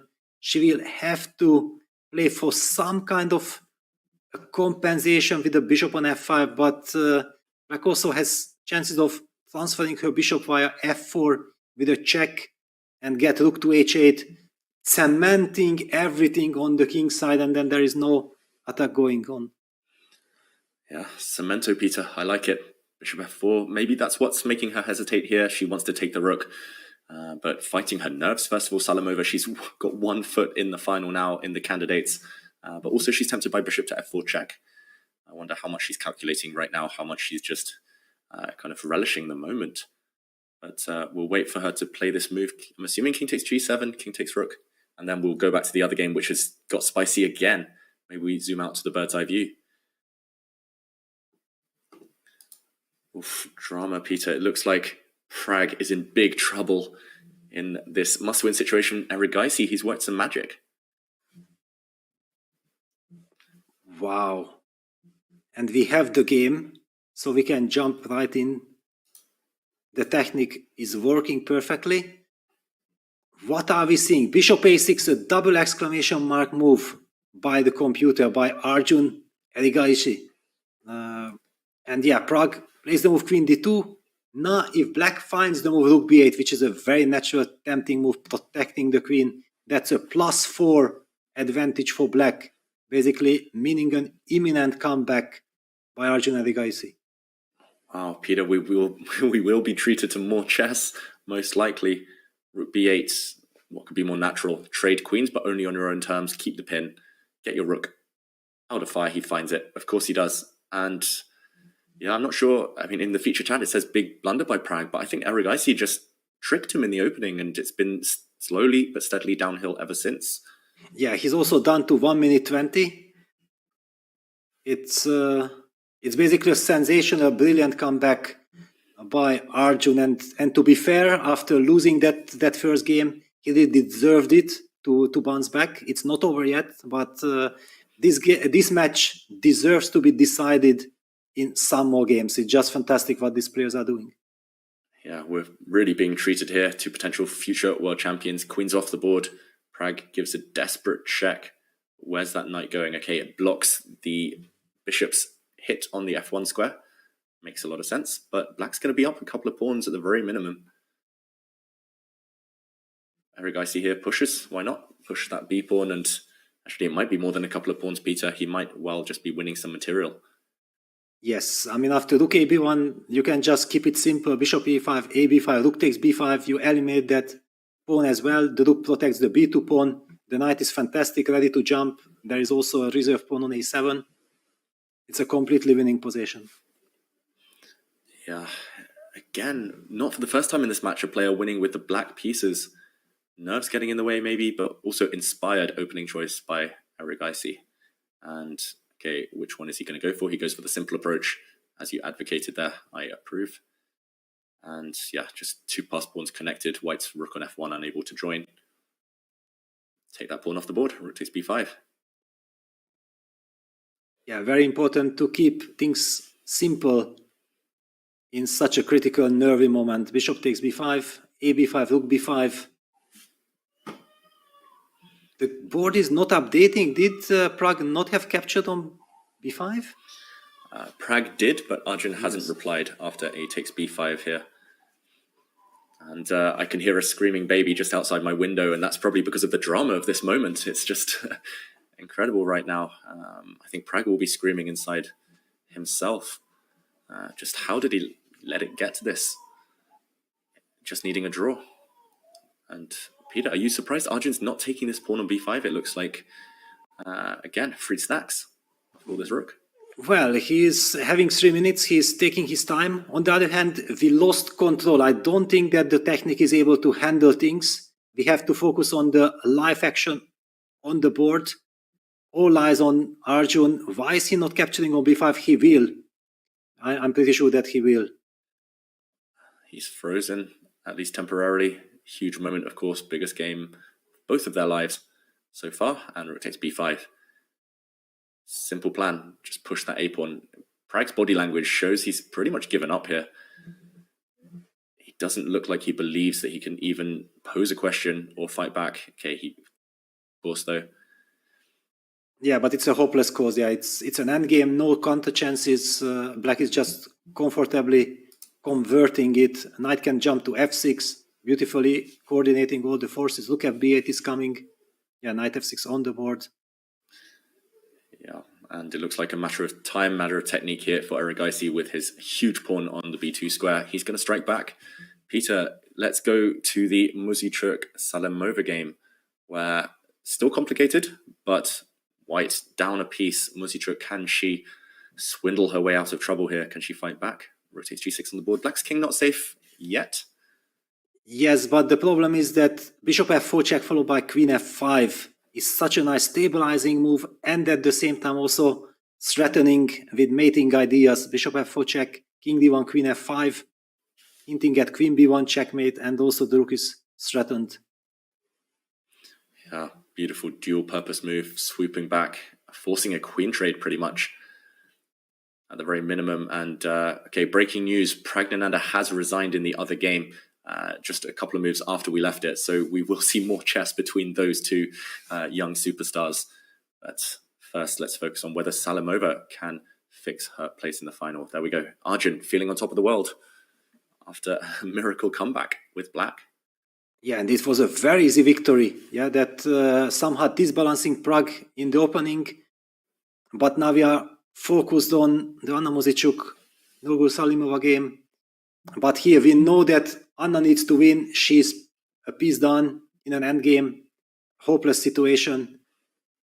It's basically over. It's all over. It will be Salimova entering the finals. Yeah, we are likely to see a final between Goryachkina and Salimova. And judging on this performance, I don't think she necessarily starts as an underdog there. But first, she has to put the finishing touches on this one. She didn't take that pawn on h2. I think she could have got away with that safely, but a very professional approach, deciding not to take any risk, not to get her bishop trapped. The position repeats itself here, and okay, she just takes a draw Salimova by repetition. She is in the final. Anna Muzychuk is eliminated. Peter, what a result. Yeah, very big congratulations to Salimova. Incredible. She has managed to checkmate Anna Muzychuk twice in the playoffs. Also, Anna was fighting very well, like a lion bouncing back in a must-win situation with the black pieces. But now, finally, with white, she wasn't able to get her attack going. She tried everything, but Salimova just with perfect play neutralized all the tries that white had.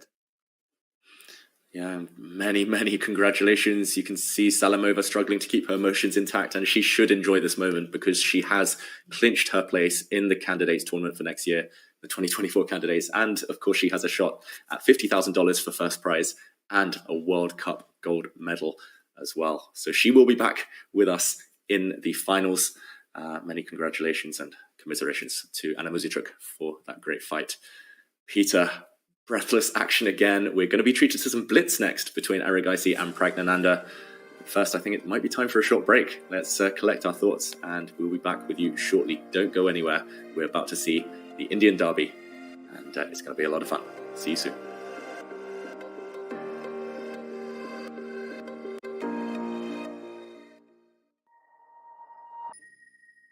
International Master Danny Wrench, Chief Chess Officer, back again with more chess terms here for you today. We're going to talk about the passed pawn. The passed pawn must be pushed. You hear it said often, and that's because just about every endgame you see that isn't a blowout often comes down to maybe someone's up one pawn, or maybe even just the first person to create a passed pawn is the person who goes on to win that game. We're going to talk about what the passed pawn is and define it for you in today's video. Let's do it.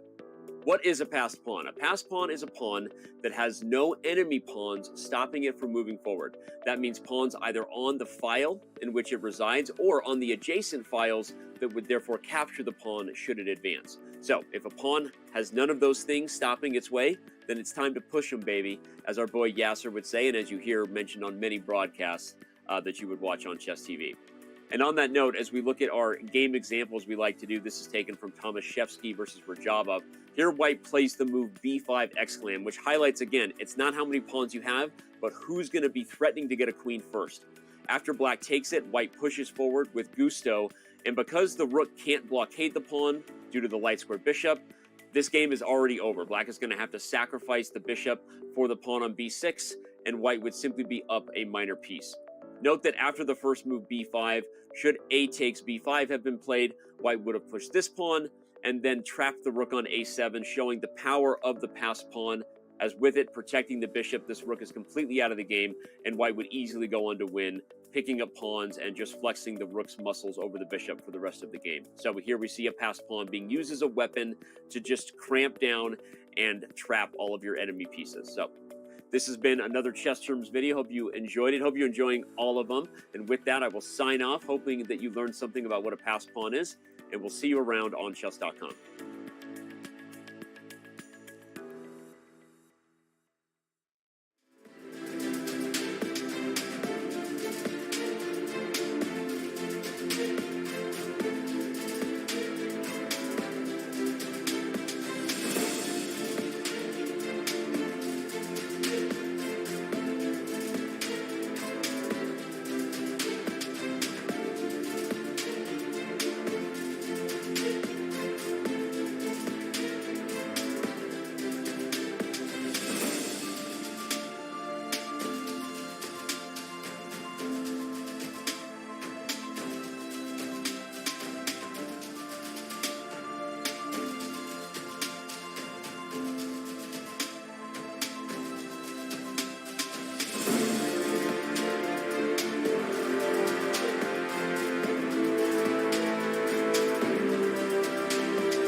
109 players, 206 men and 103 women are here for the 2023 FIDE World Cup.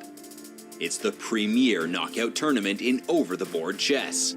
All of these players have one goal: to become a candidate for the World Championship. Only 3 players in each tournament will earn this distinction. The winners will also earn a combined 160 grand in US dollars. Not bad. The top remaining seeds in 2023 are Magnus Carlsen and Alexandra Goryachkina. Neither of them have won a World Cup before. Yes, even Magnus has yet to make it past the semis. It's that tough of a tournament. Still, Carlsen is the favorite in pretty much any tournament he plays. But don't sleep on the rest of this field. Caruana, PRAGGNANANDHAA, they're all here to try and win their first World Cup. For its part, the women's field also boasts some of the strongest players in the world. Who will take the throne this year? In a knockout like this, it is truly anyone's game. Who will come out on top? Who else will qualify for the candidates? What upsets are in store? This is the 2023 FIDE World Cup.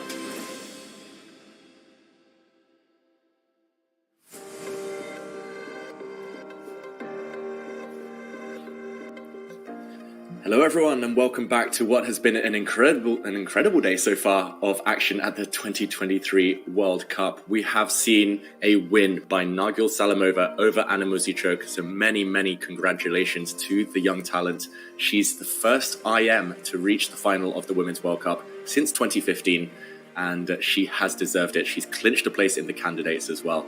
Peter, what a prize that is for her wins today. Yeah, and the sensational style. Yeah, she checkmated twice. Anna Muzychuk, a very experienced player, stunning performance. And when you mention international master, I mean, come on, with this play, you deserve the Grandmaster title. That was just fantastic. Yeah, I have a feeling she'll be a Grandmaster before too long, Salimova. And we should also mention that Anna Muzychuk, heartbreak today, of course. She can no longer win this World Cup, but she does get a chance at a reprieve. She has some very important games coming up. She'll play Tan Zhongyi in a playoff for a candidate spot, the 3rd place playoff, and a lot riding on that one. So she can pick herself up now, brush herself down, and yeah, looking forward to those games too. And Peter, of course, we are also blessed with this clash, this marathon clash at the, going on between PRAGGNANANDHAA and ERIGAISI. At this point, all predictions off, or can I tempt you with some thoughts there? No. I basically feel like I have no thoughts left. I'm just thrilled with this insane action during the break. I also realized that while we are covering all this action, we have seen crazy nerves by the players. It's all about that candidate spot. I think that's why the players are showing so much nerves. At the same time, incredible fighting spirit, tremendous will to succeed. ARJUN coming back with the black pieces. PRAGG has done that in the classical portion. I mean, it can't get more dramatic than this. Yeah, it can't get more dramatic. And you touched upon it there. We mentioned it in the break. We were chatting with each other and imagine basically a blitz showdown to decide a spot in the candidates after Magnus announced yesterday that he will not participate. It doesn't get much bigger than that. How do they focus? That's a big question. How do they focus? And we also see the road to candidates and what it means for the players. Yeah, here we see Jan Nepomniachtchi is already qualified as the previous challenger after his match against Ding Laren earlier this year. 1 spot will go to the FIDE circuit, the circuit of tournaments throughout the year, and 3 spots from the World Cup, one of which should be potentially occupied by Magnus Carlsen, but he will be stepping aside. He confirmed he's very unlikely to play in the candidates, so that means any semi-finalists now likely to qualify. And of course, the Grand Swiss, the top rating throughout the year, those will be decided a bit later on. These are high stakes. That's the dream of any chess player. Peter, you've been at that elevated level yourself. It's so important, right? It's the high point of anyone's career. For sure, yeah, the candidates. But we are also hoping to have a special guest. Do we get a chance? Do we know? I think we will be joined very shortly by a special guest. So stay tuned, everyone. We're just trying to get that sorted. We do have a bit of a break as well while the players PRAGGNANANDHAA and ERIGAISI are just making their last minute preparations. I think they'll be starting in around 6 to 7 minutes. Their blitz games, where they will only have 5 minutes on the clock. And we've seen how fast and furious and dramatic those rapid games were. It's only going to accelerate, Peter. Yes, and how the players will handle the nerves. We have seen both showing nerves. I mean, Prague winning that insane time scramble, winning that rook end game. I mean, first it was a losing position, queen rook versus queen rook pawn down. Then the computer was criticizing that sensational d5 sacrifice, and then this queen e2, everything got crazy. ARJUN aired, suddenly not only Prague saving that game, even going on to win. Heartbreak for ARJUN. One could have thought like, okay, that's it, how you recover from that. And what ARJUN does, he comes up with a very tricky system that is objectively not good, but it suited the situation perfectly, grabbed the initiative right from the start, and went on to win a very smooth game, bounces back. And that's how we are headed to this decisive blitz match. Yeah, and talking of the blitz match, let's remind ourselves of the time control, of the rules. It will continue to be a mini match of 2 games, but the time is halved yet again. We're down now to 5 minutes each on the clock, plus 3 seconds after every move. And if that's not fast enough for you, if the scores are still tied, we'll be down to 3 minutes where the players will be separated. It will be sudden death. So 2 more games. How will the nerves hold up? Who will take better opportunities, who will capitalize? It's hard to say. These two, they're just so close. They're so balanced in terms of ability right now, Peter. I really hope that whatever happens, these 2 extraordinary gentlemen will be able to remain friends forever. And I'm sure that will be the case. But at the moment, it's so dramatic. One has to forget about friendship. You have to forget about your opponent. You just have to focus on yourself, gather all your strengths, calm your nerves down, and show your best. Yeah, you have to show your best. And we do know, actually, at the playing hall, the countdown clock is on. PRAGGNANANDHAA is the first to arrive. And Peter and I were debating, is he potentially the youngest player ever to qualify for the candidates if he gets there? It's a big if. He has this mammoth task ahead of him, beating ERIGAISI, which at this point is no guarantee. But he would become one of the youngest candidates ever. Likewise, ARJUN, if he wins this game. So incredibly high stakes. We see the countdown clock just over 3 minutes. And do you think ARJUN, is he preparing? Is he looking at chess? Is he just shaking off some nerves, running around outside? What is he doing right now? How would you prepare between games, Peter? Yes, well, it depends how much time you have. If you only have 10 minutes, then I think you have to forget about the game. You just make sure that you erase all the emotions from the previous game and make sure that you will be able to start the game with more or less a cold head. I mean, it's impossible to calm yourself completely, but just you have to try. If the break is like 50 minutes and you might feel that opening-wise it's very important, and we have seen that in the 10 minutes portion, ARJUN managed to surprise Prague twice, and it worked to perfection. Also in the first game, which finally he lost, he got the upper hand. If he can keep on delivering surprises and put Prague under pressure right from the start, then he has all the chances. At the same time, Prague, I believe, feels like enough of surprises. I don't want to be caught into any kind of new adventures. I want to be as solid as possible. Yeah, it definitely feels like ARJUN ERIGAISI has been winning the opening battle in several encounters so far. So definitely expecting Prague to shake things up, switch things up there. And just for everyone at home, unfortunately, we will not be able to be joined by Salimova. We had lined her up for an interview, but the internet out there in Baku, we've already seen some technical problems. The games are just too fast. So much going on out there in Azerbaijan. So unfortunately, not this time, but hopefully at a future date, we will hear from her. Of course, she's got some big games ahead as she aims to win this year's Women's World Cup. So many congratulations to her, and hopefully we'll hear from her in the future. Peter, under 2 minutes now. We see the arbiters in the hall. That's a lot of arbiters just for one game. Yeah, the tension is rising. Everybody should be gathering around this game. And Prague We did see Arjun, I think, arrive. So he will. Does it mean he will have the? No, it's actually Prague. Yeah, we have seen Prague arriving. I'm losing my mind already. Arjun, Prague, everything are crazy. And Peter, talking of losing our minds, I think the internet out there in Baku has been losing its mind because it tricked us. We thought we wouldn't be joined by a guest, but we do have her. Nagil, many, many congratulations on your win today. How are you feeling? Thank you very much. Well, I can't believe what happened, so I don't really know what to say, but I'm just super happy. Yeah, understandably. And some incredible games. You've qualified for the candidates now. You're in the final. What are your thoughts, or have you not had time to unpack that yet? Well, not really, because I was just trying to concentrate on doing my best for today's tiebreaks, because Anna is, of course, a very tough opponent, one of the best female players in the world, so I was just trying to prepare well and be concentrated and not care much about candidates and so on. So I think I did well. Yeah, you did indeed. And we heard rumours that you might have been playing an opening this Karo Khan that you've looked at with another player who's still in the open section of the FIDE World Cup. Is that true? Have you been working with Abbasov at all? Yes, I have been working with Abbasov, but for this tiebreak concretely, we didn't work together as he's super busy. I mean, with his own tournament, he's also doing great. I have another supporter here, Grandmaster Cem Khan from Turkey. So I'm working with him currently here. It seems to be working very well for you, and we'll be watching with interest in the final. Good luck, Nagil, and thanks so much for joining us today.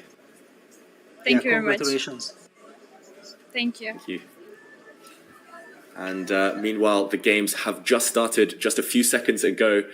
This clash between ERIGAISI and PRAGGNANANDHAA. ERIGAISI starts with the white pieces, and Peter, it's the Italian game. Yes, it is the Italian. I wanted to ask Salnova, how does it feel to be qualifying into the finals with two astonishing checkmates, but there was no time. A very big congratulations one more time to this sensational victory. And now all eyes on ARJUN ERIGAISI against PRAGGNANANDHAA. It's a bishop g5, the sharpest of all in the Italian. Yeah, the sharpest line of all. And the one maybe downside for ERIGAISI playing this line is that Pragg will be prepared. There we go. Lightning fast moves, of course, it is Blitz. Because ERIGAISI's been playing this. It's been maybe his main opening over the last 12 months or so. So whereas he was surprising Pragg previously, this time Pragg maybe more in his comfort zone. Peter, this is provocative stuff. White's bishop being kicked around to g3. Black has weakened himself slightly, but kingside tension, who does that favor? I also think that it's kind of a famous, and I'm completely shocked by Arjun that he mixed up the move orders, because these castles and a4 together are very dangerous. Yeah, he tries to break in the center with d4 is the only justification. If black is able to land that knight on g6, that's very bad news. Now Pragg, of course, captures the pawn on e4. We see d takes e5, the computer not liking what Arjun is doing, and certainly vice position look very risky. Pragg in a good situation. Yeah, it feels like the first time that Pragg has maybe managed to get his opening preparation on the board, and ERIGAISI, judging by the evaluation bar, might have mixed up his move order, which is so incredibly easy to do. It's topical, the Italian game, of course, but the way that he plays it is such kind of fine margins. One slip by either side, and you could face an opening disaster. And yeah, Peter, the more I look at it, the more I think, actually, this white bishop on g3 is so badly misplaced. The bishop on a7, meanwhile, is beautiful. It feels like the fact that black hasn't castled is not an issue at all here. White might be about to come under attack. Yes, it's a very scary position. Yeah, bishop d is the only move. But, I mean, it just shows the nerves. And so far, white hasn't scored a point yet today. And not only today, during the, I mean, okay, two draws in the rapid portion. I already forgot about that. But the classical portion had featured 2 victories with the black pieces. Today, so far, we have seen 2 victories with the black pieces. And another incredible dramatic moment. Yeah, these guys, they've played each other 6 times before this game, and 4 decisive results already, all with black. So, okay, Pragg, I think he made a move there. He developed something. I was expecting him to start throwing pawns towards the white king. I think he has played the move bishop f5. Yes, on the board, I already almost got a heart attack that, again, there is some problem with the transmission. No, everything works. Bishop f5 on the board. Knight d4 looks very tempting. I mean, you try to get a tempo, you also feel like you have to do something with that knight on f3. Yeah, that would be the most logical move. You block that black bishop on a7 as well. You gain a bit of time. But Pragg looks super confident. He looks supreme right now. I will say Arjun's blitz skills are incredible. I think the only player I've ever felt truly outclassed by in blitz over the board was ARJUN ERIGAISI when he crushed me a couple of times in the Grand Swiss Blitz in Riga. Even playing against the likes of Magnus, I never felt like I was out of the games. But ARJUN, when he's in is unstoppable. But this time it does feel like an opening slip up here. And he's pausing, maybe just regretting his choices a bit earlier on. He needs to move, Peter. He's spending too long on this one move, 1.5 minutes now, just failing to adapt to the pace. Yes, because the situation is so critical. For example, the move knight d4 can be maybe simply ignored. The threat of knight takes f5 can be ignored, and black can go for a direct h5, h4. That white bishop on g6 is kind of trapped. White is unable to save that bishop due to this terrible pin against white's king on g1. So much at stake and such a catastrophic position right from the start for ARJUN. Yeah, and it's not one of those positions where you can slowly kind of weasel your way out of it. You kind of have to concretely survive these next tactics that are incoming. But look at the clocks, 2 minutes against 4. He does eventually go for that natural move, and Pragg has been thinking in ARJUN's time, of course, immediately reacting. Queen d7 as well. Very logical, about to castle queenside, despite the question mark attached to that move. It looks just purely logical there, Peter. It's a stabilizing move, yeah, and also Pragg feels like, you know, my opponent is down to 2 minutes. I have 2 minutes time advantage. I have everything under control. Black's ideas of going h5, h4 are still in the air, making sure that the king evacuates as quickly as possible. It makes perfect sense. Yeah, it makes perfect sense. There's still pressure on ERIGAISI. Maybe he can hold the balance now, but he still needs to be accurate. And with 1 minute 40 on his clock, this time it's only 3-second increment, remember. So the margin for error, oof, it's scary times. Okay, he evacuates his king off the long diagonal, shuffles it into the corner, hinting that he might at some point push his f-pawn, but there we see ARJUN not liking that. Peter, is this the signal for black to start stepping forward? Yes, definitely. And the reason why computer did not like the move queen d7 was some kind of trades with knight takes f5 and then bishop takes e4, queen takes d7. That endgame, however, for a human eye, looked like a very bad position. Without any counter chances, black clearly better. And ARJUN is famous for going for double H positions. King h1 is the move to be played. However, how do we react after h5? Black has this initiative anyway. This is horrible. It's a real dilemma because this king is just going to get hit. h4, pushing pawns on the side that you're being attacked. Very double-edged, especially if the enemy king can go the other direction. And it feels like something is loose, something is wrong here for black. He doesn't necessarily need to break through yet, right, Peter? Yes, white is in a lot of trouble. Eventually the g file opens up. Imagine a black rook. After long castles, rook dg8, landing on g8, it will have devastating effect. h4 is clear desperation from ARJUN, and Pragg goes for long castles. Yeah, it feels like black is the new white, just every time, just getting the advantage with the black pieces. These young players, it's definitely backfired here, and you just need to go into defensive mode. ERIGAISI, okay, he plays queen to e2, very slow move. He wants to bring his knight to d2, but there were some tactics with the loose bishop hanging on d3, so a slow preparatory move here. That does give Pragg the time to bring his rook to g8 to start building up for this assault against the white king. Yeah, and Pragg also has moved forward on his chair, yes, sensing that this is an incredible opportunity. There are so many tempting options, even bishop g4. Like, how does white react to a move like bishop g4? Where do you place that queen? So many questions, but it's not just bishop g4. I mean, any kind of move is very strong. Yeah. Very strong, and maybe the one downside for Pragg here is he has too many tempting opportunities here for black. He has a big time advantage over 1 minute, but you could easily get carried away down that rabbit hole of calculating variations, and actually you just need to improve your pieces Bishop g4, I love it, Peter. Just ask your opponent questions in blitz, set those traps. That tends to be the way, and he plays it. White cannot block this hit on the white queen because the bishop on g3 is attacked, so you need to find a really ugly square. Instead, retreating back to e1, and momentum on black side, so he continues stepping forward. Knight f5, eliminating white's blockader in the center. Very logical. Very logical, and yeah, he's in the flow. I mean, his pieces are just asking, yes, please activate me, I want to join the party, I want to be part of this attack. And ARJUN in a terrible situation.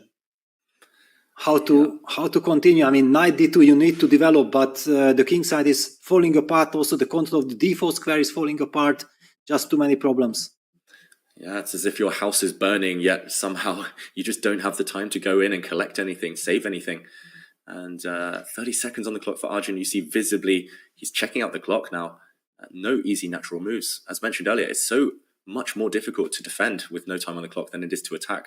Pragg's just going to throw pieces at the white king. How is ARJUN going to survive? He eliminates one piece. It's just a trade, though. It's not going to help too much. No influence on the light squares anymore.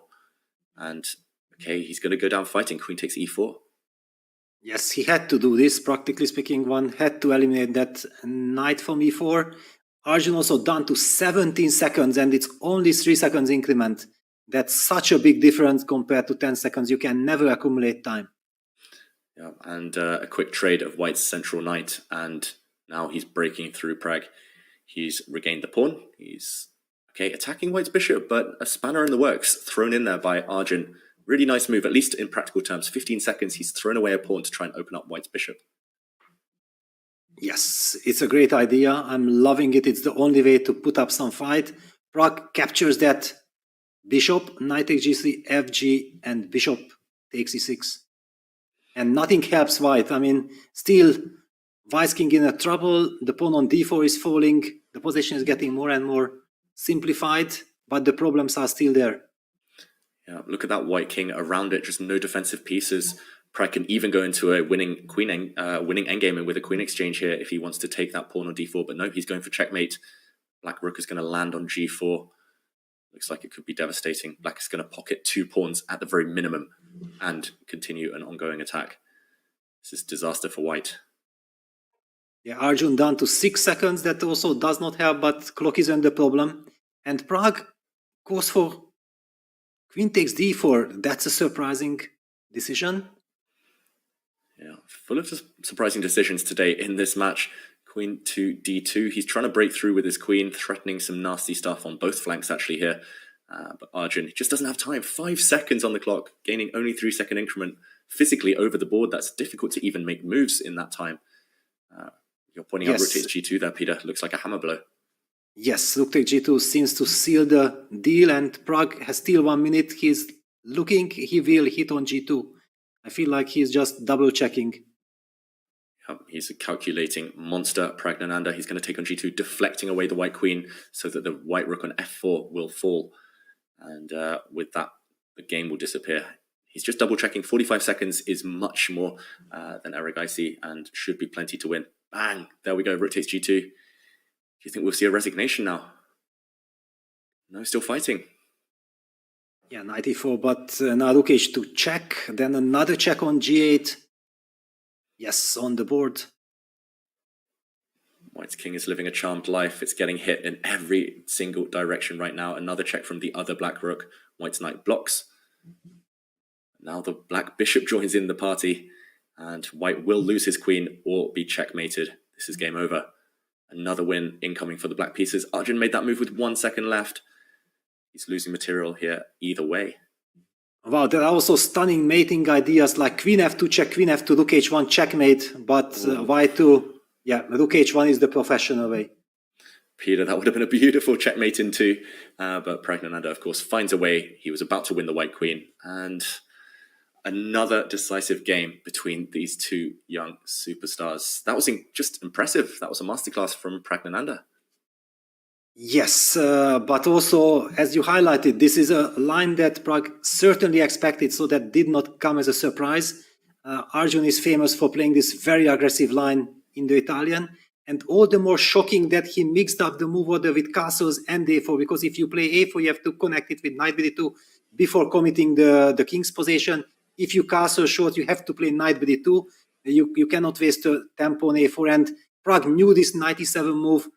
After that, white is already in a lot of trouble. Fantastic victory for Pragg. Yeah, just very smooth victory there for Pragg. Bit of an opening disaster from ERIGAISI, but can he bounce back? He's done it before.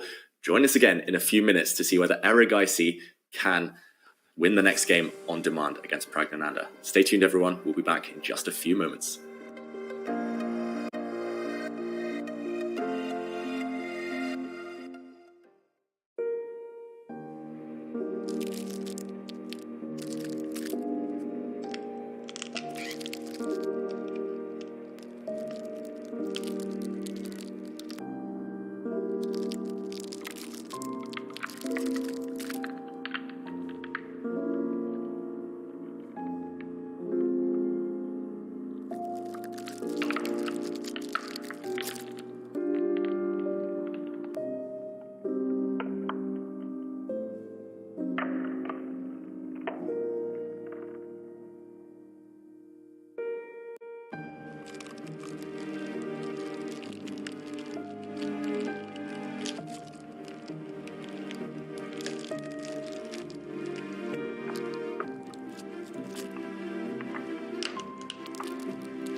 Hello everyone and welcome back to what has been a dramatic day of action at the 2023 World Cup. We are treated to this marathon derby between two young Indian talents, PRAGGNANANDHAA and ARJUN ERIGAISI, and it is the latter, ERIGAISI, who is now again in a must-win situation with the black pieces. Peter, what do you make of today? It's been crazy stuff we've seen so far. Absolutely. I mean, so far, from 7 games, if I'm calculating correctly, between these two players, 5 had been decisive and all 5 had been won by black. I don't think that it ever happened in the history of chess. This is just some completely insane stuff. It feels like a total heartbreak, whoever sits on the white side. And but then they are coming back with the black pieces. Nothing is decided. All to play for. It's a blitz game, 5 minutes plus 3 seconds increment. The tension is unbearable. Yeah, the tension unbearable, and we mentioned it already, but so much at stake, not just a spot in the semi-finals, but pretty much a guaranteed spot in the candidates for whoever wins this match. So ERIGAISI needs to strike back with black in order to have any shot at that, whereas a draw will be sufficient for PRAGGNANANDHAA. And Peter, what advice would you give Pragg? He's got white. Should he just play 1a3, throw away the first move and pretend he's black? I mean, just play good. I mean, play where you are best. Try to forget about the situation. We have also seen in Salimova's case that in that game, when Anna Muzichuk needed to win with black, she did not capture with the pawn back on c3, didn't go for the initiative. You have to stick to your instincts. I think that's the main issue. Yeah, in Blitz, especially when it's purely about instinct, you have to do what you know best. And there we see the countdown clock in the background. About to reach 10 seconds. We are going to be off any moment now. And it's going to be fast and furious yet again. And we'll see that customary handshake. And we're off. PRAGGNANANDHAA with the white pieces. Will he switch it up? Nope, back to d4. And ERIGAISI, can he pull another trick out of his bag? He needs to surprise Pragg in the opening. That's been his recipe for success so far, Peter. Yes, and now Pragg is pausing. Is he going for the London system? Does he try to be very solid? But it's also Arjun's setup. No, he finally goes for c4. And a repeat of the game just 2 clashes ago when ERIGAISI was also in a must-win situation. There he surprised Pragg with a slightly dubious opening line, but it worked to perfection. PRAGGNANANDHAA, you would have thought he spent the break trying to work out what to do here. Surely he expected this. But now he's in the tank. He's burning some valuable seconds trying to figure out what to do. And it's just move 4 or 5. Yeah, he went for c takes d5. He just wants to make sure that we get the cards but structure. On the other hand, Arjun will for sure go for some bishop b4 Ragozin type of action exactly on the board. Yeah, and this is a very principled setup for black, and it ensures that there's no end to the tension. This one is going to be a long game, a long battle. And okay, Pragg forcing ERIGAISI to part with the bishop pair, losing a bit of time in the process, and now how aggressive will he be as black? He can castle, just play a normal position, or he can maybe try something a bit more fruity. Yes, there are all kinds of c5, queen a5s, knight e4s. Yeah, Arjun goes for knight e4, trying to spice things up. White plays with the stabilizing queen c2.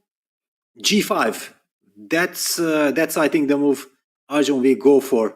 You have to create counterplay. Yeah, it's right up his alley, a move like g5. There we go, it's on the board. Comes with a lot of risk attached, warning signs to this move. Pawns don't move backwards. You're down the bishop pair, and you're basically burning your bridges, saying you won't likely castle on the king side. But you are asking big questions of this white bishop. Which way to go, Peter? Where's that bishop going to retreat to? I don't know, but it brings me back some memories. Garry Kasparov getting crushed by Jan Nepomniachtchi in Zagreb 2021 in the very same variation. It's a completely crazy line. Yeah, bishop e5, things are out of control. It's a dream come true for Arjun. He gets a chance to fight in a very sharp position. Yeah, great opening choice from ERIGAISI. No matter what the result in the end, he's got what he needs, a really fighting position. And okay, bishop to e5, hitting that black rook in the corner. 2 real, or maybe 3 reactions to this. You can trade off this bishop on e5. I think that's the least likely of them all. Either black will castle, as ERIGAISI's just done, or he would have kicked that bishop away. So, okay, he castles. I said it was unlikely because this side is weak, but some serious threats. White's bishop in the center, potentially trapped if PRAGGNANANDHAA is not careful here. Yeah, also there are ideas like e3 can be met by g4, kicking away that knight, and if that knight is forced away, then we trade on e5, destroying white's pawn structure after d takes e5. White's structure is awful, it's damaged. Lot of pressure on Prague.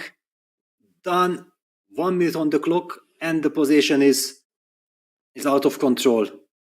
Very shaky situation. This is real youthful energy from both of them. I mean, this is basically textbook what not to do as white when you just need a draw. You've just allowed total chaos to reign over the board. Usually you want to develop very sensibly, not take any risk, not allow the opponent any aggressive attempts, but exactly as you predicted on the board, is happening now, Peter, and a chance for ERIGAISI to damage white's structure. Yes, the big question with which move order you start, yeah, knight takes d5, d takes e5. Now what do you do? It's clear that it's nice. It would be lovely to play the move bishop f5, but that is met beautifully with bishop d3, releasing the tension. That would be fantastic news for white. I'm expecting maybe a retreat, maybe knight c5, just to make sure that that pawn on e5 keeps on being isolated. Yeah, not being tempted to trade off too many pieces. If knights leave the board, then white might breathe a sigh of relief. White is also behind in development with the king stuck in the center, so it makes sense to keep pieces on the board. But of course, ERIGAISI needs to decide here. It's a matter of taste. Clocks, yeah, because level. Yes, after knight c5 there is h3. Yeah, that's kind of an annoying move. Knight c5 on the board. I'm pretty sure that Prague will play the move h3. He needs to try to create counterplay against black's king on the h file. Yeah. Looks very active. Again, it's so tough in this match situation to play active, aggressive moves like that because they are committal. But it is up Prague's alley normally. It's either that or a developing move such as bishop to e2, but that feels slow. It allows black the tempo, the time to bring the queen out. e5's super weak. Yes, basically it's such a crazy position. It's so much out of control that you have to forget about conventional wisdom and try to focus just on the position. Taking his time, senses that this is a very important moment. If black just stabilizes, black wins. Yeah, so much at stake. And Prague goes bishop d3, hitting that pawn on h7. That will be ignored. That pawn is not the problem. Bishop h7 will be met by king g7. I'm assuming queen g5 to be the most natural move here. Yeah, it's almost automatic. Black needs to activate the queen. Getting rid of that e5 pawn will just totally kind of structurally and strategically be desirable for black here. And okay, Arjun, if he's feeling ambitious, maybe he'll push his h-pawn just to try and keep a material advantage. But there we go, queen g5 on the board. He's working his magic again. I really fear for Prague's position here. It's all falling apart. It's falling apart, and how quickly it is falling apart. Now I also feel like already it's too late to start action with h3. If white castles short, then black just takes on e5, and suddenly white can't take on h7 because the h5 will open up for black in case if white castles short. That means white might have to fight a pawn down. Yeah, might well be a pawn down with a fractured structure. Just really unpleasant here. And as said in the featured chat, this is top level prep by Arjun. Just great psychology as well to keep playing down this really sharp, really risky variation, provoking Prague into some early mistakes. And look at the clock times again. It seems to be the story of the day, Peter. The side with white just unable to get a playable position and always down on the clock. Yes, and you know what comes to my mind? That at this moment, Hikaru Nakamura is going crazy. Why didn't Prague show these nerves against me? Yeah, it was Prague played e4, played the professional game, and Hikaru never had a chance. And in this match, he's so shaky with the white pieces. Yeah, I don't understand why he's not playing 1e4, his bread and butter, the opening he's played most of his life in this situation where he just needs to go back to basics and make a draw. But okay, finally h3 on the board, the move you were advocating, and this allows. Okay, but e5. Wow, that's shocking. H take g4, opening up the h file. The rook comes to life. That's a big moment for white. How could you allow the h file to become open? It looked like just shut down that flank, and black is in full control. Just he's allowing all sorts of nastiness on h7, Peter. Crazy stuff. Yeah, completely crazy, and this is exactly what Prague needs. He's down to 1 minute and 10 seconds. The position is very sharp now. He doesn't I mean, there is constant action. He does take on h7, and after king g7, knight f3, computer's top choice. Pragg is back in business. Back in business indeed, and this is what nerves do to you. He was up almost 2 minutes on the clock there, Arjun, but just rushing and allowing counterplay. Suddenly, if you capture this knight on f3 with black's bishop, you open up even more lines towards the black king, and therefore you need to maybe lose a bit of time with your queen, but no easy square for her. Still really imbalanced. Anything could happen, but Pragg breathing a sigh of relief. It's no longer one-way traffic. Yes, not at all. And you mentioned that bishop f3 does open the g file. On the other hand, if white knights land on d4, then the f5 square, white can fall back with the bishop to f5, and black's king will be super shaky. I believe that black has to take on f3 and gf, probably play the move rook h8, then hide the king on f8, and then try to coordinate the forces. Yeah. And I love that featured chat talking about how pragmatic he's being right now. Pragg is being the opposite of pragmatic in this game. It's just, wow, look at what's happening here. Look at white's structure. Look at the king positions. And white is ready to castle queenside. Who would have thought it in the queen's gambit? You nearly never see that.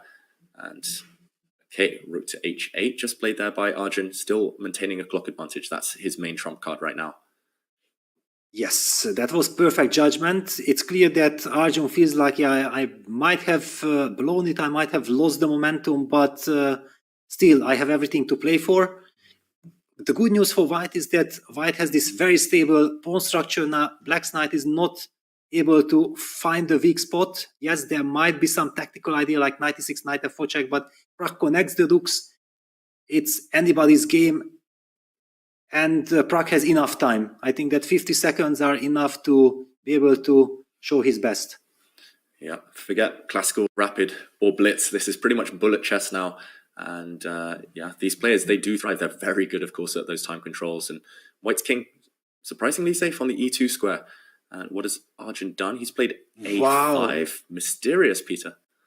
Yes, very mysterious. Because, okay, one could argue that the rook wants to be activated like this, but it takes too much time. Pragg jumps on the opportunity. He might go f4 and then activate his rooks.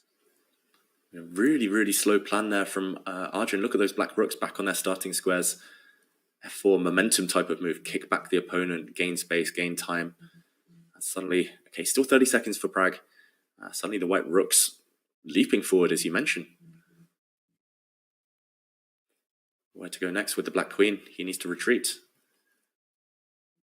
The rooks are coming in. Yeah, now maybe rook h5, activating the rook, hitting at the pawn on d5, and Pragg is going for it. Hitting a pawn. Everything's coming with tempo now as well. And that's a real warning sign in blitz. When things turn against you, you really start to feel it. You start to sweat, panic, and freeze. And no easy way to defend d5, this pawn in the center, Peter, because there will be tricks like c4 just opening things up, and open positions will suit white's rooks and bishop. Yes, and there is also this tactic that queen a6 check can be met by bishop d3, for example. Ooh. Arjun has made a move, knight e4, c4 on the board.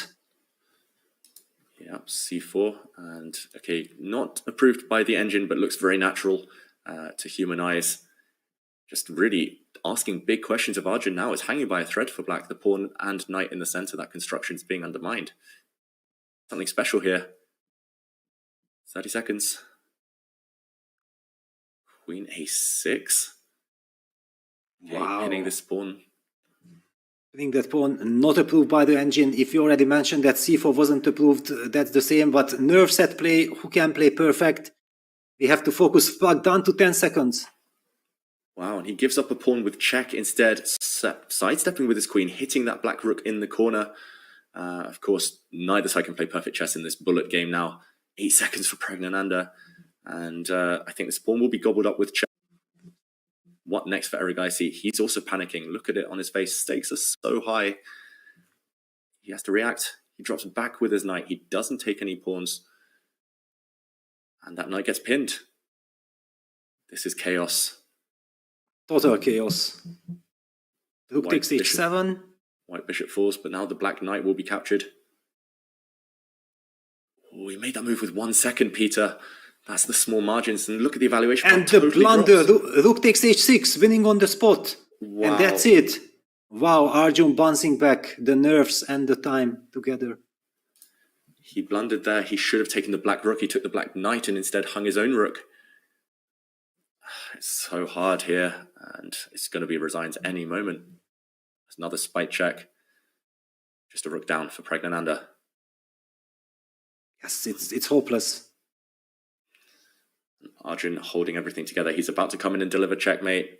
Pragg knows this is the end, and we'll see more chess. Again, another win for the black pieces and a handshake. ERIGAISI, he does it again, Peter. Amazing, completely crazy, and we see the nerves, the time, everything. And we are moving down to the sudden death blitz game, which will be 3+2 segment. I mean, incredible. It's the 6th win in this match with the black pieces. 6th win for black, and yeah, neither player will be enjoying that pattern of results right now. Of course, you mentioned it, Peter, sudden death. It's going down to 3+2 minute blitz, and it might even come down to who draws the black pieces. Imagine that. They will alternate colors. It's the next one to win who will progress. Or 2-game mini matches, it's literally the next winner. And in that case, you might want to be black between these two right now. Nerves are out there. They are.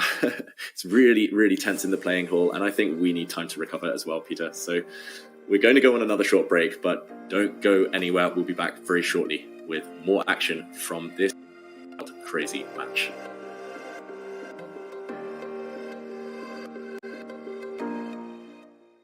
So now Magnus and myself are going to be taking on the Air Things Challenge. We're going to play chess, but with a twist.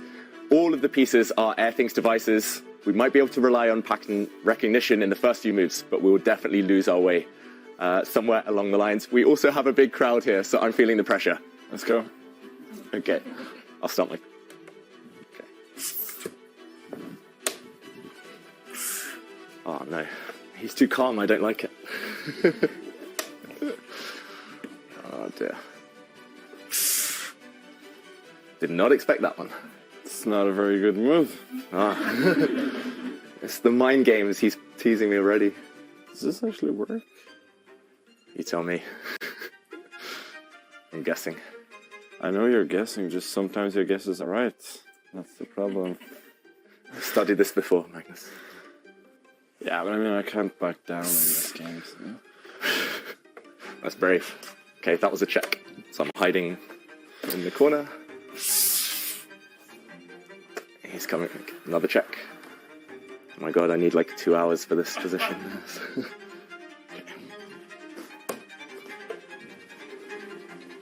Oh, I just saw a nice way to lose the game.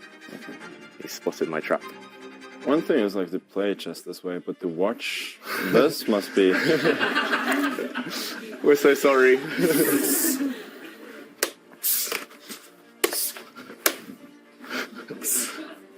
Ah. Oh my god. Oh. What is my...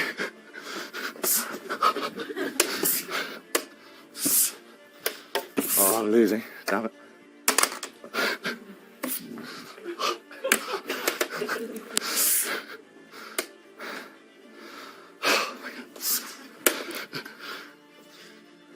Ooh.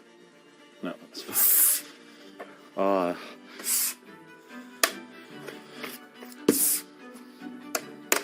This is a new queen. If you say so.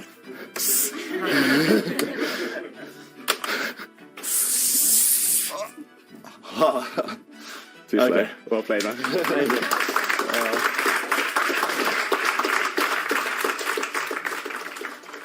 I think what helped, some pieces were exchanged early. The position was very open. I think that helped a lot. Like if we'd played a closer game, it would have been a lot harder.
Hello everyone and welcome back yet again for more action at the 2023 World Cup. It's been a marathon day. Feels like it's never going to end. The players have been cancelling each other out. PRAGGNANANDHAA against ERIGAISI, but finally we have reached that stage. After the score of 4-4, players are now in sudden death, so the next winner will win. We will find a decisive result. We will find our final semi-finalist. And it will be 3-minute blitz this time, 3 minutes plus 2 seconds on the clock. Time is lower than ever. We've seen the nerves that have appeared already with such high stakes. And Peter, all bets are off. What are we about to witness? Well, we already don't know. I just feel like it could be an incredible fitting finale if White ends up winning that final decisive blitz game. And it was a big question. Is it a psychological edge now to get the white pieces, or is it better to play black after black has won 6 games in this match? But I do feel like now that the pressure is off and Prague gets the white pieces, he has to forget about, playing safe, making a draw. He has to, first of all, he doesn't have to risk anything, because if it's a draw, the players are alternating colors, the match keeps on going on. I don't know what to expect. It's just completely crazy, insane action. Yeah, it feels like the players have had the results on their mind, and understandably so. But now it's just purely about the game. One game to decide everything. Potentially a spot in the candidates and a ticket to the next round of the World Cup. And ERIGAISI is the first to arrive. Where is PRAGGNANANDHAA? Just around 10 seconds left before the clocks begin. And they will start the clocks on the dot. That's how it works at the FIDE World Cup. PRAGGNANANDHAA arriving late, and with only 3 minutes on the clock, you cannot afford any slip-ups. He arrives just in time, I'm assuming. No, the clocks begin. Where is Prague? Yes, it's clear that, well, Arjun is definitely feeling very uncomfortable starting the clock, but the arbiter was there and he asked him to start the clock. Otherwise, he would have waited for his opponent, and Prague is not there. He's losing valuable time. Okay, he has the white pieces. He can play it safe if he feels like, but this is crazy. This is crazy. This has never been seen before. We've seen Magnus Carlsen arrive late to games, but this is even higher stakes and unforgiving. And there we go. It is a handshake. Prague has lost 30 seconds, 30 valuable seconds on the clock. And we know with White that is not great right now. And okay, we're off. It's the Reti switching things up. No more main lines, no more craziness. And it's B3. PRAGGNANANDHAA just avoiding all theory and taking his jacket off as well, Peter. Is this mind games, or is this just trying to get in the zone for Prague? Well, we don't know. It's but basically the approach is, let's just play chess. Let's forget about craziness. I want to be strategic. Whatever craziness was happening, it worked in Arjun's favor. I like his approach. It's a slow approach, not playing for an advantage, but just making sure that he can play sound moves. Yep, and there we go. Some very quick, very natural moves. It basically looks like a London system, just with reversed colours. And that's the one downside maybe with the Reti, that you allow these types of innocuous positions, but it's very much about understanding now. And I like the position that Prague has, very flexible, and who will understand, who will maneuver this position better? That's the big question. Still with 30 seconds down on the clock, it's not necessarily a good start for Prague. He just needs to get through this game. I think a draw here would prolong the tension. And of course, with White, at this point, any draw might feel like a win. So we see a trade of knights, and he'll step forward in the center very shortly with his pawns. Yeah, knight takes d7. It's kind of a typical idea, opening up that bishop. The big question, is he going to go for the c4 setup? You are a big maestro of this. What would be your suggestion? Yeah, I tend to favor playing with c4 rather than e4, just because it's not actually clear you ever want to step forward on the king side, and that tension is almost unbearable. But I really like what Arjun's doing here, gaining as much space as possible while White is indecisive. And okay, finally tension in the center. Yeah, I tend to favor these positions with an extra set of knights on the board, just because it gives you a few extra plans as White. But matter of taste, of course. Prague has a very healthy position, and yeah, it's all about the bishops. Black's bishop on h7 a bit stuck, even though it's on a lengthy diagonal, whereas White's bishop's on the long diagonal, looking very nice. But Arjun first to break up the structure, and White's queenside falling apart. He needs to compensate with dynamism here. Yeah, knight e5 played, queen c7. The a4 move was a pawn sacrifice, aiming to destroy the pawn structure. Typical Arjun, immediately creating some practical problems. Yeah, he's always asking questions. I think that's why I've struggled against him traditionally. Just every move, it's the most ambitious, it's the most testing. And okay, first he's the one to answer a question. Do you think he's going to recapture this pawn on d5 with his knight, with his pawn? Tough call, a very tough call. Intuitively, one would like to capture with the knight, I believe, but maybe capturing with the pawn is better, yes. And he captures with the pawn. Pragg grabs that pawn on a4. Now it's a very loose structure. White has a weak pawn on a4, but also black's d5 pawn is not safe. The bishop on g2 is eyeing that. Queen a5 played. Queen b3. Yeah, Pragg hits that pawn on d5, as you mentioned there, Peter. He's definitely sped up. Now the time difference is only a few seconds. It's now level on the clock, actually. Will the curse of the white pieces finally be broken? That's the big question. He's asking some questions, hitting b7, hitting d5. Maybe Arjun missed this last move. It's very annoying, this double hit on the pawns. Yeah, the pressure is hitting on. I just would like to very quickly say that what a good news that it's not an Armageddon. I mean, it's so nice that with an increment we will get a winner, because otherwise it would be very bitter. Yeah, I was discussing in Baku with Magnus whether, if Armageddon still existed, whether you could draw your way to becoming world champion. You could literally draw every game in the World Cup, win by Armageddon, draw every game in the candidates, hope the tie breaks come to your favor. But yeah, it's nice to see this decided with a decisive result potentially. But now Pragg, he's won a pawn. It's come at the cost of the bishop pair, Peter. Any compensation here for black? Well, if black's bishop would be on e6, yes, but that bishop on h7 is out of the game. I feel like white has perfect grip on the position. And the good news is within 3+2 seconds game that we won't be seeing flying pieces, because that's the horror of any kind of Armageddon. It's a great news that we have this, and Pragg has things under control. He does, and okay, a retreat with his queen. I think it's not just the fact that he's got an extra pawn here, but it's just the fact he has stability. Black has no pawn breaks. This black bishop on h7, normally with the bishop pair you say compensation, but this bishop on h7 is staring at a wall of pawns, and Pragg's just going to retreat. He's forcing off one set. There we go, that's an exchange. And black's remaining pawns are pretty weak on c5 and b7. Feels like Arjun's a bit in panic mode here, down on the clock. And those mind games at the beginning, it feels like they've worked perfectly in white's favor. Queen to e6 here, hitting a pawn. He's stable, Peter. Extra pawn here for Pragg. Yes, just defend this. The pawn on e2 is the soul of white's position. That's why we talk about a very stable construction. Pragg goes for knight e3. That's a surprise. Removing that fantastic knight from c4. Yeah. And apparently it allows black to play the stunning c5, c4, and somehow opens up the bishop. Will Arjun play it? No, he misses this opportunity. If Arjun were in a must-win situation, as he has previously been, I think he would have played that c4 move, just throwing away pawns, trying to get his bishop back to life. But now he's allowed Pragg to re-establish control. And look at that, Pragg was aware of black's plan. He has prevented that with his rooks right now. And okay, getting his queen back active. Still all to play for. Arjun just needs to get through this game. Remember, a loss for anyone now, and they will be out of the World Cup. Okay, 5 played. He's going to gang up on this white a-pawn. Yes, but white can just probably sidestep with rook a, b1 and target the b6 pawn himself. Oof.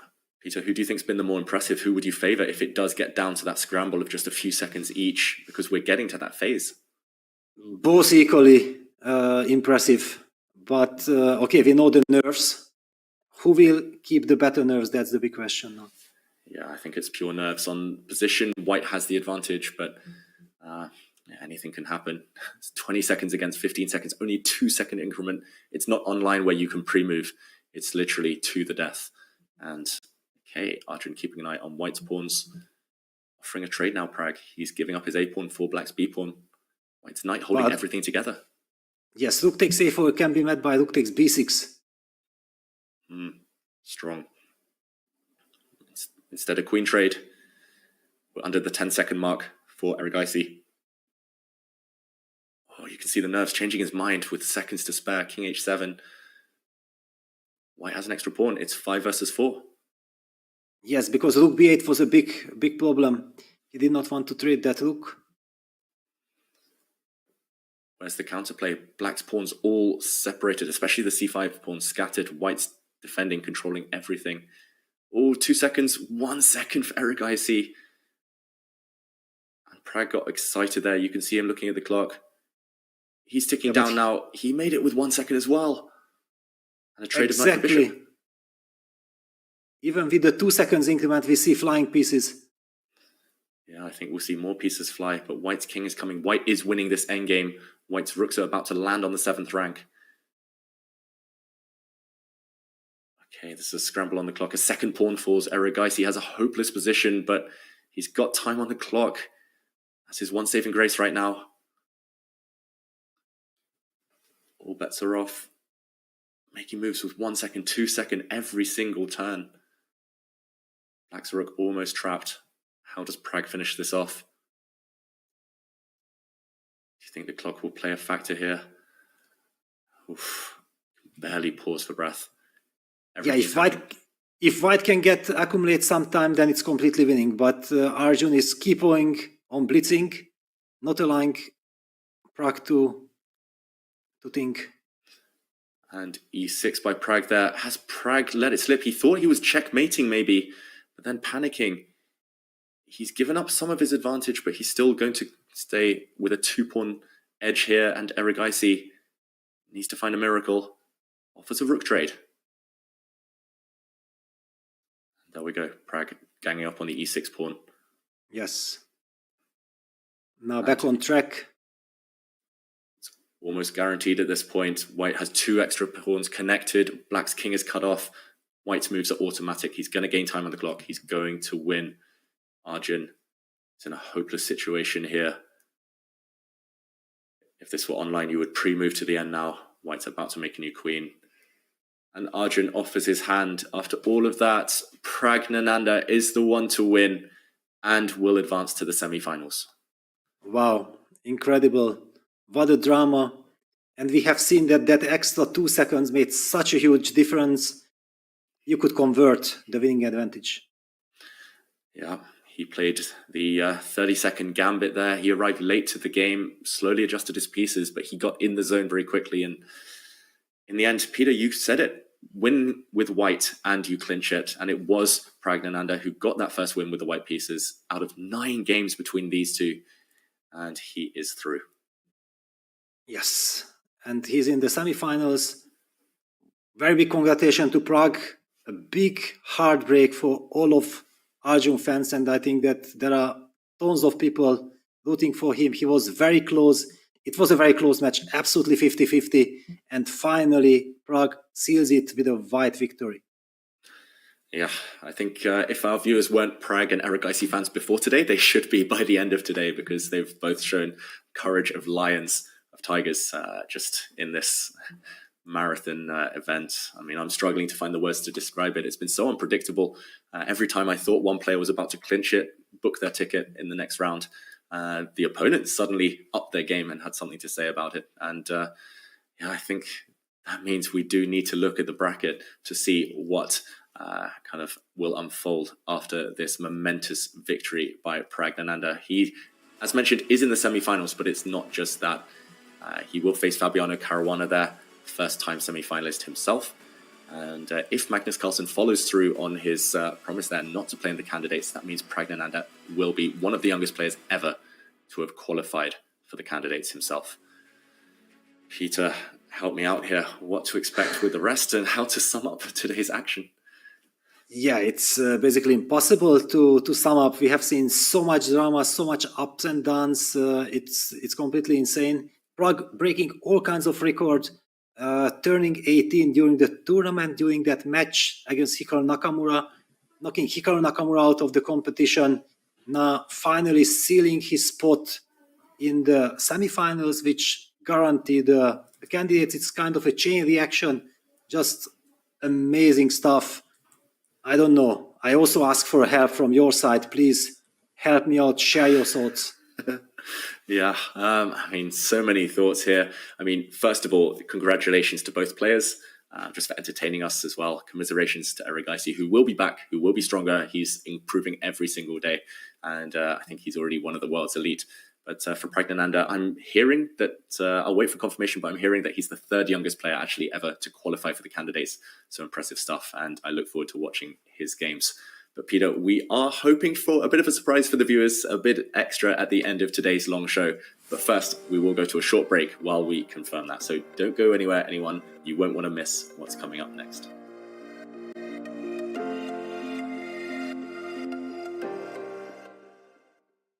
This August, engage in a battle of epic proportions against some of the most bodacious artists history hath ever seen. Behold, Raphael, the Prince of Painters, doth seek a fresh apprentice. Dost thou possess the prowess to impress him? Michelangelo, a true Renaissance man, painter, sculptor, architect, and poet, doth possess a myriad of artistic talents. Yet one wonders, can his creative genius translate to brilliance upon the board of chess? Prepare thyself for a game as dramatic as the Baroque paintings of Artemisia Gentileschi, one of the most expressive artists of the 1600s. A renowned sculptor, Donatello stands tall as one of the most important artists of the early Renaissance. His unique blend of creativity, aesthetics, adaptability, and patience maketh him a challenging foe. Lo, Leonardo da Vinci, known for his artistic talents, scientific curiosity, and innovative ideas, is the very embodiment of the Renaissance. He is not only among the greatest artists to ever live, but also one of the greatest thinkers. May fortune smile upon thee. Create thy masterpiece on chess.com. Cowabunga!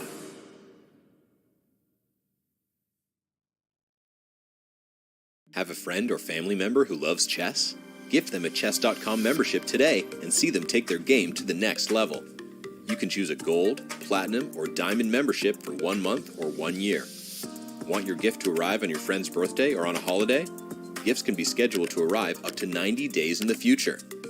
All premium plans include an ad-free experience, unlimited puzzles and lessons, and unlock all bots. Go platinum to add unlimited game review or diamond to unlock insights and coach explanations. Give the gift of chess today.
Hello everyone and welcome back to the final stage of our coverage of the FIDE 2023 World Cup today, and we are very, very lucky to be joined by the winner of that marathon quarterfinal.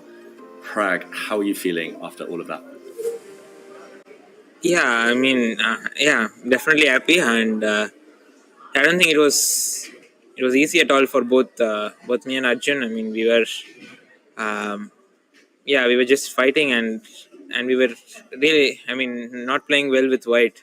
White was just losing almost all the games except like the two games in the start, and yeah, finally I managed to win with White, so that feels good. Yeah, I've got to say congratulations on winning in general, but winning with White felt like the breakthrough. Can you explain maybe what do you think the players with the white pieces struggled so much throughout the match? Yeah, I don't know. Yeah, maybe it's just hard to find ideas with White. For me, at least, Arjun is always very well prepared with both colors, and especially with black, is very strong. I mean, yes, he has these rapid and blitz repertoires as well, so to fight that, it's very hard. And I think I was just regretting why of playing this line again with White. This, I mean, the main line d4, c4, knight f3, knight c3. After losing the 10+10 game, and then playing it again with having just to make a draw. I mean, I could have played anything else, but yeah, after that, I was just trying to calm down and play my best and see how it goes.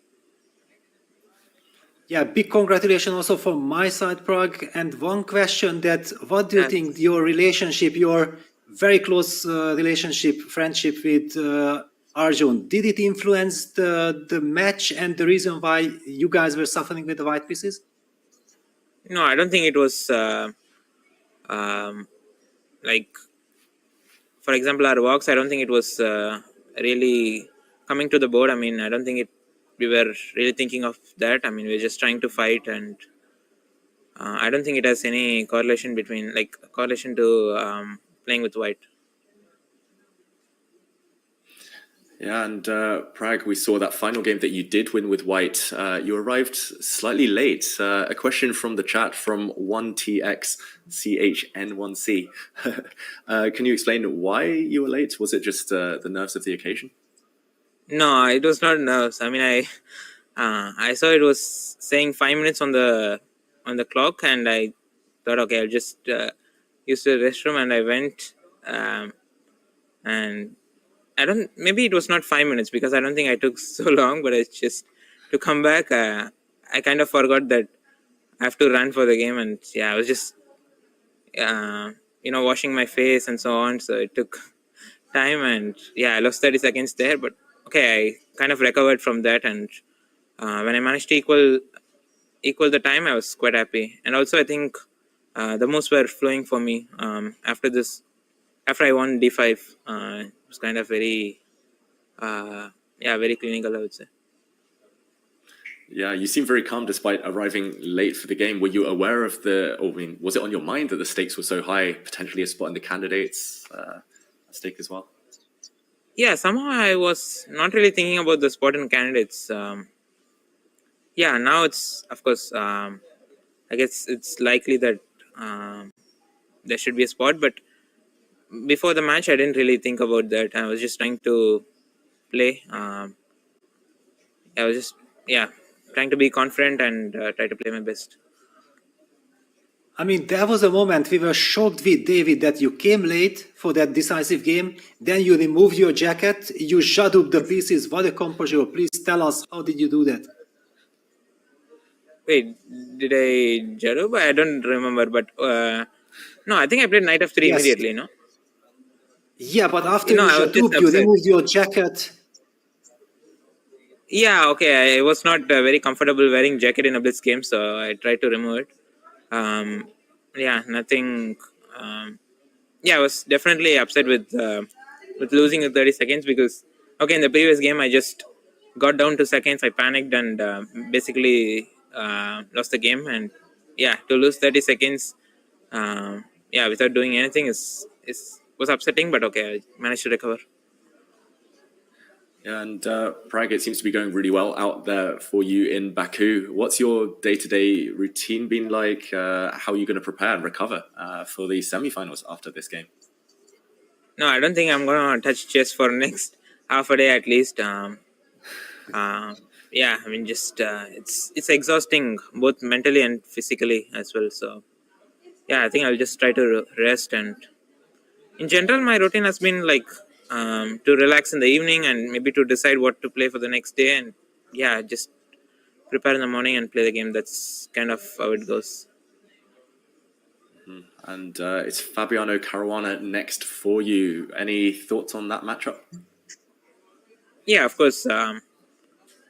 It's always a pleasure to play any strong players, and yeah, Fab is very strong, and yeah, I'll just try to play my best. I mean, that's what I'm trying to do every game. But yeah, some games I don't do, but in general, I'm trying to do that. But for now, I don't think I'll be thinking about that match. I'll just try to relax and yeah, also recover from this match. It was just crazy one. Yeah, that was my next question. I wanted to ask that tomorrow is a rest day. How relieved you are that after such a marathon match, you have that extra day to recover? Yeah, I think here every rest day counts, literally. After Hikaru's match, I really wanted a rest day.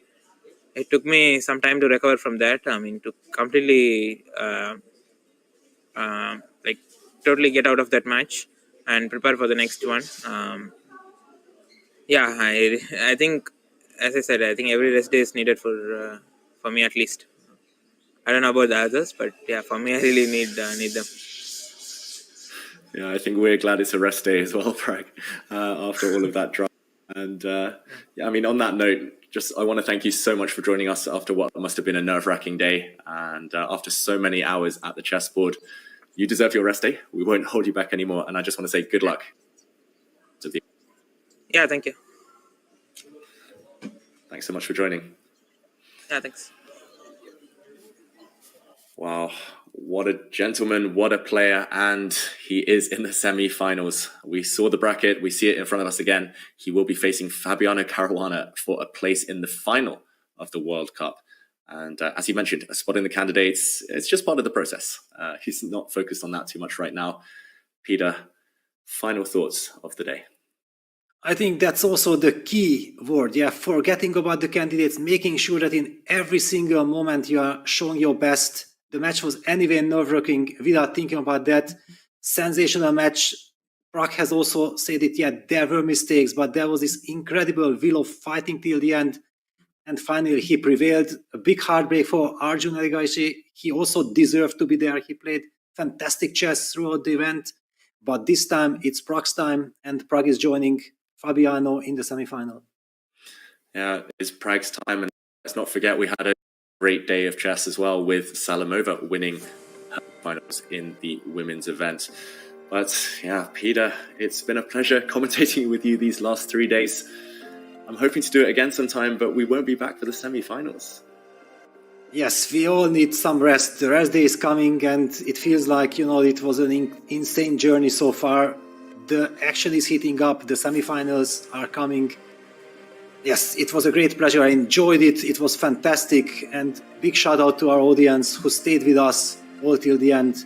It was insane action. Thank you very much for watching. Yeah, thank you everyone. I'm hoping we can team up again sometime, Peter. But stay tuned in the next few days, because of course the World Cup is far from over, and we will be, instead of us, having Tanya Sachdev and Simon Williams for the semi-finals. So you're in for a treat, everyone. Thank you for joining us, and we will be with you again after the rest day. Enjoy the rest of your day.